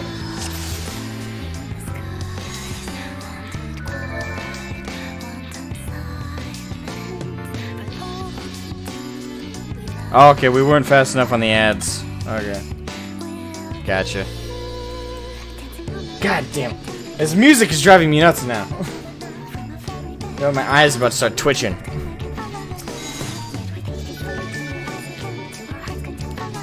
Is the best order on them. DPS should LB3 if we're running short on time.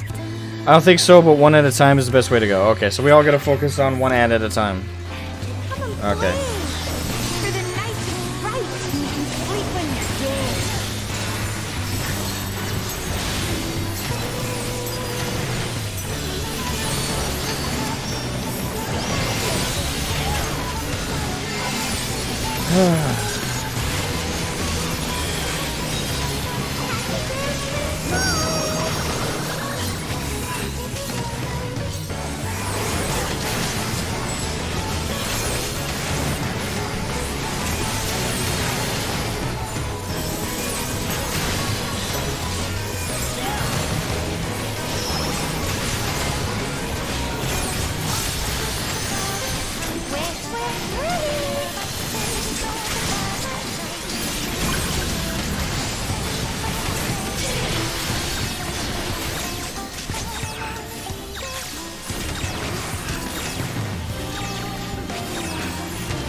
Alright, go down, go down, go down.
Oh shit! There we go. All right, which one? Let's go on this one.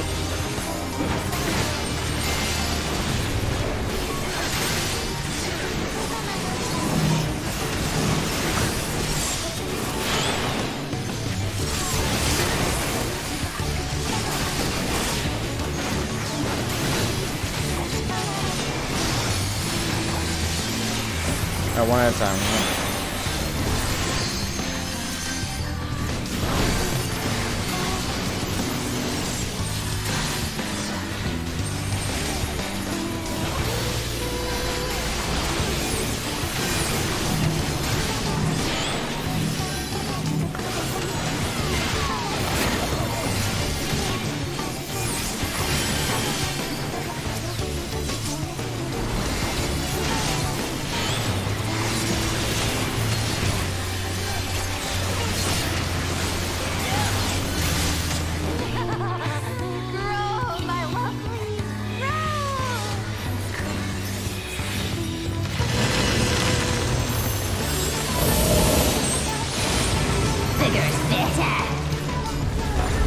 Alright, which one do we focus on first, folks?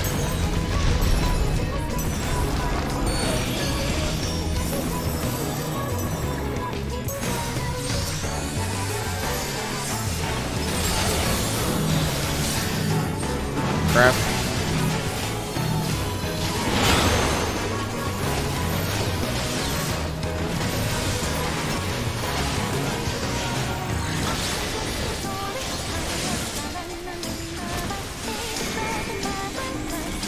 Can't see what I'm doing.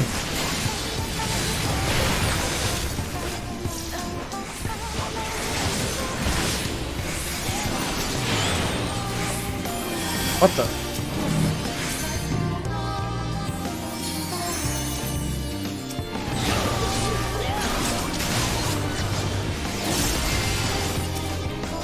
Why does it keep clicking off? I'm not clicking anything. Except to move, obviously, but...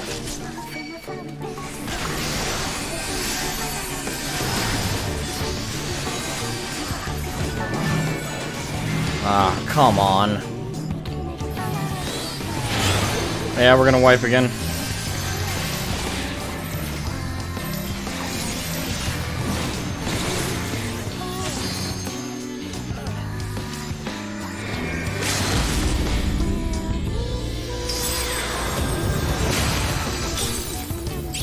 Oh god, we're alive.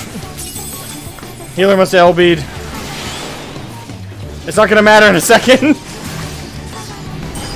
Yeah, okay. We're about to die.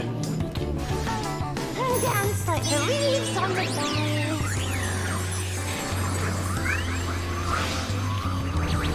Ah. Yeah. Yeah. Shit.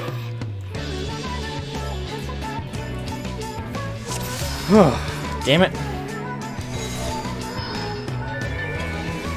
Let's go Puck, Peas Blossom, and then Mustard Seed.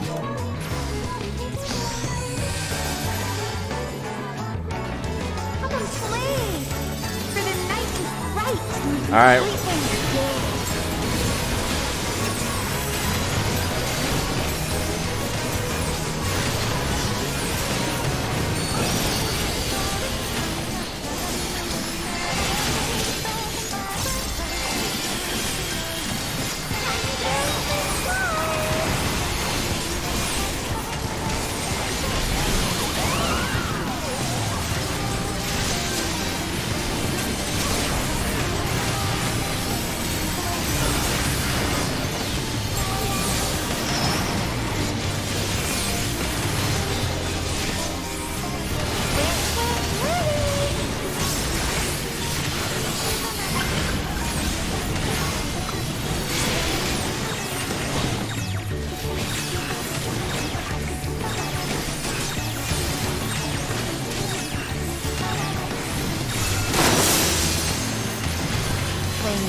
of this cramped old castle.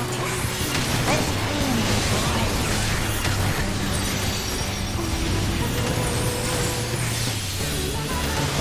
Come on, go down, go down.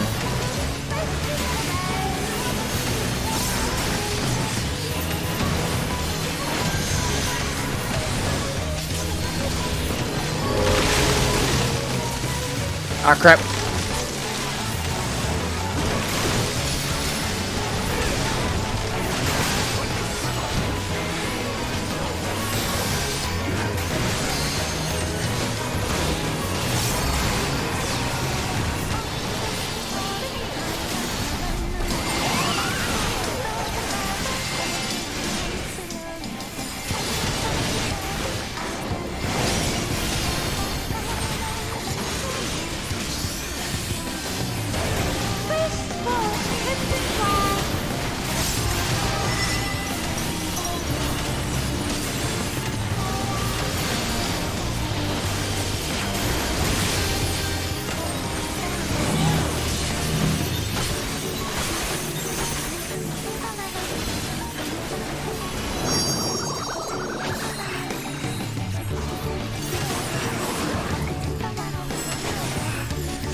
Alright, now she's gonna summon the ads.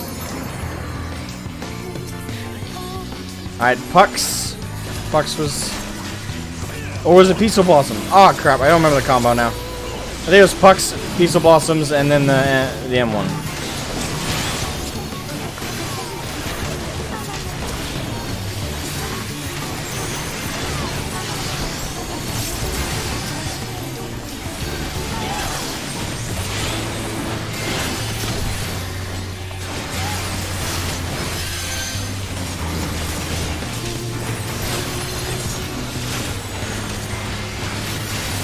Alright, down. Where's the other one?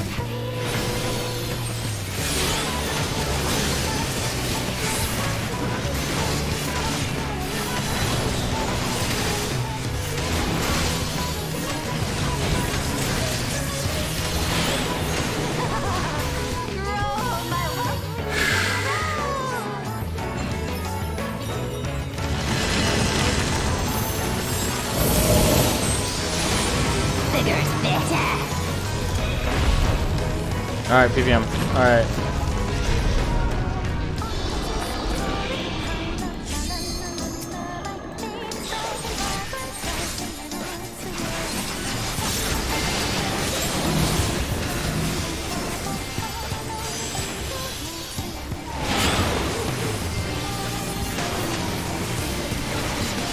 Crap, everybody, stack up, stack up.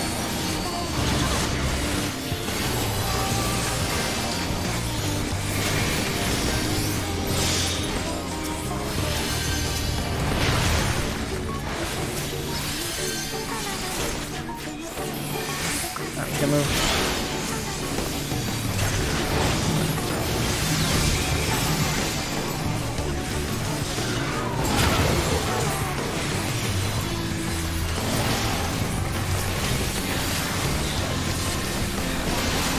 Guys, this is a chaotic mess. Oh, almost done with the piece of blossom. Yeah, I don't know why I locked on the other one. Oh crap. Nah, fuck it. I can take a little bit of damage. I would hope. Come on.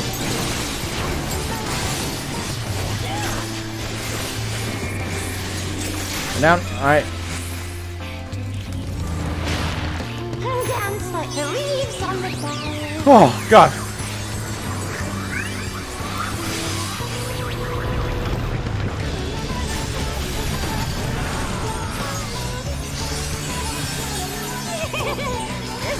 Alright, finally we got past that part. Okay. Come on, lads. You ever what for?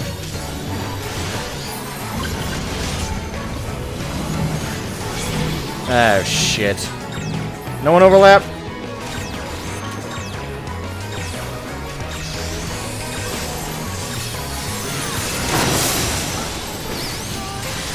Someone LB her.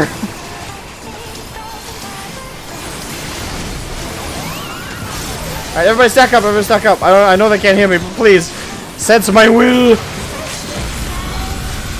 Yes, I hear the LB go up. Someone hit him. Someone hit her. Someone hit her fat ass.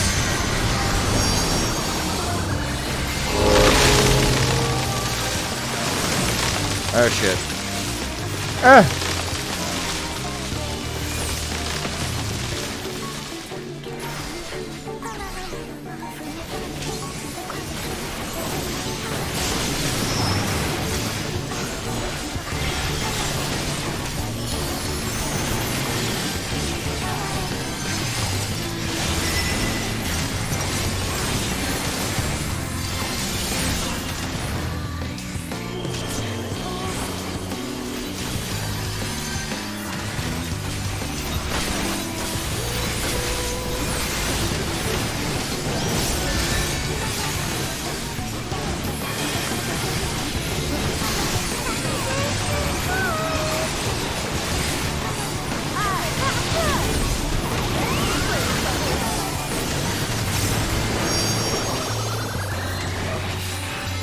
Come on, come on, come on, come on, come on, come on.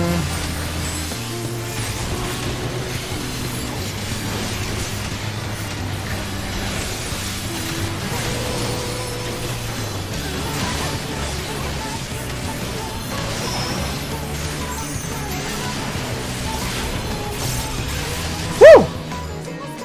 Yes!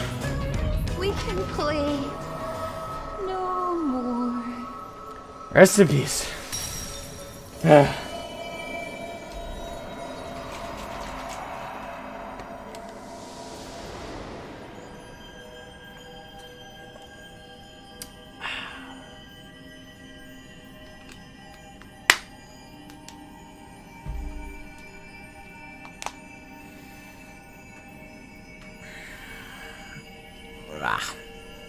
Kill the king. Thanks. Thanks for the congrats. Oh god.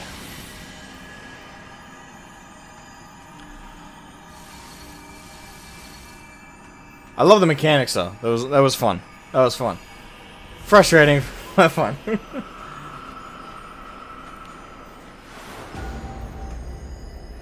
Third time was the charm.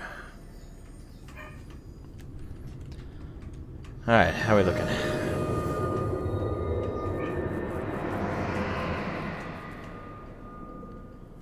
Okay.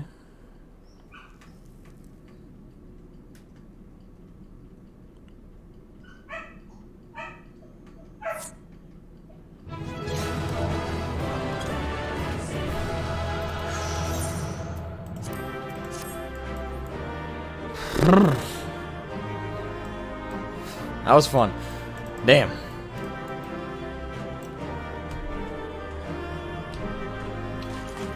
Omega and Alexander are both important. I didn't say they weren't.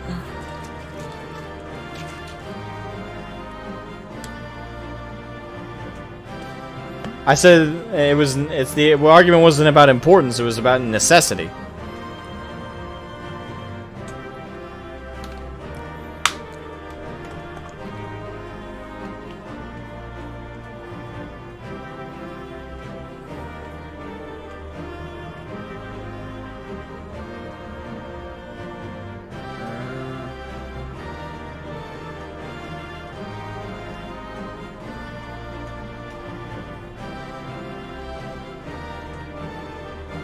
Or Shadowbringers necessary? So far, no, they haven't been. But I don't deny that they probably have an impact and they probably have information. But you're one person out of like 50 who've told me 50 people have told me that Omega is not needed to explain something. You're the one person who said it is. So that tells me that whatever information is provided in Omega, though, yes, it provides great contextual information, yes, it's useful, yes, it's good, yes, it probably adds quite a bit, but I don't need it. Like, I can get through. So you're telling me 50 people lied, and you're the only one telling the truth. You can see how that I don't necessarily agree with that. Well, back to work. Glad I was here to see you succeed. Thank you, Kitora. Have a great one. Have a goody great one.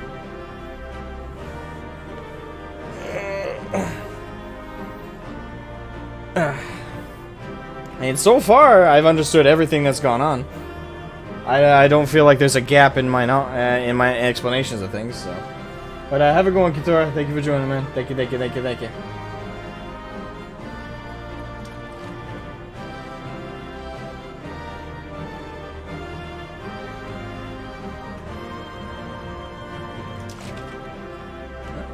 I tried. Okay.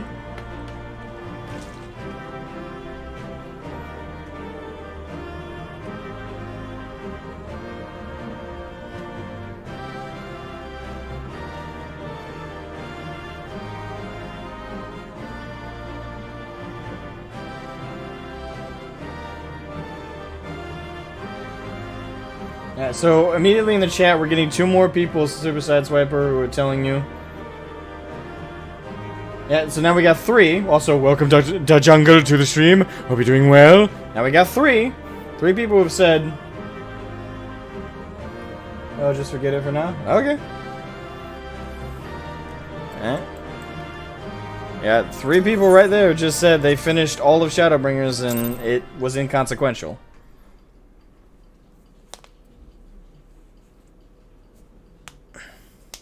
Perhaps if you tell me what...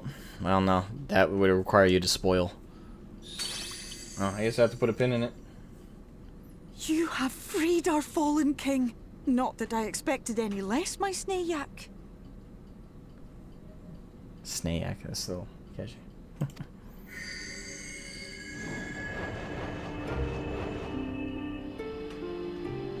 The dress, the crown, the scepter, the shoes.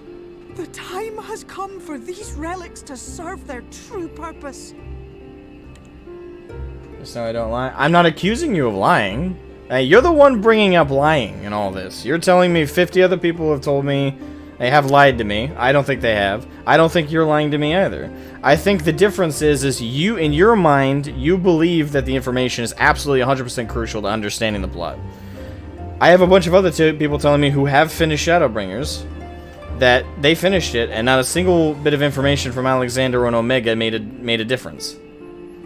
Now, I'm sure there's information in there that is useful, that is helpful, that explains things. But, at the same time, is not necessary. You see, the thing is, you're...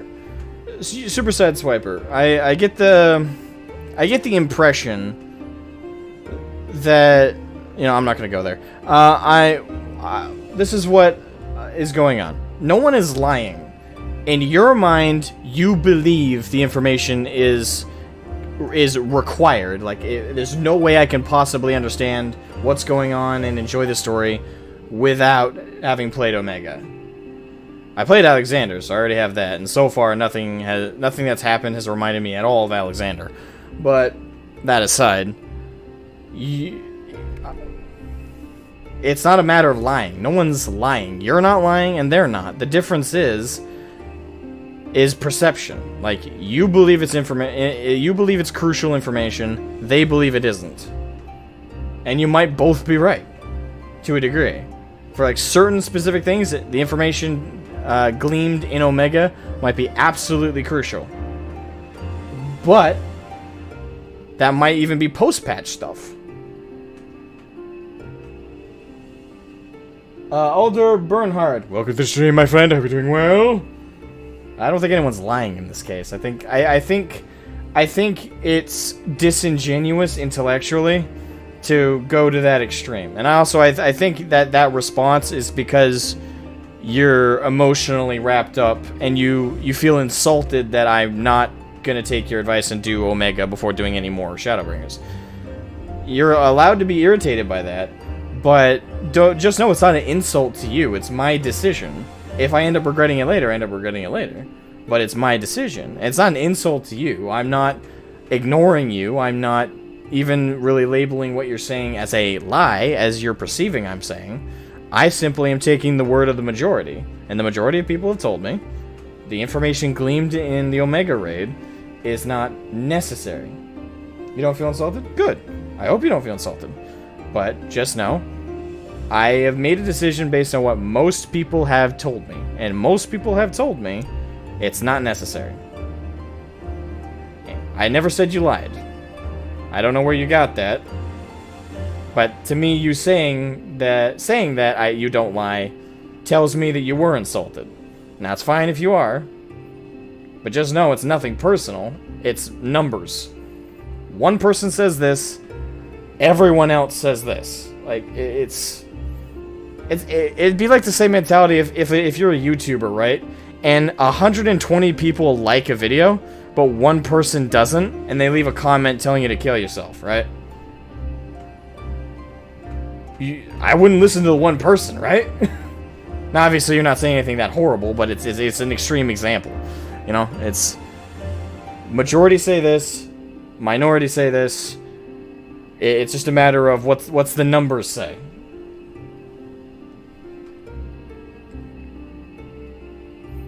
Yeah, but for the core expansion, it doesn't seem necessary according to most people. Other Bernhard, what'd you say when you came in? They're not necessary to a point, but as you said, they gave a lot of context for something I don't want to spoil. But you can do the raids later, and it'll still make sense. Okay. See, even there.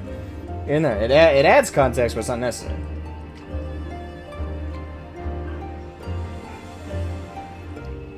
I just don't like fibbing. I just wanted you to remember that in the back of your head.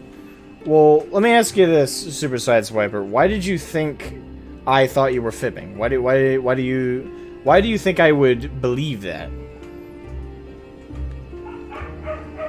Because you're saying this, but I'm assuming I've falsely given you the impression that I believe you were being dishonest. I will apologize for that if that is true, but I was not assuming anyone was lying in this. Lying, fibbing, making stuff up. Now there's Mach 1 and there's Mach 10, you know?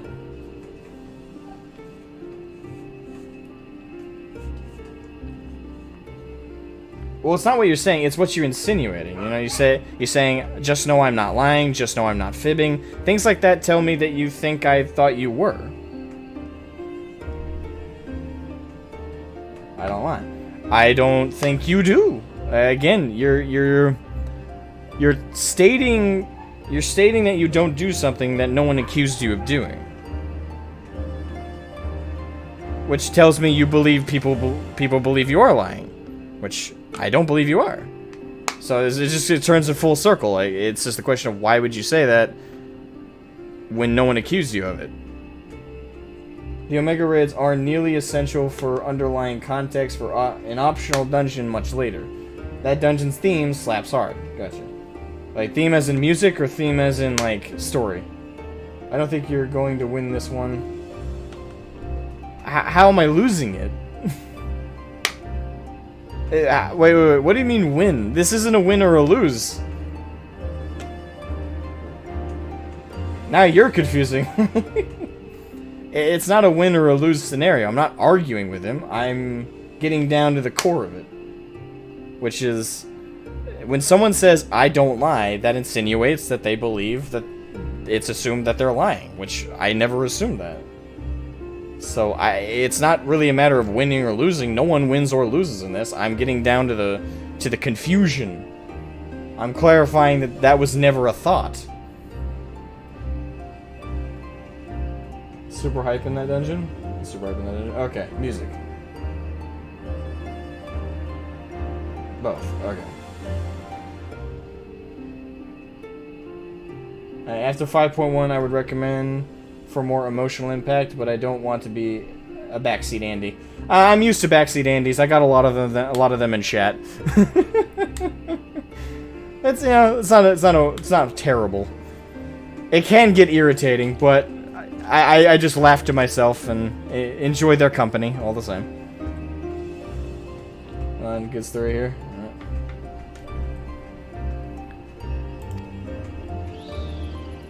For they are not only keys to the castle, they are also blessings to be bestowed upon the new king. New king? The way into the castle is opened when it is time to relieve the reigning monarch of the throne. And the brave soul who does the deed has the honor of taking their place.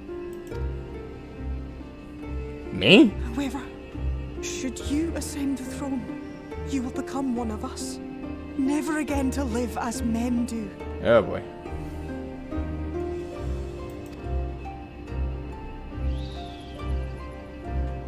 My adorable sapling, my precious mortal.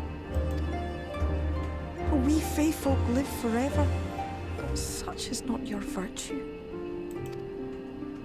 To strive for a dream you will never see. To sow seeds that others might one day taste the fruits of your garden. That is the beauty of your kind. Burn bright and shine as only you can. These blessings, your lovely branch will accept in your stead.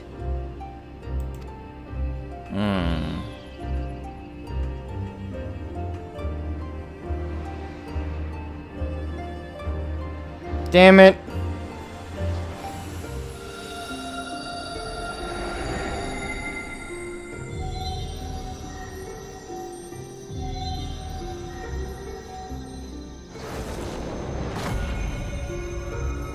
Pretty wings.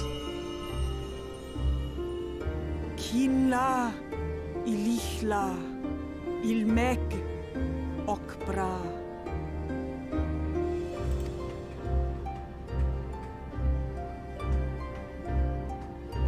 Now, shall we attend to those unwise enough to trespass in our realm? Hell yeah.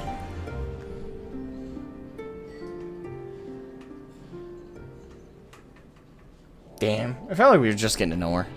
Now she's got to be queen. Or king. King, I guess.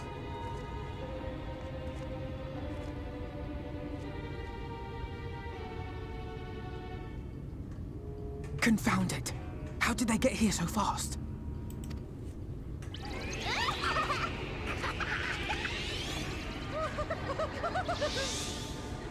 Damn these pixies and their tricks! Yulmoran adjutant.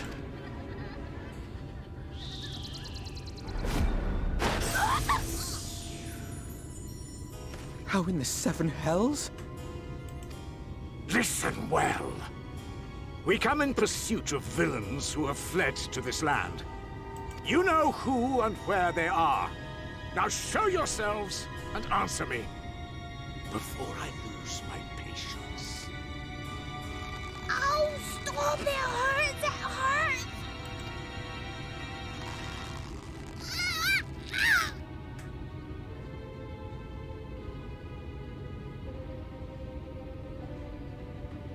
Enough! Lift the enchantment!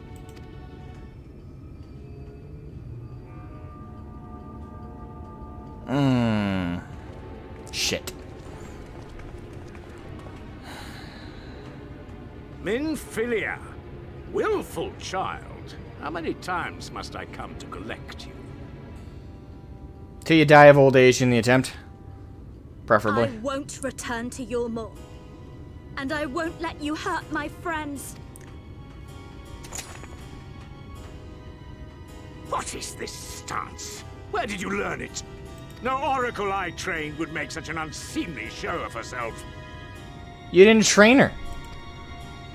Know your shame, gal. You're powerless. You have no life nor purpose, save that which our master sees fit to permit. Oh, fuck you, dude.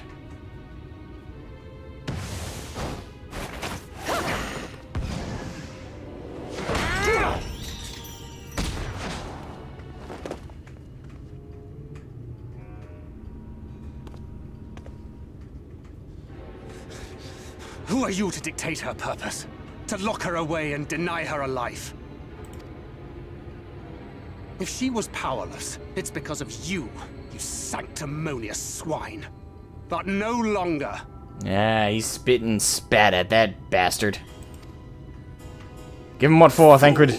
Defiance only begets more suffering. It is through acceptance alone that one may find solace in this god's-forsaken world.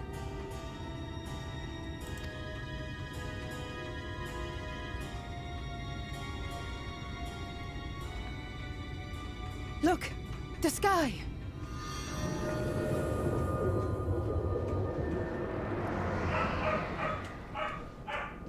Nighttime. He's done it. The warrior of darkness has triumphed. Don't turn your back on the guy. General, what are our orders? What do we do? We do what we came to do. Subdue this rabble and find the warrior of darkness. He kind of like right now, especially in this lighting, he kind of reminds me of the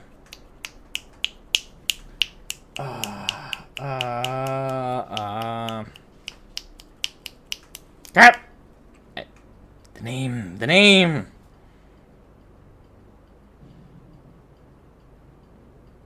The bad guy from the animated cartoon Mulan. Can't remember his fucking name for the life of me. It's just not coming. Well, him. In this lighting, it kind of reminds me of him, but like an older him.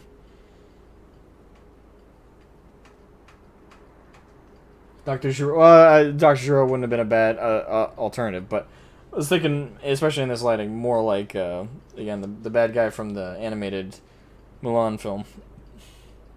Shan Yu? Yeah, Shan Yu. Thank you.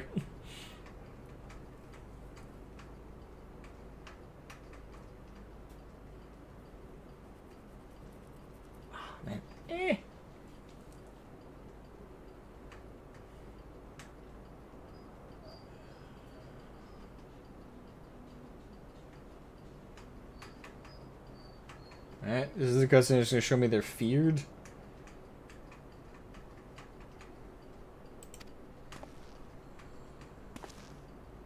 Forward, men! Take the villains captive! Time for you to leave. Are you deaf? I said...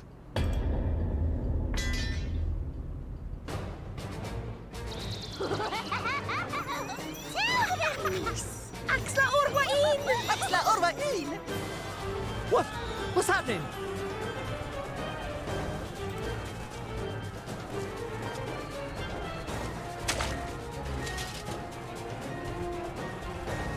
Water? That wasn't there before.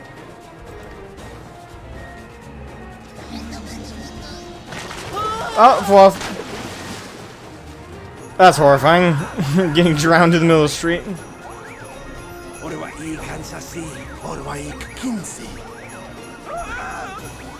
Help me!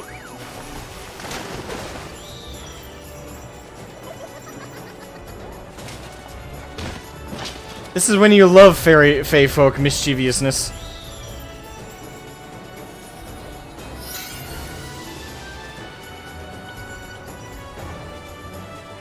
What's the matter with you? What a way to go. Get a hold of yourselves, damn it!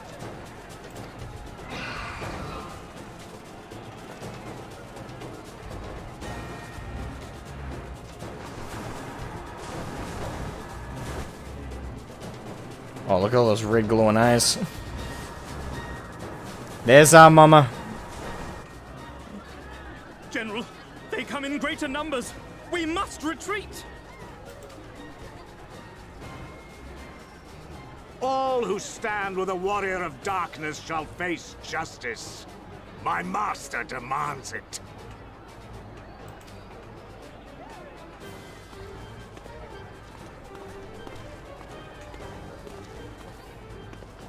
I have a very big shit-eating grin right now, I'm pretty sure.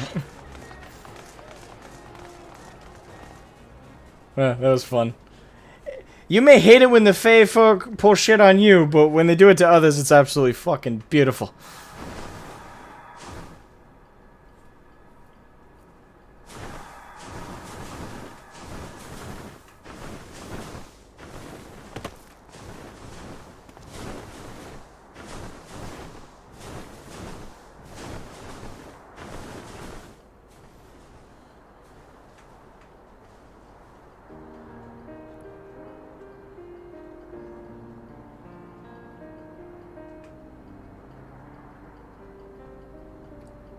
I see.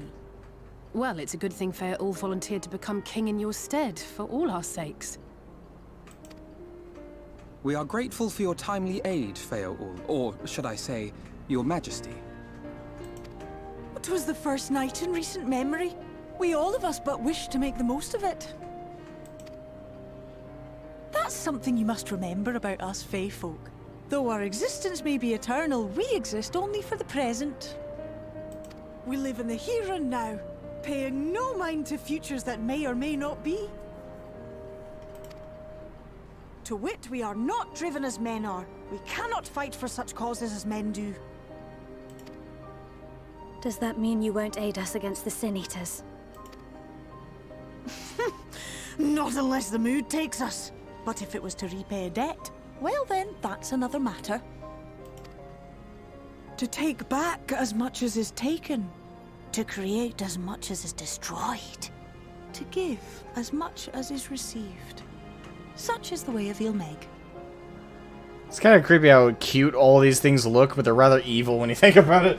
The Floth drown people for fun. The pixies turn people into plant people and call them children, and then just kind of water them for the rest of life. It's kind of, which is fucked up in itself. And the only ones who are not fucked up are the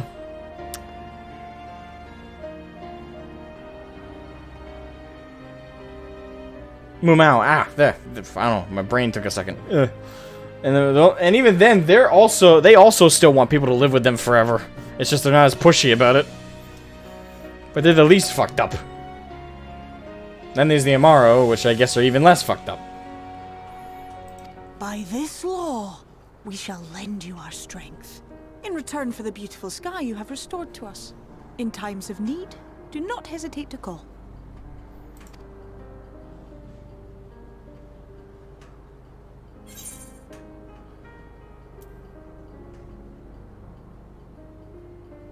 And does this mean our pact has to end? Would have been nice to keep her around forever.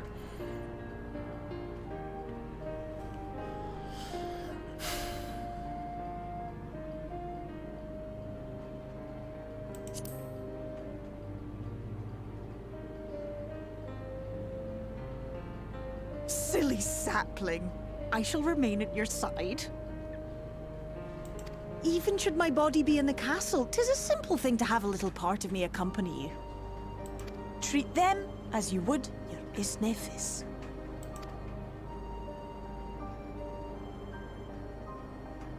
Okay, good. We don't lose her.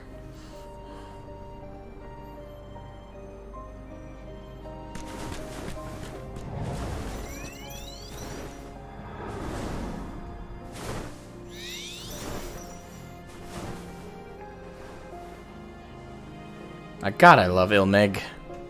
It's a terrifying yet amazing place.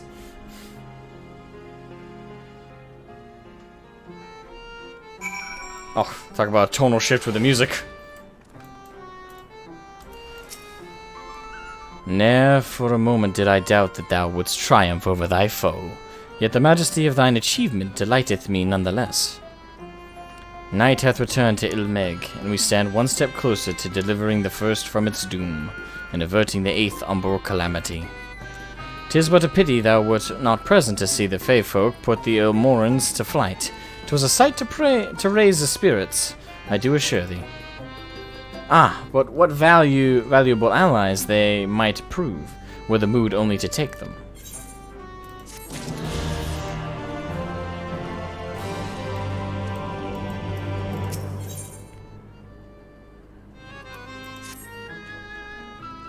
I knew you could do it, and not only because of your blessing. You have a strength all your own, and it has seen us through many a trial. With the warden defeated, I believe our work here is done. It is time we were going together, needless to say. To the bitter end, the fate of our two worlds being at stake and all that. Now then, I suggest we hurry back to the Crystarium. Much and more may have happened while we were frolicking with the Fae folk. That Ranjit elected to pursue us makes me hopeful the city was spared Yulmor's attentions, but I would sooner see for myself. Hmm? Ifurita Elamoto claps for me and cheers for me. Wait, what?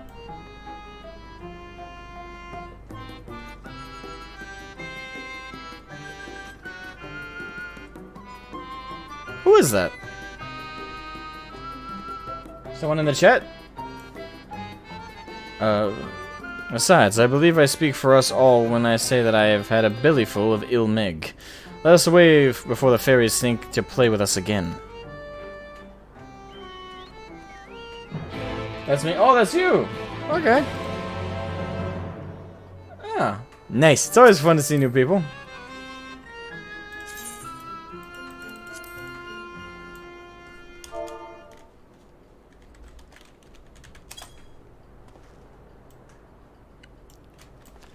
Alright.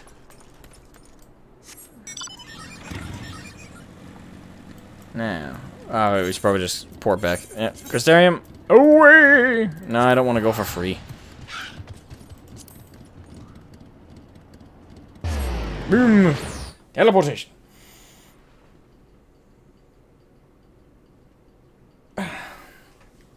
You're on my data center, but on Matthias. Well, you can travel server to server if you're on the same data center. As long as you're on the same data center, there's nothing preventing you from seeing people.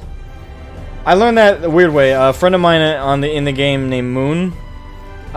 She and I have played together and met up several times. I just traveled to her from the Aetherites. Yeah. Thing is, you can't do it. You have to do it to in one of the main cities, Limsa, Ul'dah, or Gridania. But you can use the Aetherites to travel to different servers. Oh, I know. I just can't join your FC. I don't have an. Well, I have an FC, but I haven't created one. I'm part of an FC of a friend of mine though.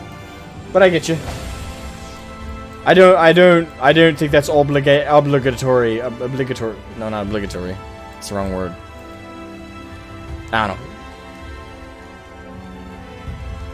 You're a more amount? Nice.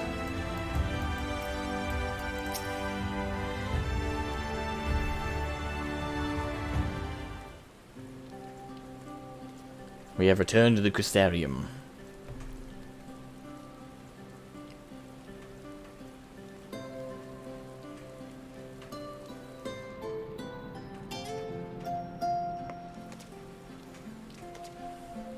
All seems well at the Crystarium. Seems unaffected. Yes. Yulmore was plainly more concerned with finding us. How flattering.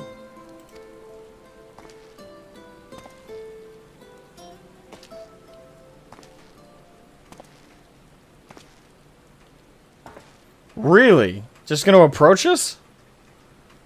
You certainly took your time. I had half resolved to complete the task myself.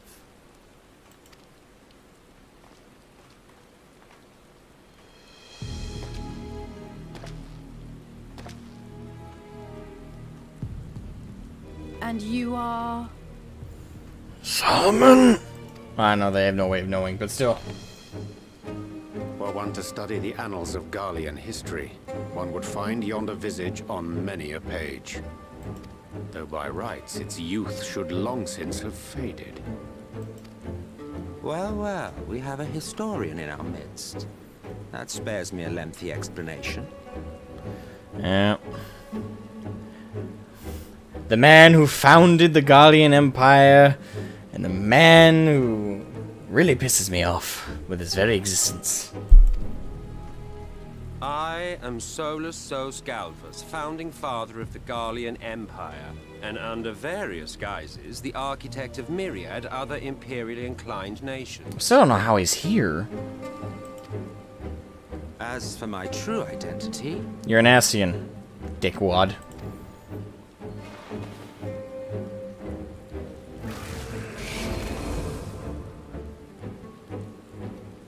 I am Emmett Selk, Ascian. Ah! Now that is new. So he's Emmett. Okay. I should have deduced that. Because we were told before there were 3 notable Ascians left. 3 most notable Ascians, and Emmett was one of them, and we had met, and also Solomon just happened to be a high up Ascian to create the Guardians. I should have that should have been a 2 and 2 kind of thing. God damn it! Fuck! That's new. Didn't know that. Gaia spoke of you, a native of the Source. Equal in rank to La Habrea. And you came all this way just to introduce yourself to us? Behold the sky, restored to its former glory. Have you ever seen a more affecting spectacle? I hope the rain hits you in the eyeball. Oh, it is truly, deeply infuriating. Do you have any idea how much you have delayed the rejoining? I hope permanently.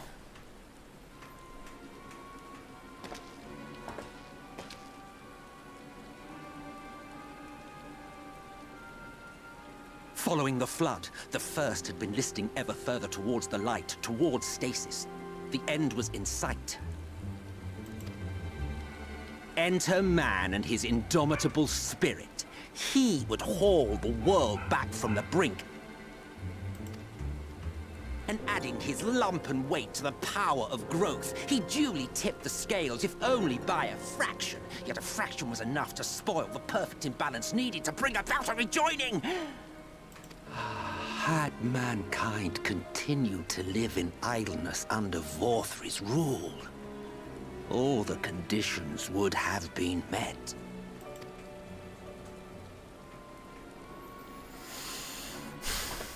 But you had to come and ruin it all. Yes, now come here so I can cut you in to fucking ribbons, you dickwad. Thanks to your meddling, light supremacy is in doubt, and our painstakingly laid plans are in tatters! Well, I should begin by thanking you for confirming Urianger's theories on the inner workings of the Calamity. He will be most pleased. As for what happens next, might I suggest you admit defeat and walk away? Happy to let me go, are you? Because the murderous glint in your eye suggests otherwise. Indeed, it is enough to make me think better of confronting you alone.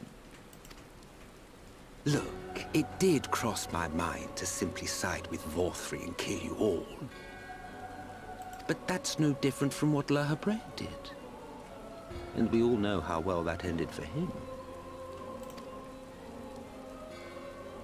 And so, while it is liable to be troublesome, I have settled upon a different approach.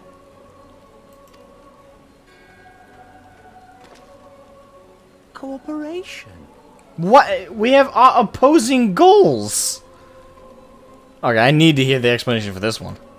I will not raise a hand to hinder your hunt for the Light Wardens. If you desire it, I will even lend you my knowledge and strength.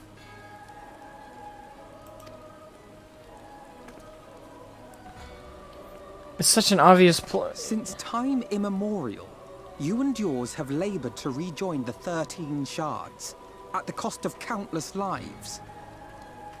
Exactly. Like, I'm trying to... Do you expect us to believe that your objective has suddenly changed? There's no way we're gonna believe our him. objective is the same as it ever was. Though I dare say, you do not know our motive. A war waged without knowledge of the enemy is no war. It is mere bloodletting. Just once, might we not seek to find common ground?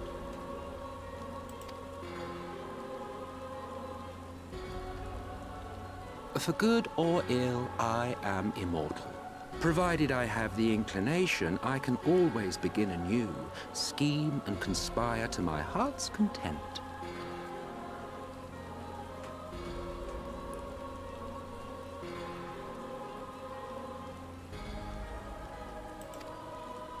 But this time I thought that I might instead try to see eye to eye, to understand what drives the hero of the Source, to determine if our goals are truly incompatible. They are. You seek total annihilation and destruction via rejoining. We seek to stop that. You seek to create umbral calamities. We seek to prevent them. There's... I have to be missing something. There's nothing there that can work together. So come, shed your preconceptions. See beyond the unscrupulous villains you take us for. When all is said and done, we may find ourselves pleasantly surprised. The proud discoverers of a path of cooperation rather than opposition.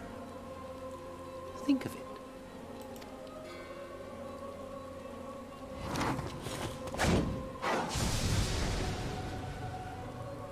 Thou hast delivered thy proposal, and we would not dismiss it outright. Really? If I may offer thee counsel, however, to make thy case via an illusion reflecteth poorly upon thy sincerity. My apologies. You will forgive me if I'm not entirely at ease in the presence of a famed Ascian Slayer. I felt it only prudent to take precautions. Nonetheless, your counsel is duly noted.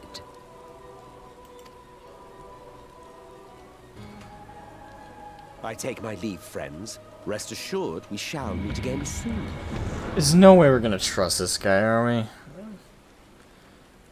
Tell me we're not that stupid.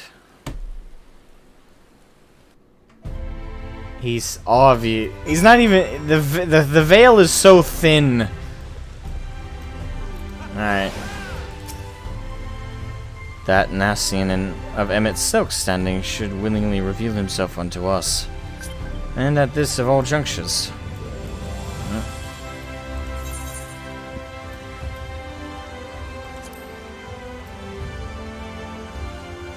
Alright, thank you for the friend request, Alden Brunhart. Oh, there you are.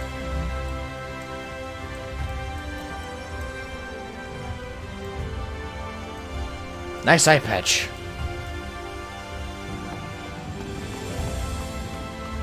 Ah, a fellow gunbreaker to Thancred.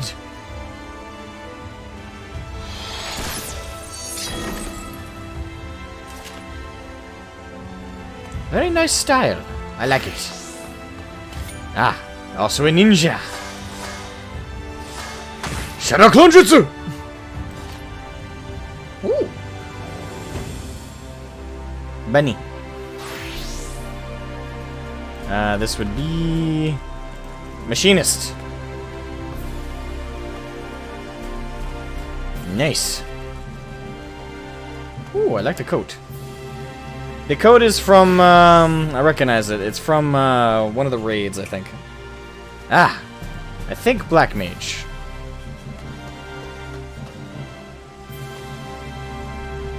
But you don't have a staff. Oh no, there it is. It appeared. Yep, Black Mage. Nice.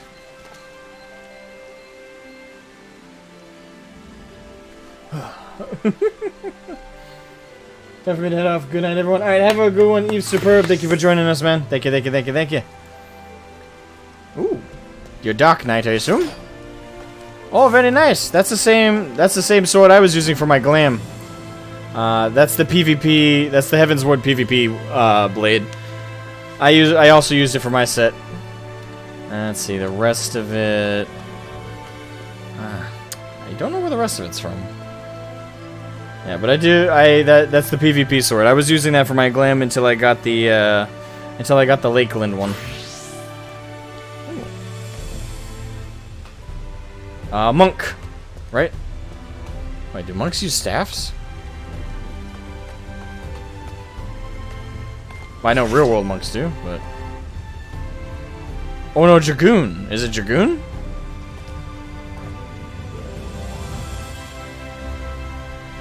I think that's Dragoon. Yep, that's Dragoon. Yeah, it got me. The theme threw me off. Very nice, though. Very, very nice. Ah, and that's your Marauder. That is the... I think I know that set. It is a Dark Knight variation as well. That is the PvP fending set for...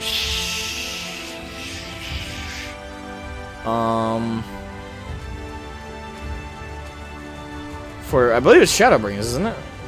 No, it might be Realm Reborn. Oh no, I have to double check. But very nice indeed.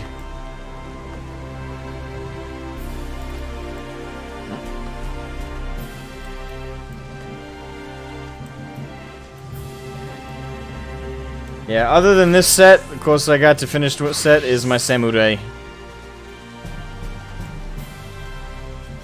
Oh, you got your Bard too. Nice.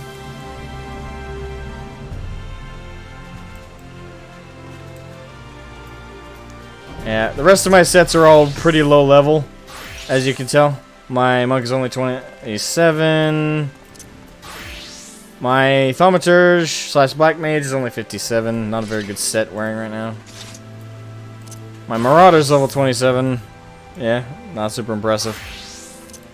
Paladin, level 32. My Machinist.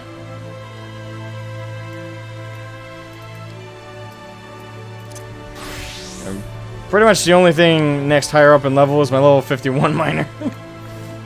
Oh yeah. My Dragoon's level 50 though.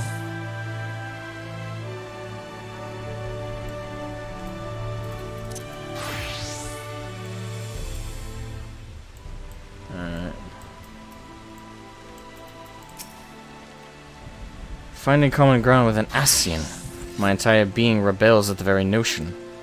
Same. Ooh. It's Red Mage set. Nice. He appears to be gone, but I won't be lowering my guard just yet. So that was the Nassian. Thanker told me about them. Yes, they're not very good fellows. Ooh. I don't know what that is.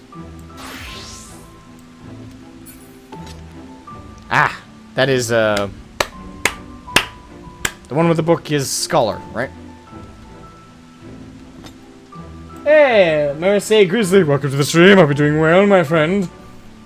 Yeah. Alright, so I'm gonna go to the bathroom real quick, and then we're gonna go back underway. I won't give it time for how much longer I intend the stream to go. I don't exactly have a solid plan, but I'm gonna go until I don't want to go anymore. I guess is standing right now. I got another couple more hours in me, I think. So I'll be right back. Gonna go in the bathroom.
This is Watson. He's a new corgi. I don't know if he likes being held yet. I'm getting the impression no.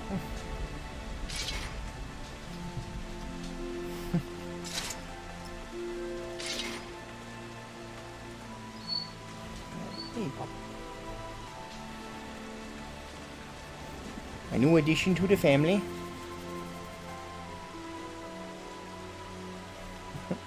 Don't need to be so tense, you okay?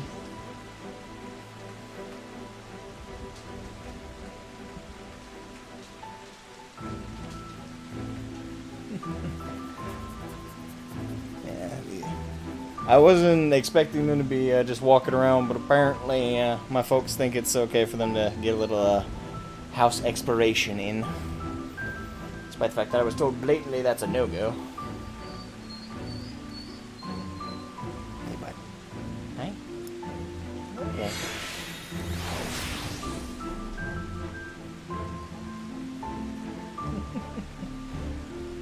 Ah. There we go.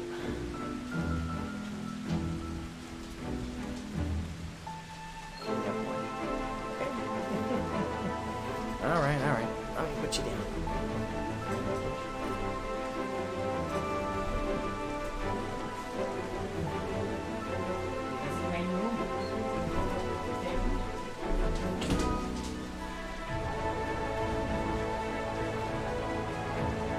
Yeah, just let them explore for a second. They haven't gotten a lot of exploration in the house.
Damn.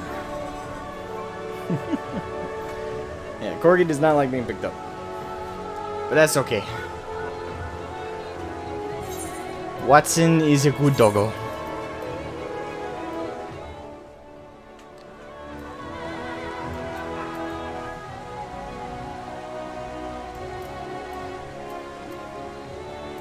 There you go. Furries have a way of making the rules adjust to them. I know my own fur baby has everyone wrapped around her little paws. Yep.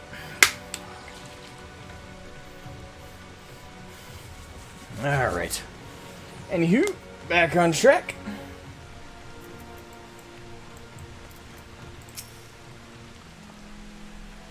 Cooperation?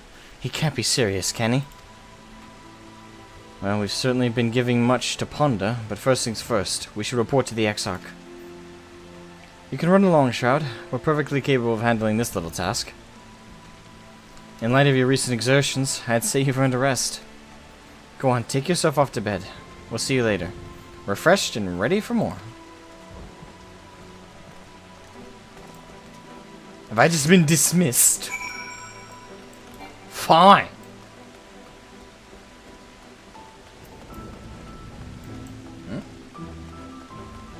I think I can make one. Actually, I got a lot of. Make one what? Huh?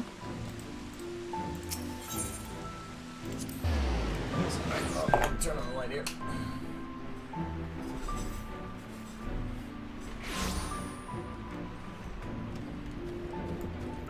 There we are.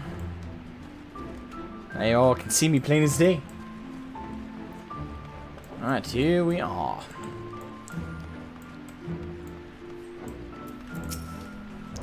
Ah, welcome back, sir. We've been expecting you. You will find refreshments laid out in your quarters. We hope they are to your liking. Will you be retiring now? Yep. Very good, sir. I bid you a pleasant evening. Sandwich basket.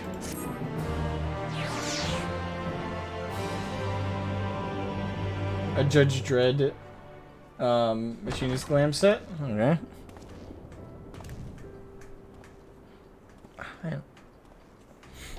My nose all stuffed up all of a sudden.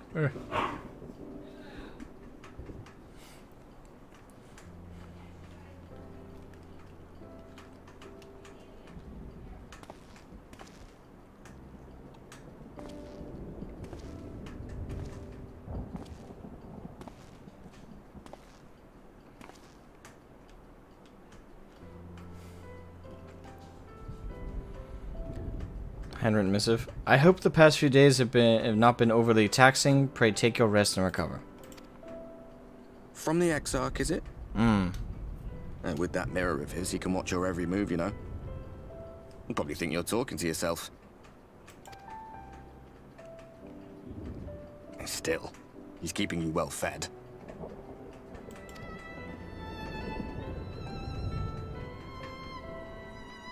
Judging by his people's faith in him, he seems to be a decent sort. That's a start indeed. Also, welcome, Evelion? Evelion Kanto! Welcome to the stream. Hope you're doing well, my friend. Hope you're doing fantastic. Yes. He's not quite taking me out for dinner yet.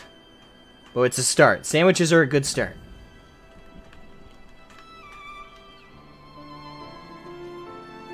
But so much about him remains shrouded in mystery. Like, what was he doing back in my day? There was no such person when I was around. A lot's happened since the flood, though.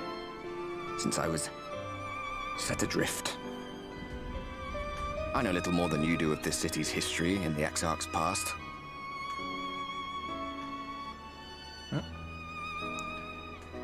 Thanks. First time you've managed to catch one of these live and say, yeah, we've had a couple new people join today. It's been nice. But I'm glad you're catching one live. It's fantastic. It's good to have you with us. Yeah, that's why I like to stream for a good amount of time. In the hopes that anybody new who would like to join in will have plenty of, like, you know, plenty of the day to join in. Man, my hiccups are coming back. It's fantastic to have you. Yeah, Juno, our older dog, she doesn't like her new brothers. She's gotta get used to them. She was used to being an only child, so whenever we're petting one of them, she comes over and she's like, it's like, we're not forgetting you exist, you're fine. Oh, I missed it, oops. What'd you miss? Also, welcome, Cindy Flame, how are you doing? Ow. Not that it matters. It's Emmett Selk we should be concerned about. Poor doggy. Yeah, we're not gonna treat her any differently, but she's used to being an only child. When our world was about to be consumed by light, the Ascian in white appeared before us. He said that the only way for us to live on was to bring about the rejoining.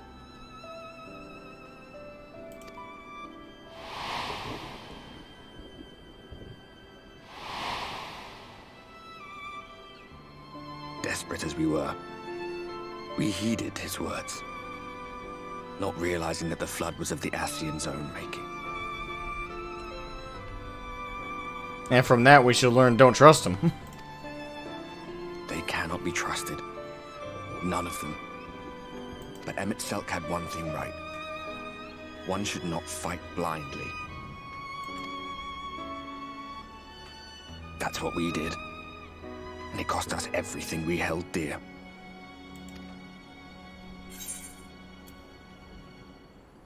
Ooh, tell me about Seto, not everything. You're putting me off my dinner? Wow, what a dick thing to say.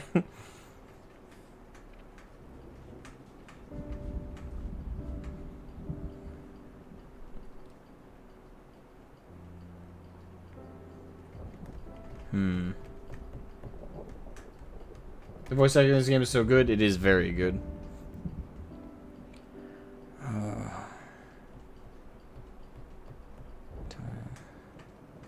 Two.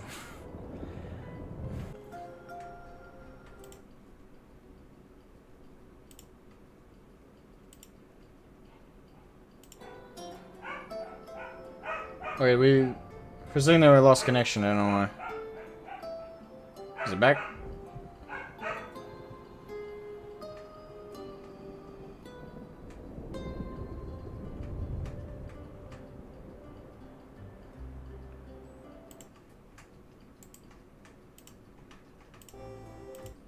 Okay, I thought I lost connection there for a second. I was worrying.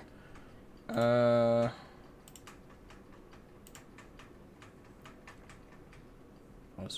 have no idea why. Just a weird blip. Alright, we should be back though.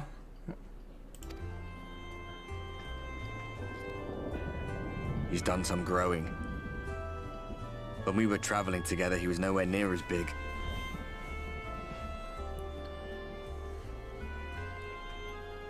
And he obviously couldn't speak. I had no idea how much that medallion meant to him.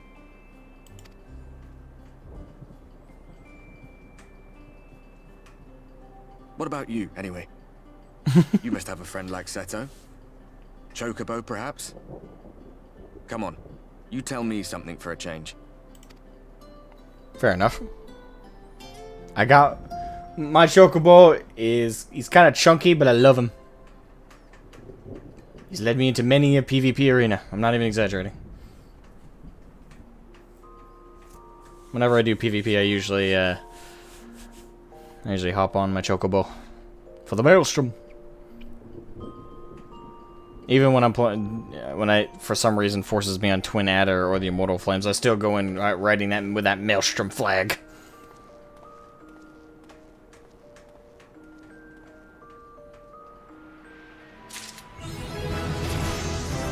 Are you afraid of the dark? Level up. Alright. Real politic. Real politic. Dark side gauge. Alright, we've maxed out to 80.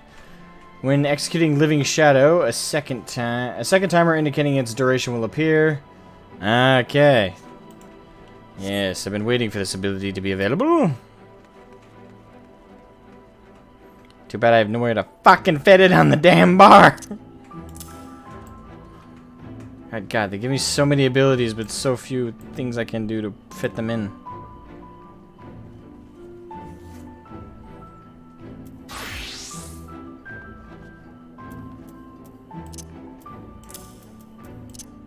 Well, let me see if I can shift it in somewhere. Yeah, we'll do that.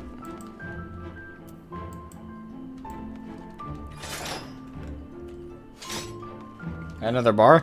Well, it's not even a matter of adding another bar. I'm out of hotkeys.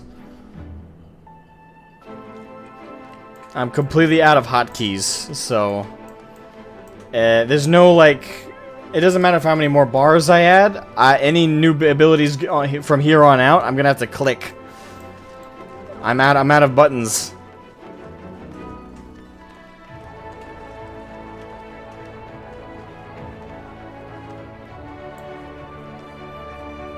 There's too many abilities and not enough buttons.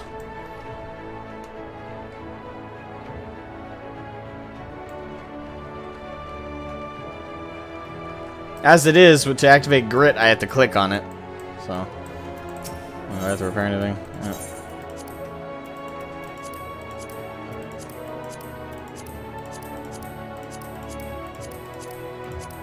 Alright, from here on out, we're gonna have to turn in quests as as Sam till we're max level.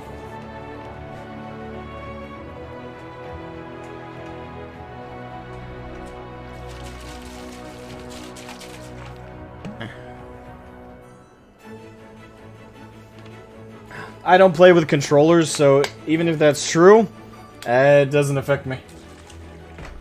I don't play MMOs on a controller, if I can help it. I don't like playing with a controller. I should unbind my teleport. Well, the thing is, my teleport isn't bound. From Grit to Return, none of those are bound to a key. And I can get rid of Ether Compass because I don't use it. I just look up where the Ether Currents are. I can take Lesser Pen down, I guess. And you're right, I don't use Teleport or Return. But even then, none of those keys are bound, so it doesn't make a dick. It doesn't make a dick of a difference.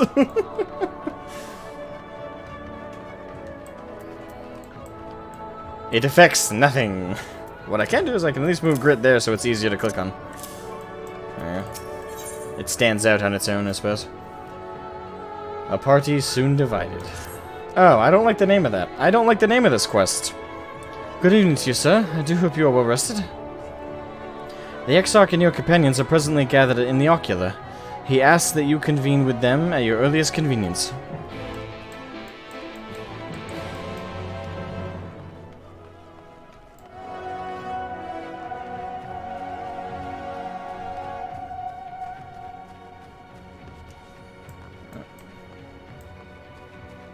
How to get an MMO mouse? Yeah, with like 13, 14 keys. Yeah, the mouse I already have already has keys to it, but I've used all of them already. I got the 2 thumb buttons and the middle mouse button have already all been used, and the 2 other buttons on it, I don't think I can bound. I wish I could, but I don't think I can. One of them controls... Oh, hold on. Doesn't affect like movement, does it? Nope. I think I can bind that one, man. Hold on, let me see if I can bind that. Yeah, because that one just affects the light of the mouse. Oh.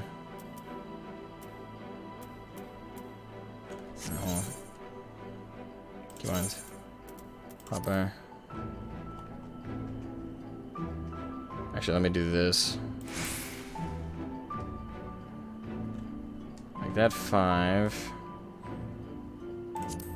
Shift 1, Shift 2, Shift 3. Maybe that's Shift 4. I'll leave that there, that way. Leave that as tab.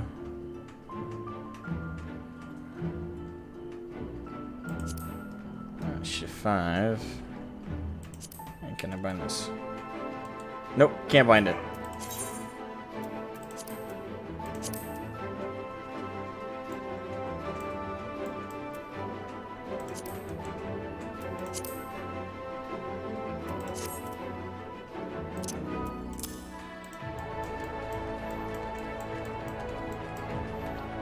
Yep, so now I have one more bound key, but that's still gonna be a pain in the ass to fit in there.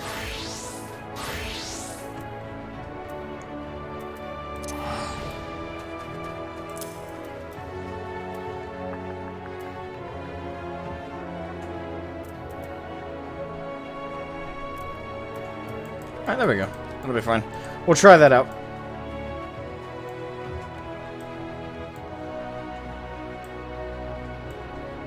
Well, it was made with controller in mind. Well, that explains a lot of the issues. I think that's a bad thing, though. When you have a PC with a game that's primarily PC, I think it's dumb to design it with controller in mind. Well, it is, as long as you keep in mind equally or more so your keyboard and mouse users. Because as it is, it feels to me it's I won't say dumb. To me, it's weird to make an MMORPG with controller in mind. I don't know, it's silly to me.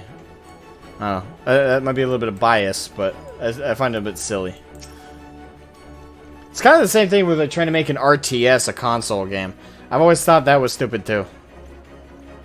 Of all things to try and put on console, there's just some games that just don't work with it.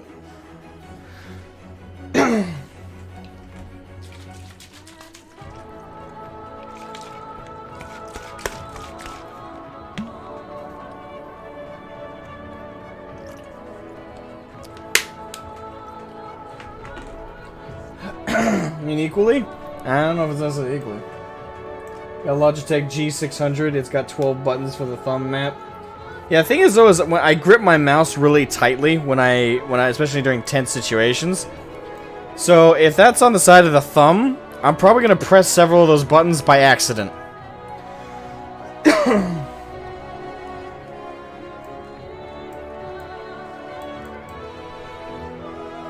You should spend some time at a training dummy to tweak your hotbars. I've done that. It doesn't help anything. And I feel like I'm a broken record. I know you guys think I don't do things that are common sense, but I'd hope testing yourself out on training dummies is a normal practice. I do that. The thing is, it doesn't really change anything when you don't have enough buttons to go around. And my hotbars are already as comfortable as they've ever been. Like, that hasn't changed. I can try and rearrange them at a training dummy, but it's not going to change anything. It doesn't change the fact that I'm limited on the number of buttons and combinations. The thing is, I can start trying to fit in control keys. I can start trying to do that, but control is a little bit more difficult because I usually use my pinky. Oh, there you are. You're just in time to welcome our guest. Oh, is he still here?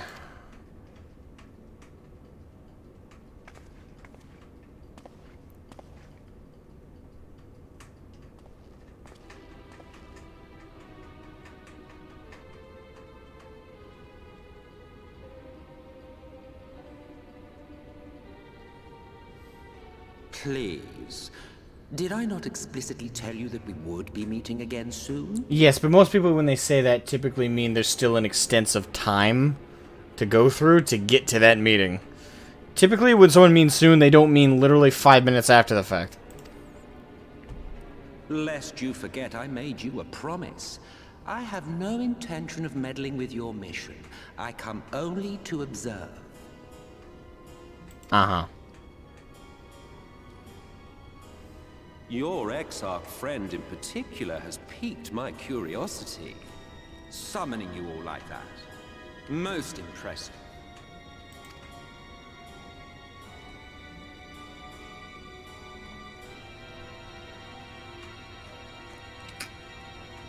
You honestly expect us to believe you've come only to observe? Or that you might deign to lift a finger to aid our cause if called upon? Even if there were a sliver of truth in your words, I would never accept your help. Not in my darkest hour. Not after all the suffering your kind has wrought. And that's the philosophy you should have when dealing with these motherfuckers. Sophia Storm, welcome to the stream. Hope you're doing well. I hope you're doing fantastic. Welcome to the stream. How you doing?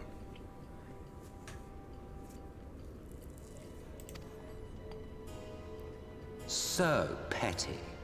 I meant what I said, and I said what I meant. Uh-huh. Wage your war against the Sin Eaters, put each and every Light Warden to the sword, prove yourselves heroes, brave and true, and I will be glad to embrace you as allies. The fact that he wants us to do it worries me. Allies worthy of bearing the burden of truth. And he says he wants us to do it, but I don't think that's true. Or, I think it's true, but I think he's planning something else. He's telling us he wants us to do it begrudgingly because he thinks there could be an alliance. I don't think that's true. He's definitely got an ulterior motive. Something about us killing the Light Wardens benefits him. He's got an alternative plan. Surely such a partnership would be preferable to yet another round of fisticuffs.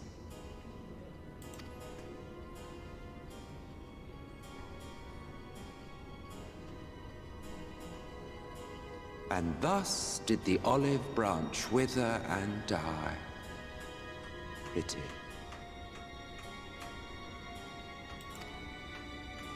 Well, let no man say I did not try, futile as it was. Though I suspect you will seek me out when you grow tired of making the same mistakes. Difficult decisions lie ahead of you. Decisions best made with the benefit of knowledge to which only the Eternal are privy.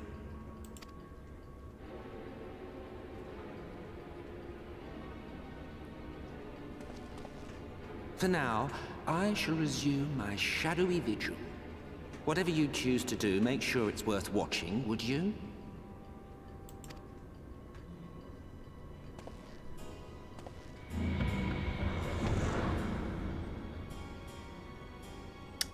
Crystal Tower isn't even immune to his presence. What was that all about? Posturing. A vain attempt to make us doubt our chosen course, most likely. As if we'd believe a word that passed his lips.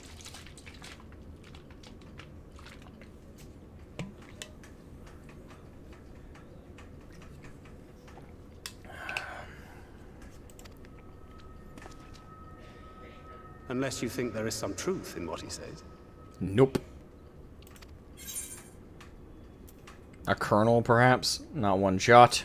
I don't know, but if he crosses us, I'll make him wish he hadn't. Kinda want to say that one.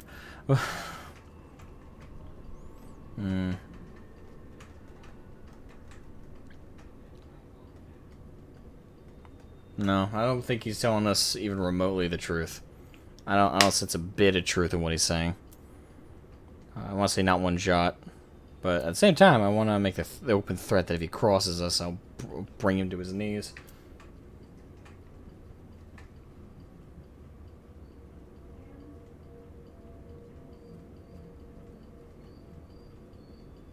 You click a lot of your key skills with a mouse? Yeah, I used to do that a lot back when I first played WoW. It's very ineffective. That's why a lot of I don't know if I want to use the term seasoned, I guess. Seasoned MMORPG players, especially tab targeting systems, are used to hotkey system.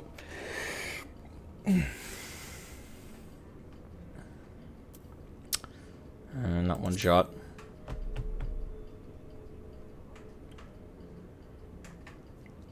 I share your suspicion, of course.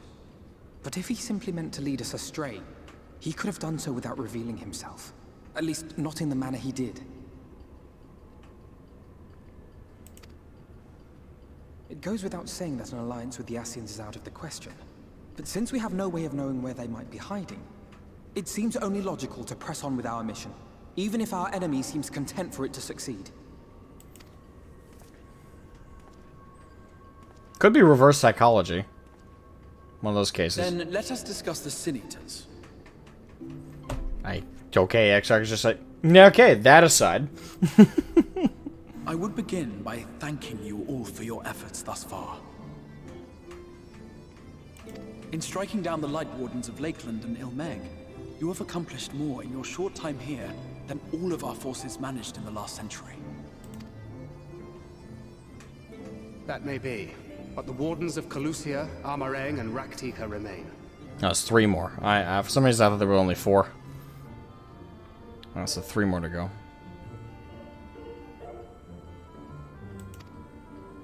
Indeed, and their precise whereabouts are as yet unknown. Which is why I propose we divide our forces and conduct a systematic survey of each region. Once we have found our quarry, we may then determine how best to proceed.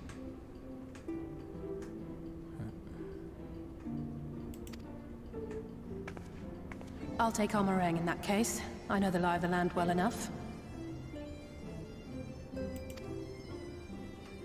If there are no objections, I will make for Calusia. I have connections there both in and around Yulmore that may prove useful.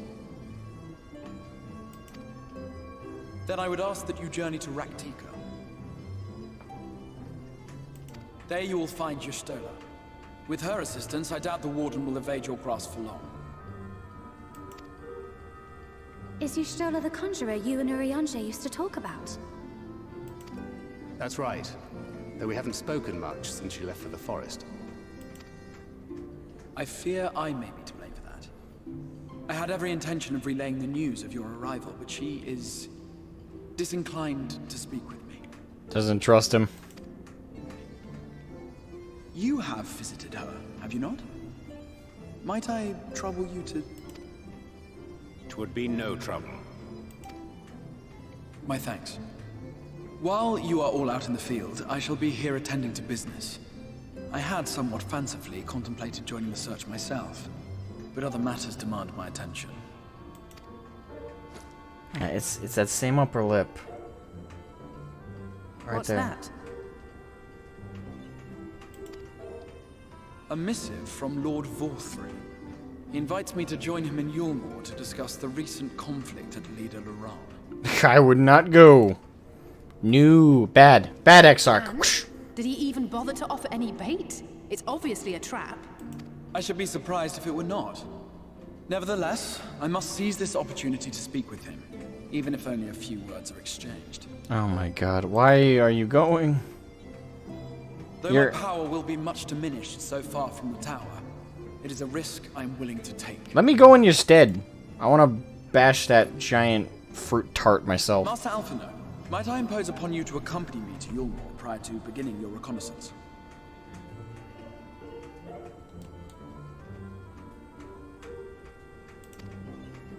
Of course.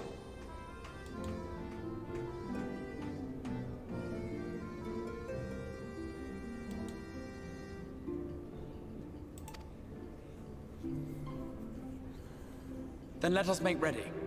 Safe travels to you all.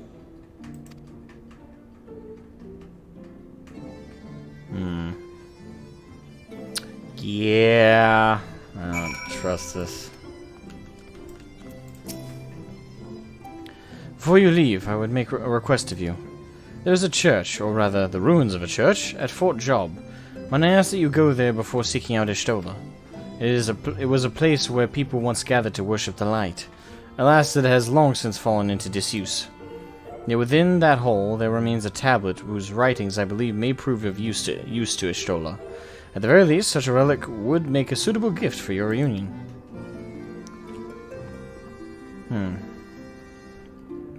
A most considerate proposal. Very well. Ere we depart to Raktika, we shall journey unto Fort Job, that we might secure this relic.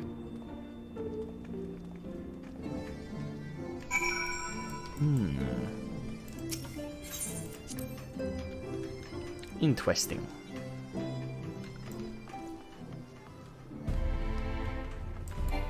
Ah, damn it. Alright, Fort Job.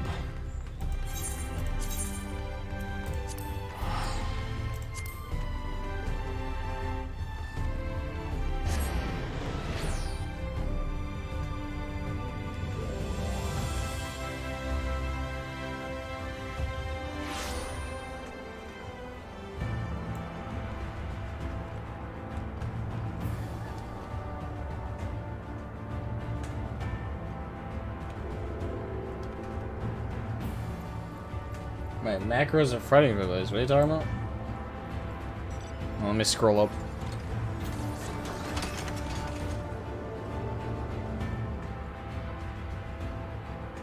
Macros to streamline my combos.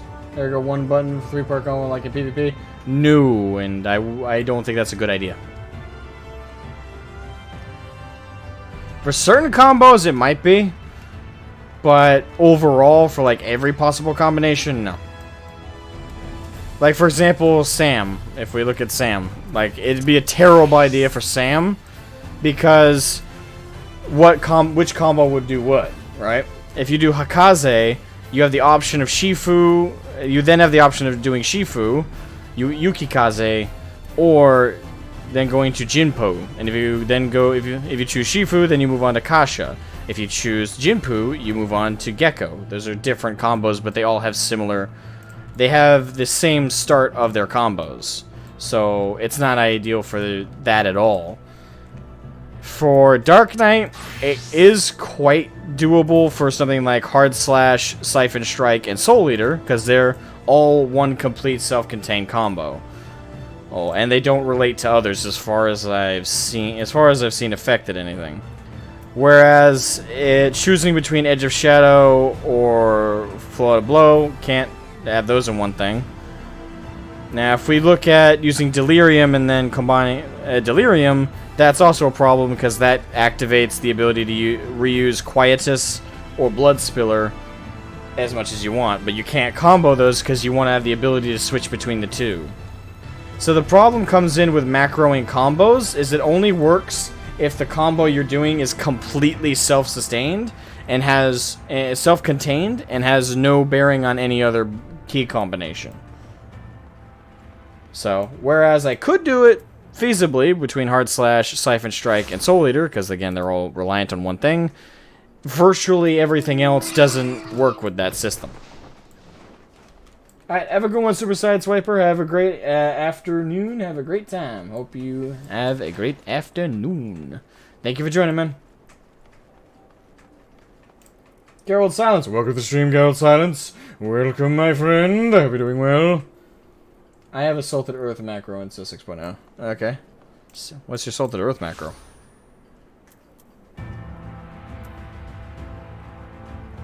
Wait, what are you comboing with that? Never mind the timing. What? Never mind the timing. Yeah, that is also true. Timing's a bit off.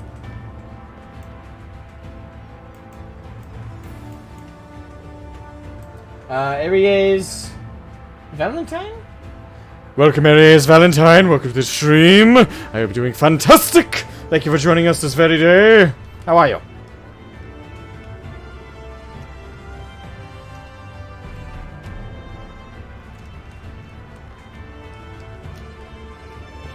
Targeting macros. Okay, I see. I get you. Not combo macros, targeting macros. That's different. Okay.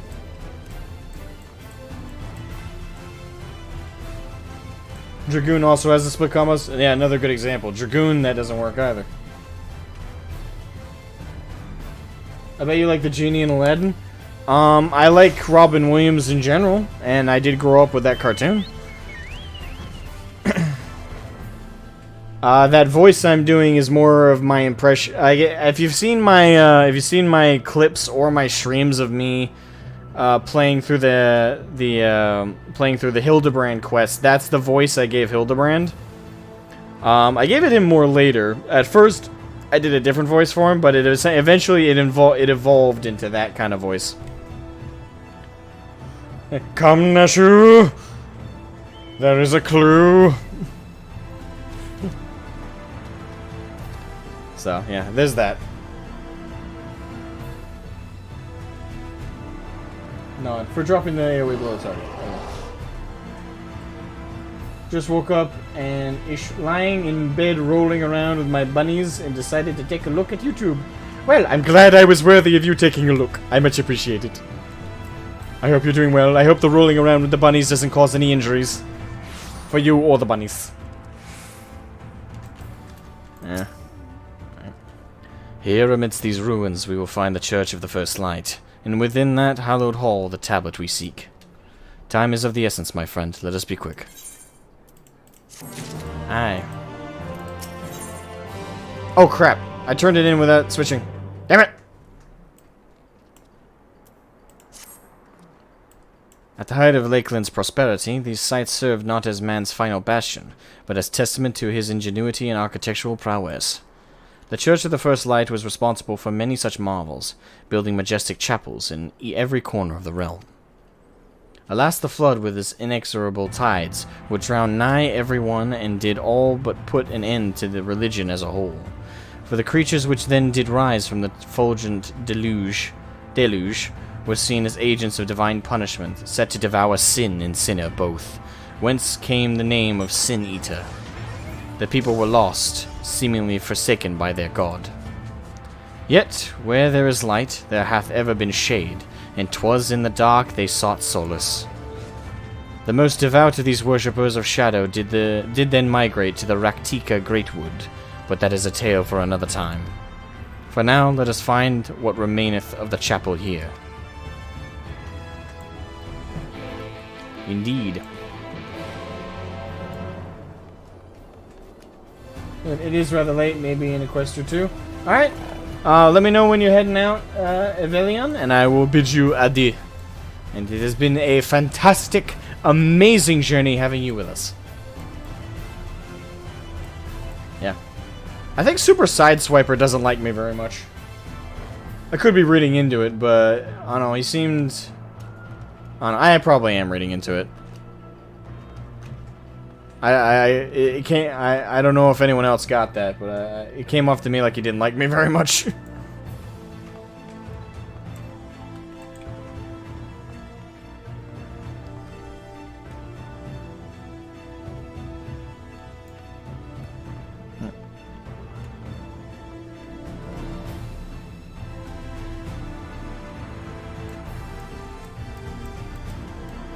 Oh, by the way, just so everyone else knows, Dishluzin Dork is my resident backseat gamer.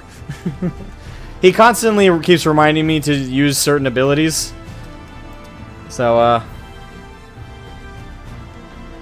he's definitely an optimal player. I don't know. He has his ways of doing things, and if you don't do it his way, he will remind you to do it his way. Yeah. He's harassed me on many occasions about using certain abilities. There's even one. What was the ability you were pushing? You were pushing me to use Dishluzin Dork against Xenos when I was playing Sam. What was that ability? I couldn't fit it on my bar. That's all I remember. What was that one? Whenever you about to do a dungeon, trials, raid, etc., feel free to invite me. Yeah, I'll drop you an invite. Sure. Hashtag mentor in chat. I don't know if he's a mentor. Are you a mentor, Dishluzin Dork? I don't know. I don't know any personally. You'd be the first I'd know. Aye, this is indeed the church we seek. It's surprisingly intact. What little is left of the churches I've seen until now has been borne the scars of decades of disuse. Its subterranean construction hath done much to protect the whole from the ravages of time, yet the reason for its remarkable preservation may be deduced from its decoration. As faith in the light did wane, so rose reverence for the dark, and its followers did want for places of worship. To be plain, the standards which do adorn these walls belong not to those who built them, but to worshippers of the dark, the Knights Blessed, who subsequently migrated to Raktika, yes? Indeed, 'twas beneath the shaded boughs of the Raktika Greatwood that they finally found sanctuary. Oft and many times did Yulmore make spiritus of overtures of friendship unto them, but they are no fools. The Exarch knoweth full well that Ishtola, in her seclusion, doth labor to learn all she may of the blessed and their past. 'Tis why he sent us here, I now see. The tablet of which he spoke no doubt provideth a glimpse into the history that she so yearneth to comprehend. Well then, we'd better hurry up and find it. Indeed, indeedy, indeedy. Curiouser and curiouser. Alright, so search for the timeline tablet, okay. Oh, okay, we're gonna do this minigame again. Not officially. Oh, so you're not an official mentor, okay. A cooling pad might help too. A cooling pad? For what?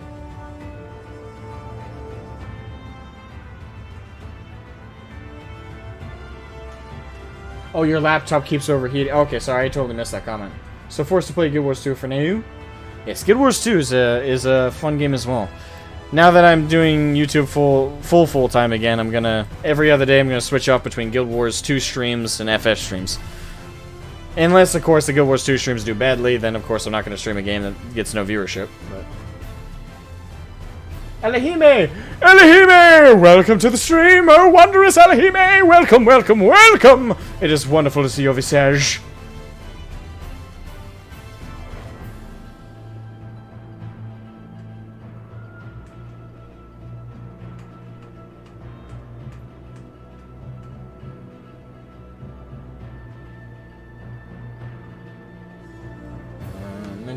Mentor is an insult, kinda. A lot of mentors don't actually know what they're talking about. And I'm not gonna make such a bold statement. I don't know enough mentors, and nor have I sought any of them out enough to comment on that. I can't comment there. Whether that's true or not, I would say that those who get elected to such positions rarely.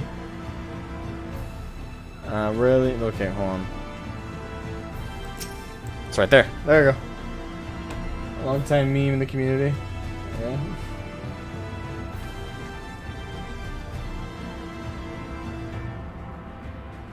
We're doing the thermal paste. Be careful about redoing the thermal. I'm probably preaching to the choir, but be careful. Make sure to use a microfiber cloth to remove the original paste.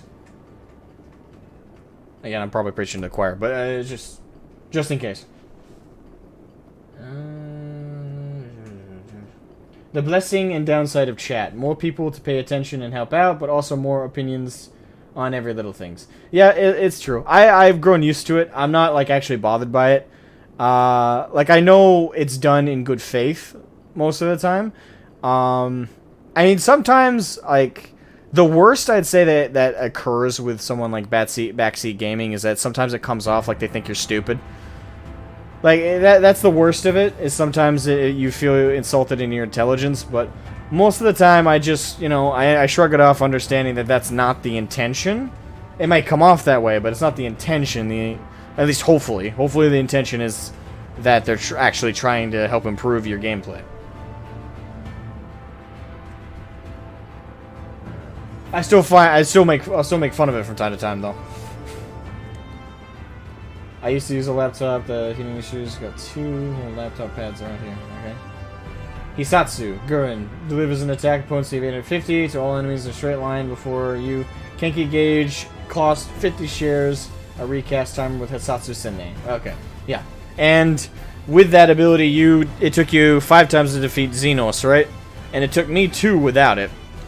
So it's one of those things where that you can provably use as an example is it's not necessity, but because you prefer to use it and you find it a necessity, it's one of the things where sometimes there's been several times where Dorcas suggested, sounds wrong to me, but I'll use that, suggested that I do something and it hasn't been necessary. But there are other times he suggests something that is a valid suggestion. So it's one of those things where, if we use Dork as an example, generally, and I would say this to all streamers, or just people who have friends who are watching them play on Discord or something, if someone gives you advice, just know it's good to be friendly about it, but if the advice sounds wrong to you, you don't have to take it, no matter how much they push it on you. Though, sometimes, give it a shot, and if it works, then it was good advice. If it doesn't, then you at least have something to tease them about later. It's like if Dork suggested I use an ability he thinks is really useful, but for me personally and my playstyle, it sucks, and it just doesn't mesh well with how I do my combos and everything. I can then later tease him about it and be like, "So, you suggested that ability, huh? Look how well I'm doing without it." Like, you know, it's one of those things where you can turn something that could cause like a frustration and irritation with somebody, and you could turn it into a bit of a friendly joke, like a kind of like an in-joke, you know.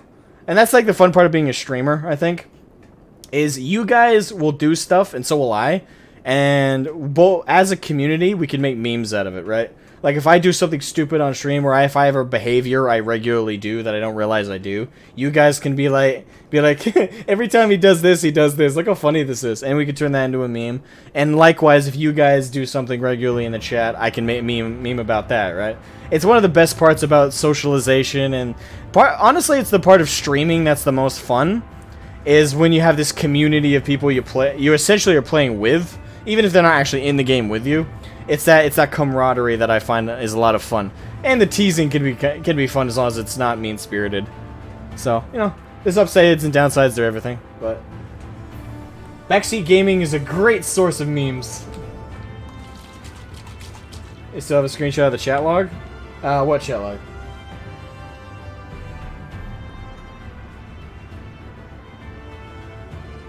Oh, okay. When you got 7 commends from a Labyrinth of the Ancients run while playing Ninja. Okay. Is that what the screenshot you mean? Wait, what? I feel like I'm missing comments. I'm not reading fast enough. Hold on. You have located someone. Okay. I need to read faster. Faster!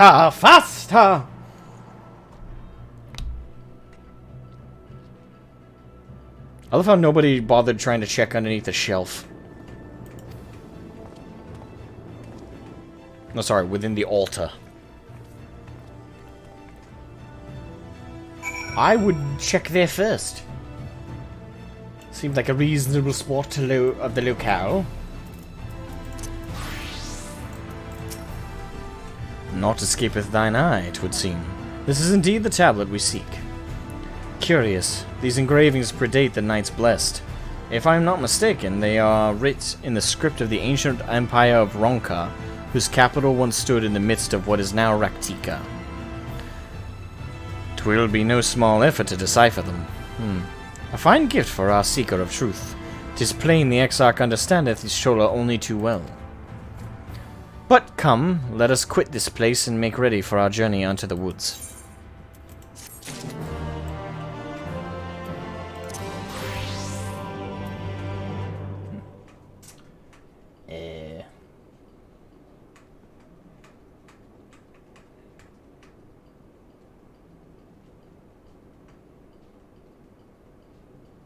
Like, what skills do you at what time? Well, Disillusioned Dork, I have a perfect hashtag for you then. Mentor in chat. Yeah, that sounds dead on. Down to the... is kind of an insult. I probably would use it teasingly. I wouldn't insult him with it, but I'd tease him with it. Backseat gamers who keeps telling the streamer what to do down to the very small details, like does that skills to use at what time. Hey, Disillusioned Dork, does that sound familiar to you at all, man? Does that sound familiar at all? Does that hit home? Does that hit home at all? Just wondering if it hits home at all. Alright, I'm gonna be an ass. Alright.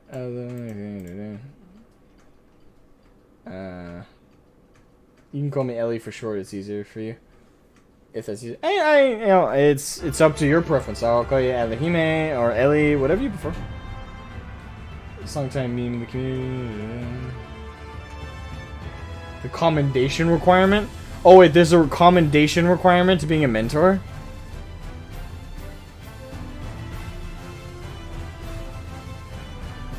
Okay.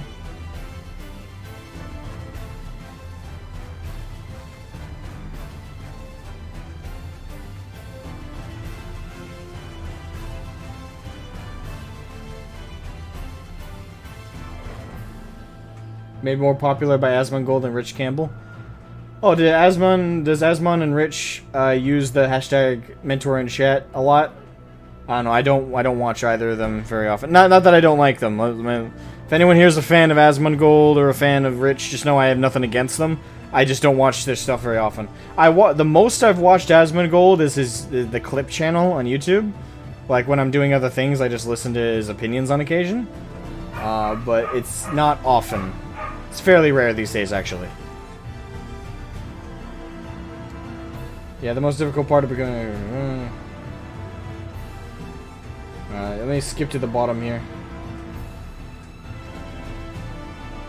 Oh, Ares, you're, actually, kind of think of it. Is it Ares or is it Arise?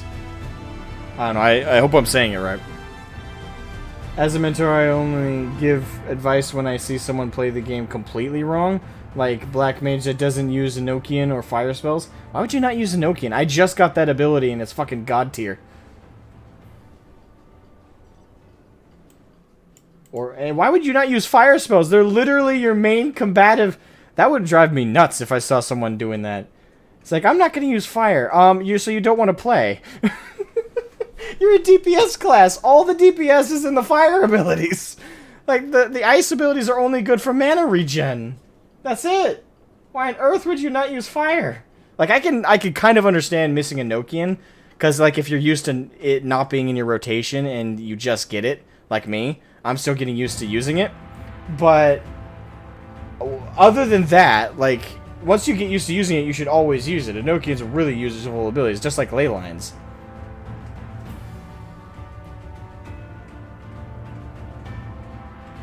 Or a ninja doesn't use Huton? I don't know that ability. Or a bard that doesn't do songs. Okay.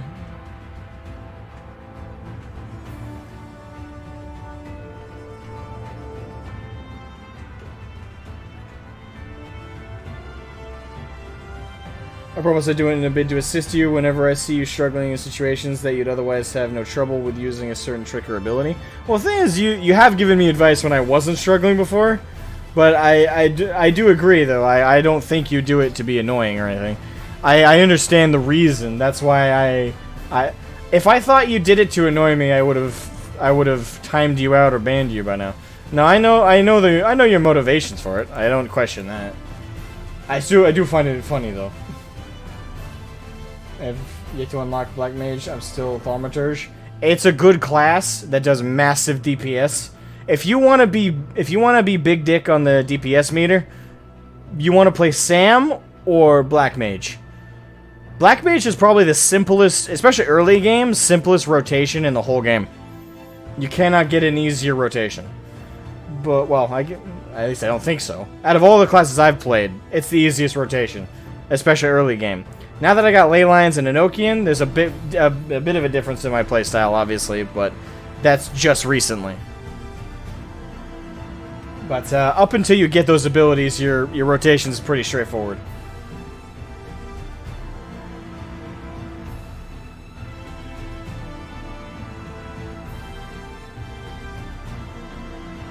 Alright, I'm gonna skim down to the chat. I don't want to. The chat's moving faster than I can read.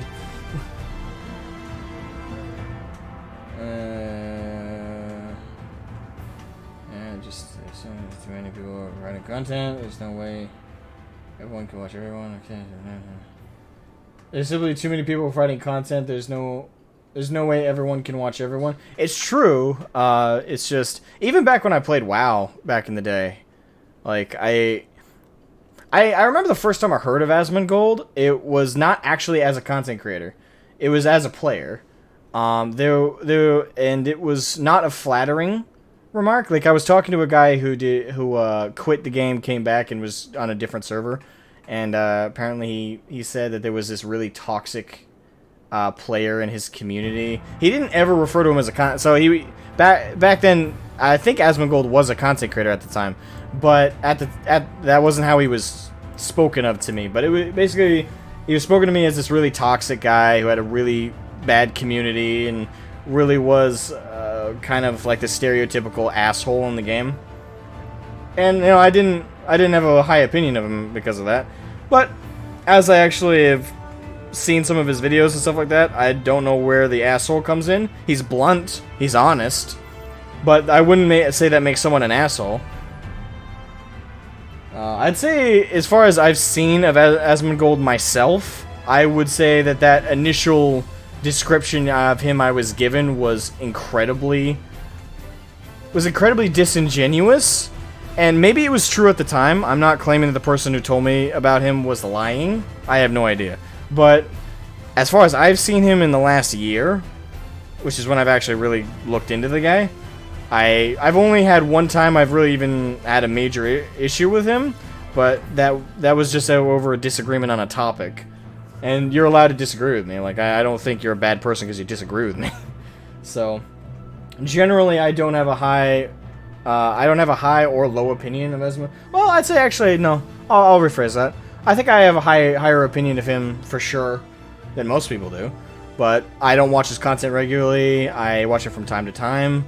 The takes I have heard from him are, I think, pretty solid. He explains himself well, and he's honest with who he is. So I like him for the most part of what I know of him. That's the most I could say about it. I'm not a fan. I don't watch regularly.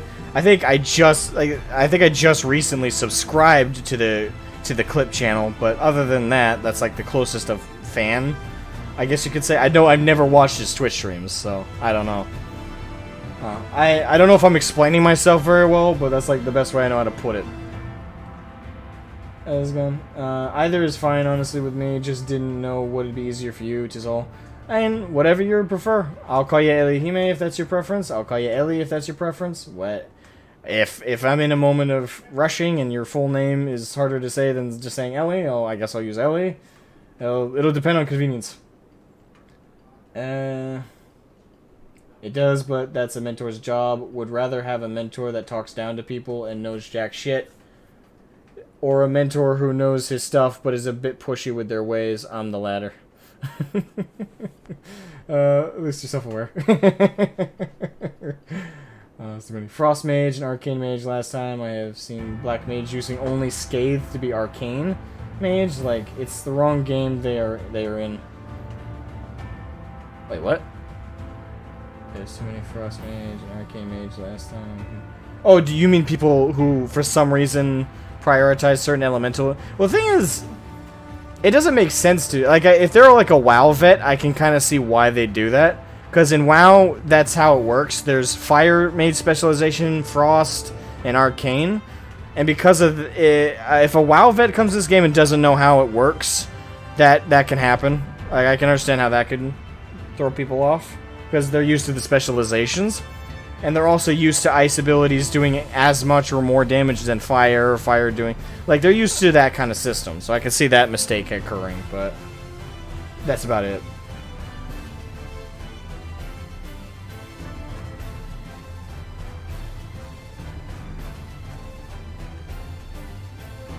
Can't wait till Enochian becomes automatic. Wait, is it going to become automatic? I haven't heard that. Not to be an Azeroth anymore? I relate to that. Fuck WoW. Oh my god. Even if WoW improves at this point, Final Fantasy's treated me so well, I don't think I'd ever go back to it. It's not worth my money. I don't think I'd ever be able to go back to it. Not after everything I've experienced in FF. No, like... No, I'm good. Even if WoW magically did a 180 and was super, super good right now, I couldn't care less.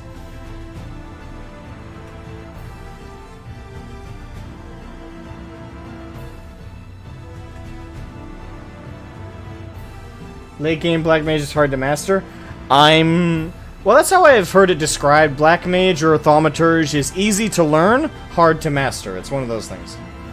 That's how the whole class has been described to me in the past.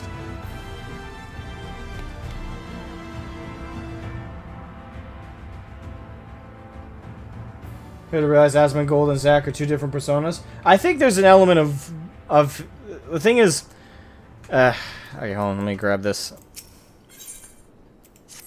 And while we travel wherever we're going, ere we depart, there is a custom of the Knights Blessed which I feel compelled to elucidate. As one might expect, they deem light to be abhorrent, and everything it touches befouled.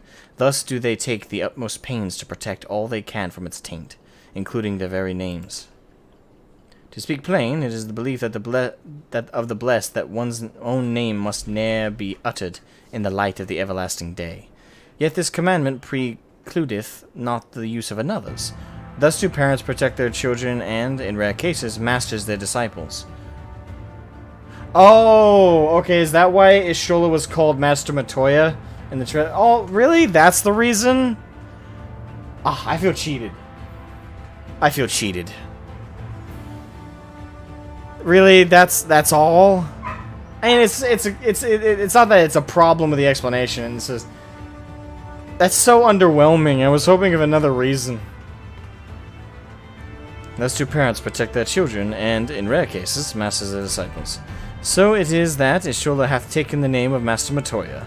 Lest we offend them, I bid you speak not her true name in the Blessed's presence. With that in mind, let us speak with the god who keepeth vigil at the great wood's border. Damn. That's kind of underwhelming. It's kind of underwhelming. Anyway, what was I thinking? Oh yeah, How do I... Where was it? It was earlier. I'm gonna take my headphones off because the music's a little bit distracting my thought process. So yeah, with the whole personas thing, this is my take on it. Actually, let me record this. It'll be a good video for tomorrow.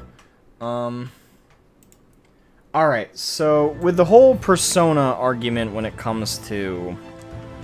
we're talking about Asmongold here, right? As an example, and how Zack and Asmongold they're two different personas. There's absolutely truth to that. With the whole debate about personas as content creators, one thing that I can say from my perspective is I don't really wear a persona, personally. Now, I'm not saying that I don't play up some of my energy. I don't, like, do certain things just for the entertainment factor. Like how I welcome people to the chat, like, welcome Evelion Kanto to the stream, I hope you're doing well. You know, like, stuff like that I do because, it can be fun. It's fun for me to do, and it's fun. I think it's fun for the chat. You know, it's fun, it's exciting, it's small things like that can add flavor and uniqueness to a stream and to a content creator and stuff like that. That's the most I go into the route of persona. Like, other than that, I'm pretty much myself, which may or may not be why I'm not like a huge content creator. But when it comes to the whole persona debate with Asmongold in specific, I think Asmongold is definitely a persona. Now, what I think personally is that the percentage of it that is... Well, first let me define persona in this case. When we talk about persona with a content creator, a lot of people think, oh, they're faking. They're not being themselves. They're not being real. That's not how I see a persona. Now, yes, there are definitely personas that you can describe that way, but I don't think having one inevitably defines you to absolutely 100% have... or be faking yourself, or be faking your attitude, or be faking your responses, or be faking anything. I think you can have a persona and be faking reactions to people and faking faking attitudes and auras and stuff like that. Absolutely. But where I think persona differs from just being fake or acting is with a persona is a percentage of your real personality is transmuted into it. I think Asmongold is still Zack, but the difference is he plays up parts of himself that are more entertaining, that draw more people in. For example, his nonchalant, kind of more, not monotone, but I guess more flat way of reacting to certain things and events. He does that a lot more as Asmongold, I'm willing to bet, than in real life. I'm sure, like most people, if something dramatic or ridiculous happens, I don't know this. This is just the speculation.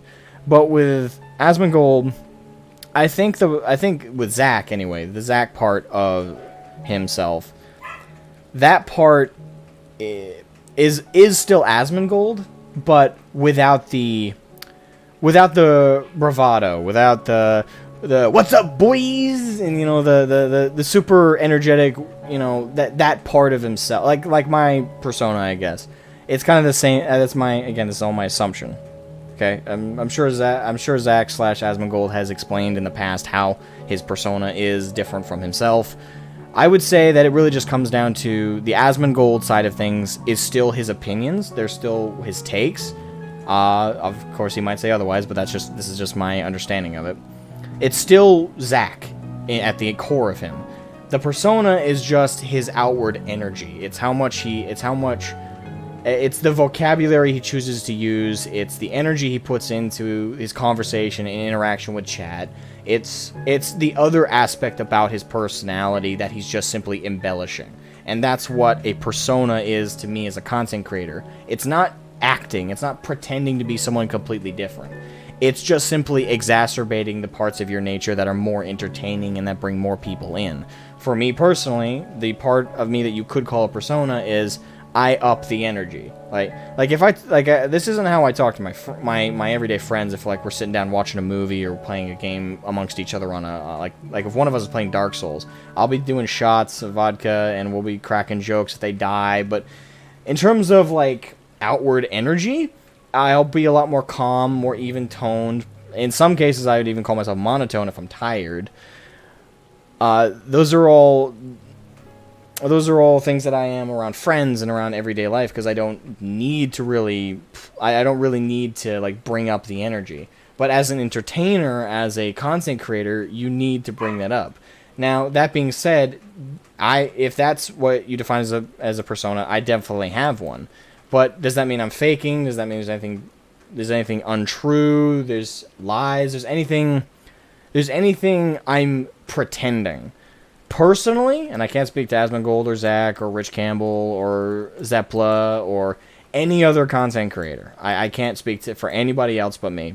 But for my personal persona, no. Every opinion I give on stream is my own. Every take I give on stream is my own. Everything I say is coming from Alec, which is my real name. It is coming from me. Right? It's all my opinion, it's all my takes, it's all my personality and perspective. The only thing my persona is, as a content creator, is just more energy. It's just basically caffeinated me, right? Like that's all. That's the only gap between myself and Asmongold, or my gap between myself and my own persona, Asmogan. Like that's the only gap, really, between my normal self and Asmogan is energy. Is how much outward energy, how much outward personality I let loose. Really, it's just a difference of filters. I hope I'm explaining myself well, but that's how I kind of see this whole like persona of a content creator debate. Now, that's not to say that there aren't content creators out there who totally fake a personality, that are totally pretend. Like there are a lot of like, what's a good example? I don't want to bring up too many. I don't want to start drama. But there are certain, let's say, content creators who, let's say, made prank videos or kid content, right? They probably made those videos. With a overhyped fake personality. Like you know the ones I'm talking about, right? Like the content creators who used to do kid content until it wasn't as profitable as it used to be. There's one that comes to mind, but I can't say. Again, I don't want to start drama. But you know, those kid content creators that made, you know, kid content, did prank videos and stuff like that, and they're like, hey guys, we're gonna do this prank on my friend, or hey guys, we're gonna go to the dark web today, oh my god. You know, those guys are 100% faking. But what I don't like is when people call that a persona.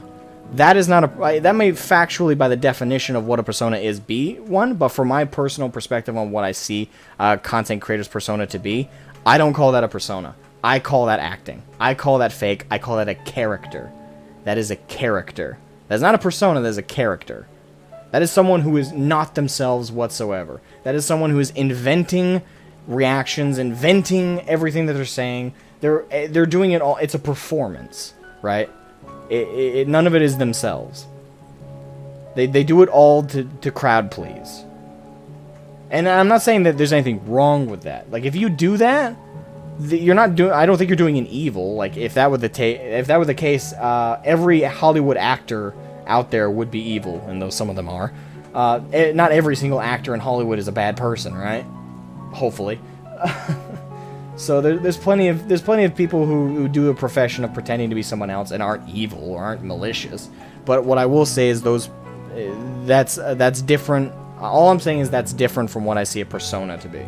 At the end of the day, I just see a persona as embellishing one's own natural personalities and proclivities, and you're just blowing them up a little bit more for the entertainment of chat, and the entertainment of your videos, and the entertainment of content. That's it. It's not acting, it's not pretending, it's not completely changing your perspectives and personality just for the sake of views and entertainment and putting on a show. Like, that's not me, and I can't. This is me, right? I can't be comfortable doing that. Like, I don't know who would be. I still don't understand the motivations behind being like that for those content creators I'm thinking of, right? Like for me, something is almost uneasy and scary about it. Like, completely dividing yourself from it. Like, I can see the comfort in it. It's like, oh, this is the character I play for views and money on YouTube. But the real me gets to be completely separate from it and enjoy life separately. I can see there being some comfort and safety in that. But overarchingly, right? Like, especially if you do streaming, I can see that first of all, that veil is going to come down, especially if you stream. If you make pre-recorded videos with a script and stuff like that, that's different. Like, you can easily keep up the act. But if you stream, there's no way to keep it up. No, eventually the real you is going to come out whether you like it or not, especially if someone says something in chat that just tinges the real you just enough to come out and scream and get frustrated. Like Ninja. Everyone knows that Ninja... there's a legendary quote from Ninja on Twitch, right? Where he snapped and say, "What? Hey, what did you say to me, you little piece of?" You know, he did something like that. That's real. That's the real Ninja. That's the real. I can't remember. I don't know the guy's real name, but that's the real guy behind Ninja, right? That's the real him. You know, that reaction was too visceral to be fake. No, it's not a bad thing to be you. Some content creators think it is, but it's not. So overall, I'll just leave it at this. There's a difference between a persona and a character. Asmongold is not a character, he's a persona. 100%. It's Zack. Asmongold, and this is just my perspective, Asmongold himself might have a different perspective. But as I see it, as a viewer, and again, I'm not a regular viewer of his, but as a viewer who has seen his content, I would say that you are correct. You are correct, chat, that Asmongold is indeed a persona, not a character. But where I want to specify is what I see a persona, it's just, the persona is Zack, but it's just certain qualities of his that he embellishes for the entertainment of his stream. But it's still the real him. And that's why he can maintain the persona, because it's still him, it's still you. Like for me, this is incredibly easy to keep up for 12 hours because it's me. I just up my energy. That's all. Like I'm just caffeinated me. Like Asmogan is just caffeinated Alec. That's all it is. And I would say the same is probably true for Asmongold. Asmongold is caffeinated, more energetic, more bold Zack. That would be my takeaway. If again, this is just my opinion. It's subjective, but that's like my takeaway. So I'll leave it at that, I guess.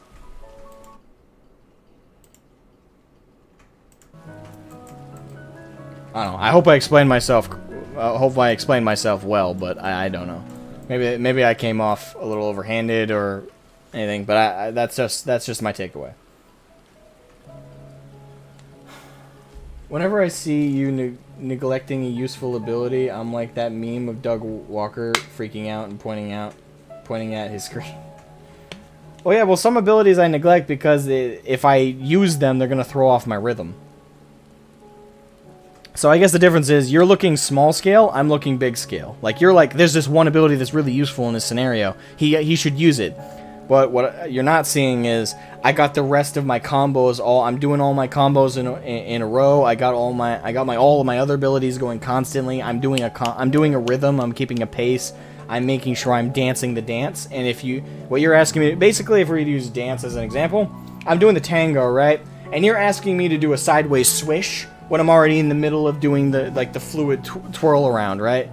Like, if you do that, like, that throws me off the rhythm, right? And I'm like, oh shit, maybe he's right, I should do that. And then my partner's on the floor dead, because I twirled them off and they smashed their head against a wooden beam or something. Like, that's the best visual I can give for, like why sometimes that just doesn't help, or it doesn't work. Sometimes. It can, don't get me wrong, it can be helpful. It's an on and off thing. It's scenario dependent. And insight on Black Mage All. I'm looking to pick up this one. Yeah, okay. Oh, you can fly here now. Oh, yeah, that's the thing. I do that off stream. I do the ether. I do blue unlocks and ether current stuff off stream. I do all that off stream if I can. That way you guys don't have to sit here for an hour while I run around and do that shit. Because I'm sure that would get boring. In a sense, Asmongold persona is just a much more high energy version of Zack, where he overreacts more. He has the same view on both Asmongold and Zack and react to the same attitude. Exactly, that's what I'm saying. Like that's who Asmongold is. Zack. He's just more confident, more bravos, more energetic Zack. It's still real. It's still him. It's just, I guess a way to put it is it's a more inflated him. Not in a bad way. Like, I don't see any of that as bad. because I do it. And if it's bad for him to kind of play it up, it's bad for me to play it up.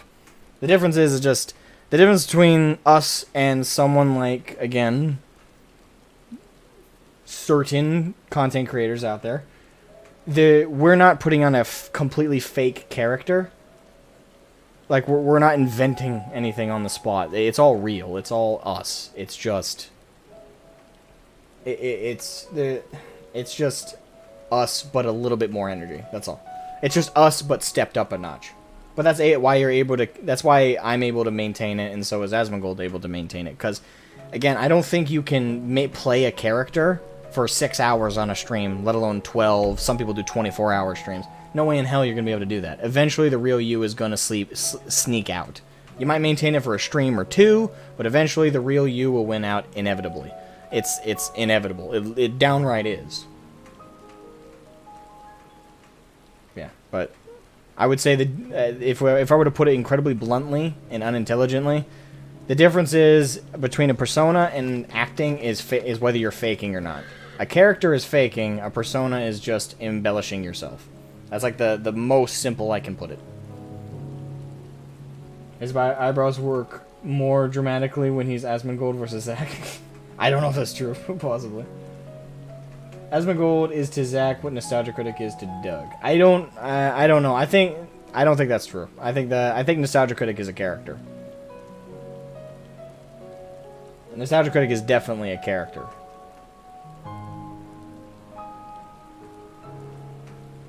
I'm not saying Doug doesn't put parts of himself into the character, but the acting, the character, even the way they film it, that's definitely a character. That's definitely not actual. That's not actually.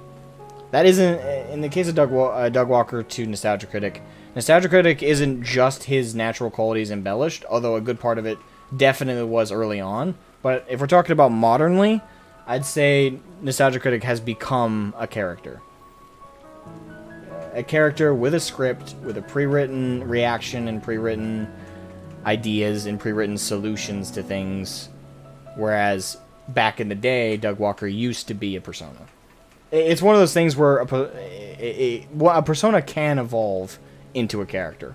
It depends on the content and stuff like that, but Doug Walker is a case where his is a character.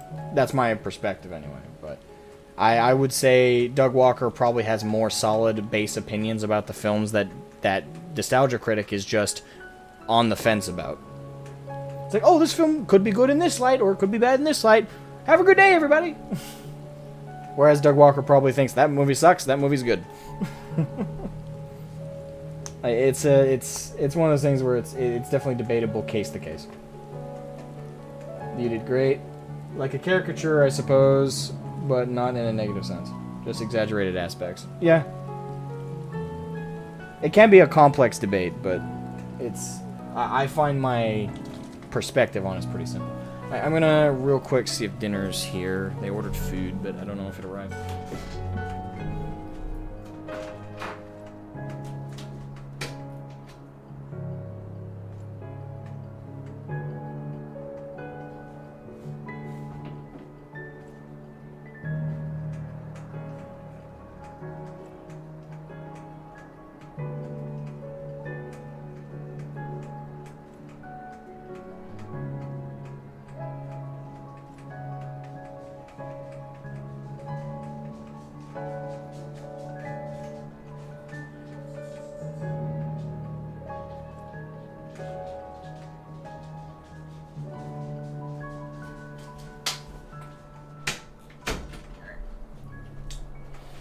Do you guys mind if we call it here? The food did arrive, and I was thinking I had another half hour. So you guys think this is a good calling spot, and we pick back up tomorrow? Well, I could probably stream twice tomorrow if I get up early enough. Yeah, continue tomorrow. Got your food? Yeah, I'm pretty hungry. This is gonna be the first food I've had today. No, not true. Today I did have breakfast. I made sausages and bacon. Yeah, no problem. I ought to go to bed anyway. Really, it's past 2 a.m. Yeah, go to bed. And everyone, I'll see you guys tomorrow around 1 o'clock. I might stream twice. I might stream earlier in the morning for a couple hours Guild Wars to do a test stream, see if anybody's interested in that. And then at about the same time as we usually do, I'm going to stream FF. So I'll see you tomorrow. It was good having you. I love all of you, and have a good night.